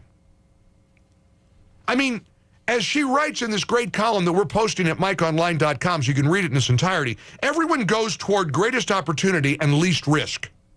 Thieves flock to San Francisco, unconcerned by what amounts to the vague threat of a citation should they be detained, which is unlikely as the police there make arrests in less than 3% of reported thefts. How'd you like to be spending too much money to live in San Francisco already, and the police arrest less than 3% of reported thefts? She says these same patterns are afoot here in New York City. You ought to see the crop of imbeciles running for mayor and district attorney here in New York. Oh my gosh. It would keep you up at night. I don't know how New Yorkers sleep at night. I'm on the next plane out again. I get upset just reading about this. We got a whole bunch of cheese-a-boudins in New York. Duane Reade stores in the Bronx are manned now by armed guards, but what happens is the crooks go from the Bronx, where the Duane Reades have armed guards, to the less secure Upper West Side locations. And New York shoplifters steal whatever they can fence. They include ice cream nabbers who clear out shelves of Haagen-Dazs cartons to resell to bodegas and individuals for whatever profit they can turn. Despite the naive hand-wringing of the likes of Alexandria Ocasio-Cortez, most such thieves are not desperate moms stealing baby food. In San Francisco, for example, professional crime accounts for 85% of CVS's dollar losses. Boudin and like-minded policy-minders in New York may think that removing barriers to shoplifting shows a lofty empathy for offenders or an enlightened indifference to low-level crime. In fact, such neglect underwrites drug addictions and professionalizes criminal fencing rings. It shows zero compassion for mistreated store workers whose daily jobs involve inconvenience, indignity, and danger from cocky crooks. And now unemployment. They've shut down all the 17 Walgreens in San Francisco. You know why? Because they can't keep the shelves stocked because of all the shoplifters who go in and steal with no consequences. You saw the video of the guy on the bike. That's a regular occurrence. They have shut down 17 Walgreens. They closed 17 Walgreens because more merchandise is getting stolen than is getting bought. And that's because of radical, lunatic district attorneys and mayors in cities like San Francisco, Chicago. You heard the latest from Lori, what's her name? Lori Lightfoot is now claiming that racism is the biggest public health crisis in Chicago. This lunatic's city is on fire, and she wants to blame that on racism. So the defunding the police policies are destroying American cities. And I have to believe that even Democrats are paying attention. 800-655-MIKE. Arnold, you're on the Mike Gallagher Show in the ReliefFactor.com studios. How you doing, Arnold? I'm doing good, Mike. Love your show. Thank you very much. I appreciate it. Well, I think that the end game of the defund police is to federalize the police. It creates a vacuum. Officers are quitting. They're being fired, defunded. Creates a vacuum, and then the cities, the Democrats go, oh, we need law enforcement. But they get to handpick who becomes law enforcement. And how many of those Antifa members are going to be picked? Yeah, no kidding. I mean, there's got to be an end game. Maybe that's what it is. Maybe it's to nationalize the police. That's why, I mean, they want to nationalize the election. They don't want states to be responsible for election outcomes. I mean, I'm really, really I've been deeply, deeply worried about where this is all going. And honest to gosh, you read this article by Hannah Myers in the New York Post and you let it sink in and this district attorney in San Francisco, you know, the son of cop killers, completely lifted up and funded by Soros, got elected because of Soros's influence. You know, I understand the whole idea of being a boogeyman, and people, you know, tend to look at Soros as the boogeyman for the right. This guy's seems to be a boogeyman for America because he is maybe single-handedly destroying this country. You elected a district attorney who's the son of convicted cop murderers? Wow. And honest to goodness, let's explore Lori Lightfoot, the woman who didn't want to give interviews to white reporters claiming that racism is Chicago's biggest public health crisis. This is beyond satire. 800-655-MIKE, 800-655-6453. I hope you join us. Get the Mike Gallagher weekly newsletter with featured videos and more at MikeOnline.com.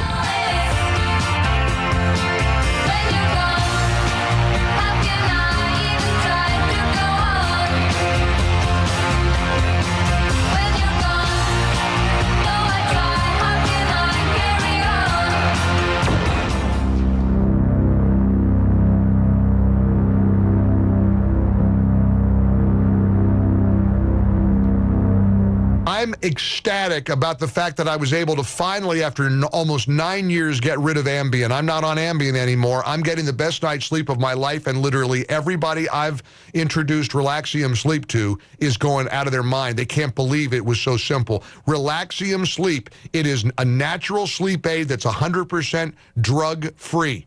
It's non-habit forming. It relaxes the body. It releases tension. It calms the racing mind. Hundreds of thousands of lives have been changed, and I'm one of them.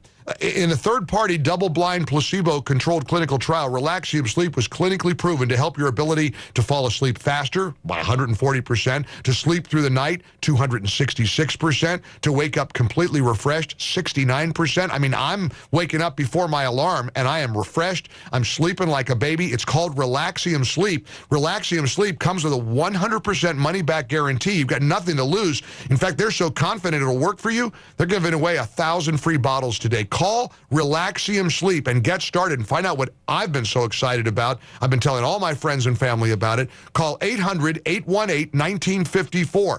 800-818-1954 or try Relaxium, go to tryrelaxium.com and use the promo code MikeG so you'll get free expedited shipping, because we want to get Relaxium Sleep into your system as soon as possible. Go to tryrelaxium.com, use the promo code MikeG for free expedited shipping, or call 818-818-1954, 818-818-1954.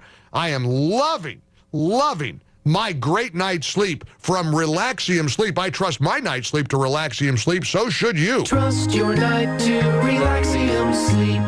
Mike Gallagher. Hi, I'm Karen, owner of Lone Star Transfer. Now that life is returning to normal, let us help you get out of your unused timeshare.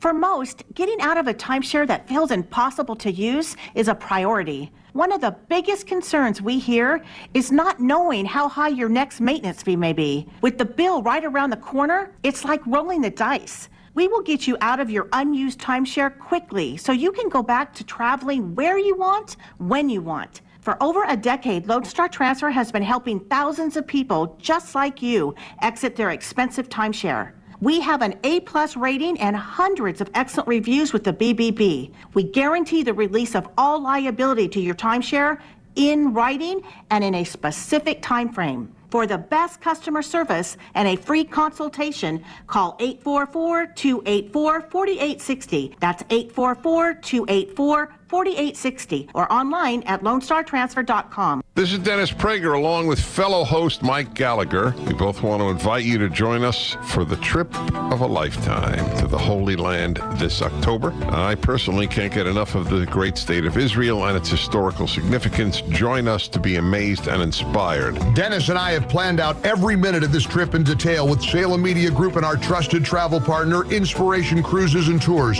You'll have the best experience imaginable. We're confident by October our trip will be safe, so register today worry-free until July 6th with no cancellation fees. We'll sail on the Sea of Galilee in boats that are replicas of the ones Jesus sailed in with his disciples. Experience unforgettable cuisine and join us for an authentic Sabbath service. It's something you'll never forget. Go to standwithisraeltour.com to register or call 855-565-5519. That's standwithisraeltour.com. Book worry-free until July 6th. Maxwell, he was a runaway to rescue, great disposition. About 9 years ago, he was scratching a lot, and he started losing some hair. My vet, she said, oh, he must be allergic to the chicken. Another vet said, it's the grain. Third vet, she said it's the weather, something in the air. And then somebody said, DINOVITE.com. I have been listening to these Dynavite ads, hearing about different stories of different people, and it just clicked. I got my first 90-day supply, and it took a grand total of 2 weeks. And the dog stopped itching, the hair stopped falling out. Dynavite is nutrition. And Maxwell loves it. Now he's close to 10, and the Dynavite is a big part of Maxwell's diet. Dynavite for life. You won't believe how happy your dog will be. And he's a spectacular dog. DINOVITE.com. Dan owed an unbelievable amount of money to the IRS. I got behind on my taxes. It's a horrible feeling. Dan turned to Optima Tax Relief, the leading tax resolution firm who put his problems to rest. They got the job done, and life is good. Call Optima now for a free consultation. Stop worrying. Make the call now. Call 800-965-1433. 800-965-1433. Optima Tax Relief. For details, visit OptimaTaxRelief.com.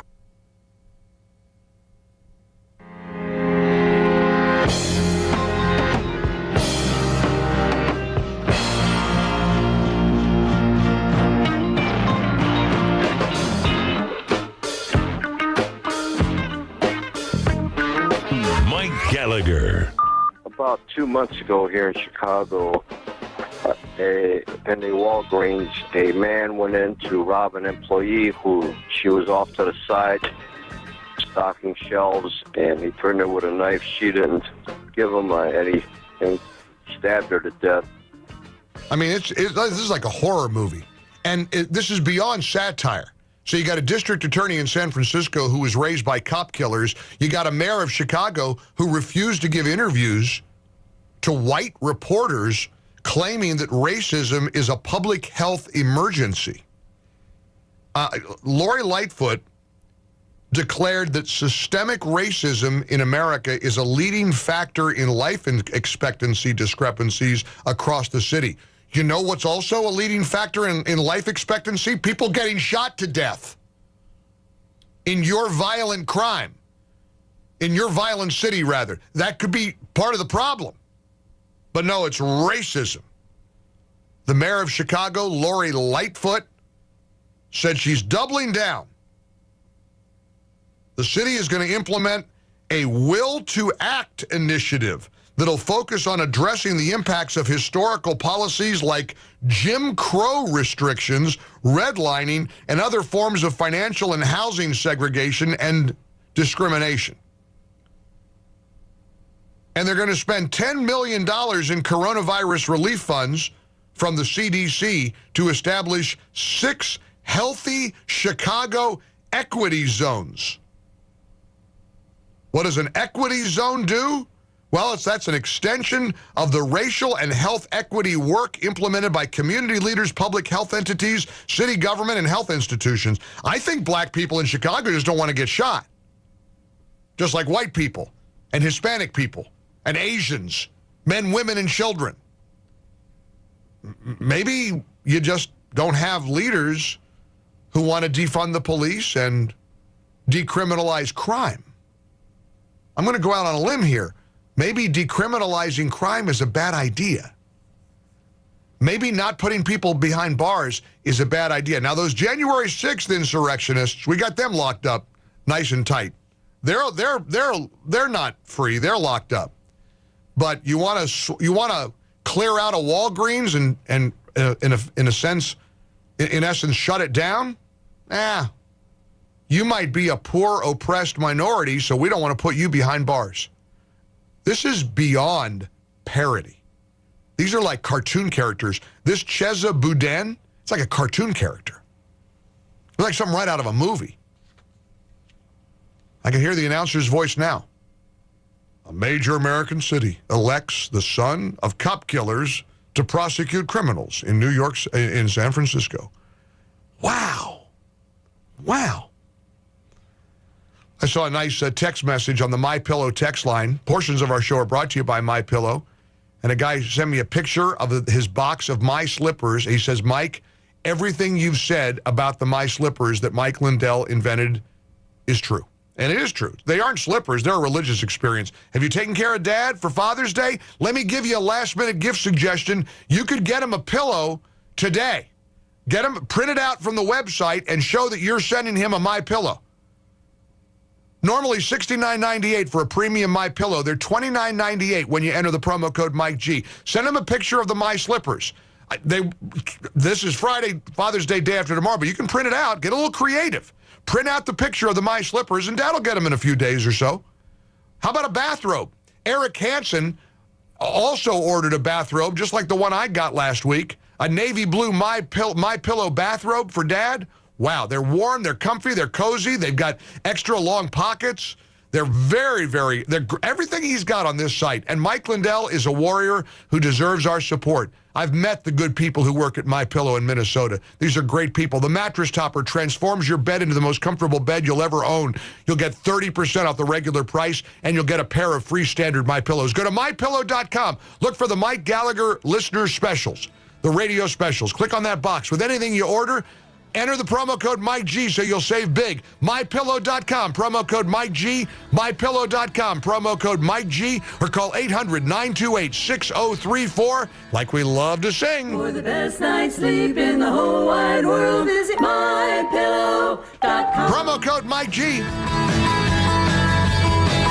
Well, it has come to this. Lawmakers are asking the 46th president to take a cognitive test. Has the president lost his marbles? And the debate about Juneteenth, a little bit of an exclamation point on that conversation coming up.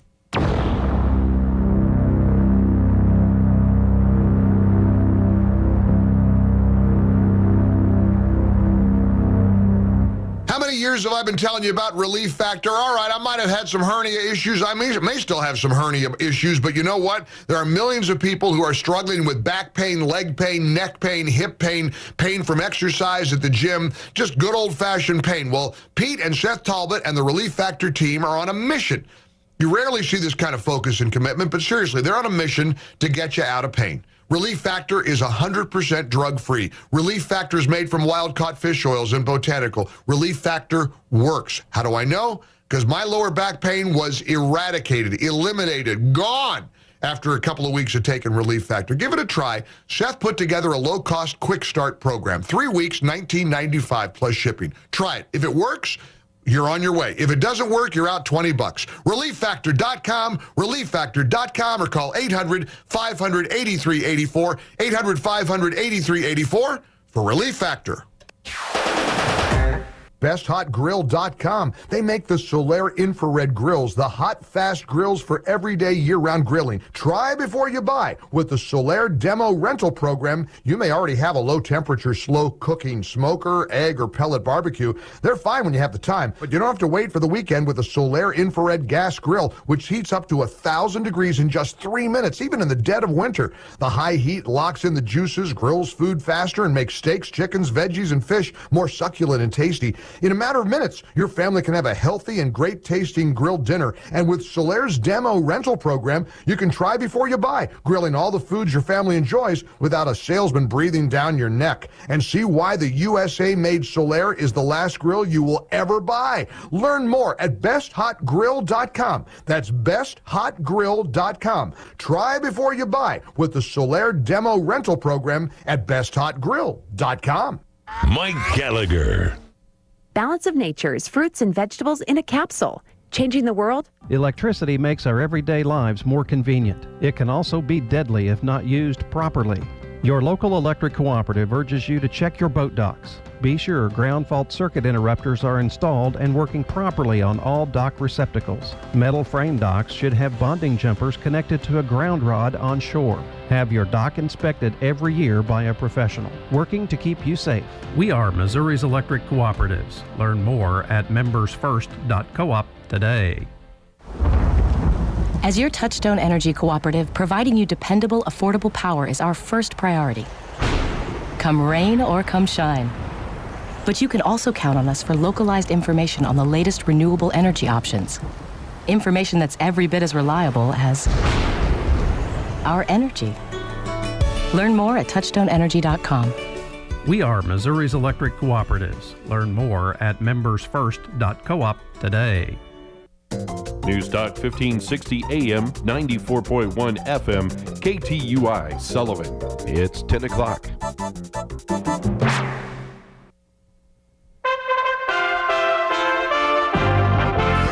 USA Radio News with Lance Pry. Congressman Dr. Ronnie Jackson, the former White House physician for Trump and Obama, called on President Biden to immediately undergo a cognitive test, as he believes Biden shows signs of a diminished mind. You know, after this most recent embarrassing performance overseas, I thought it was time to come out. We can't sit on this any longer. I've been saying this for a year and a half. The precedent has been set, and I'm asking Joe Biden and his medical team to get out there and to get this physical exam done, get this cognitive testing done, and get the results back to the American people. We need to know that we can trust our president, and we need to know that he's in charge of what's going on. An independent commission in Colorado will reveal a preliminary map of new congressional districts next week, drawing battle lines for the 2022 elections. With Democrats holding a slim 10-seat majority in the House of Representatives, the once-a-decade redistricting is underway across the country after the 2020 census.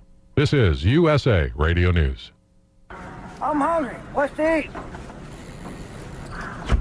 Beans again.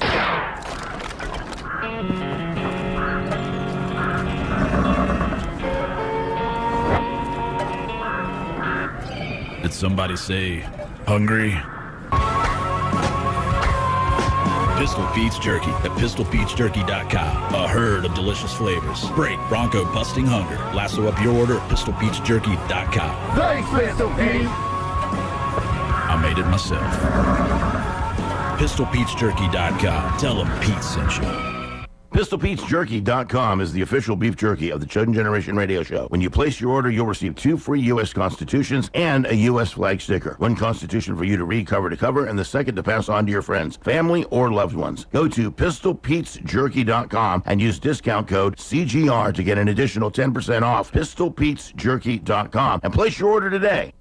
One lawmaker says we should no longer be wearing masks on airline flights. Tim Berg from the Phoenix USA Radio News Bureau reports. Texas Republican Senator Ted Cruz says forcing people to wear masks on planes is pure theater. Because, shock of all shocks, science actually means something and vaccines work. This mandate right now is hurting the aviation industry. Before every flight, passengers are told that masks are required by federal law, which Cruz says that is something that should be determined by Congress. From the USA Radio News Phoenix Bureau, I'm Tim Berg. As New York City gets ready for new leadership, just days out from the Democrat mayoral primary, Eric Adams still leads the field, according to the New York Post poll. 1,000 likely Democrat voters were questioned. Extremely hot weather out west this weekend. Also, Louisiana has issued a state of emergency for southern Louisiana because of weather off the Gulf Coast, and it is heading toward land. USA Radio News. Now you can fly anywhere in the world and pay discount prices on your airline tickets. Book a flight today to London, Paris, Madrid, or anywhere else you want to go and pay a lot less guaranteed. Call the International Travel Department right now at Low Cost Airlines. 800-215-5141. 800-215-5141. That's 800-215-5141. Frank Bonner, who played Herb Tarlek on the sitcom WKRP in Cincinnati, has died at the age of 79. Look, Herb, did you know that it's against the law to discriminate on the basis of sex?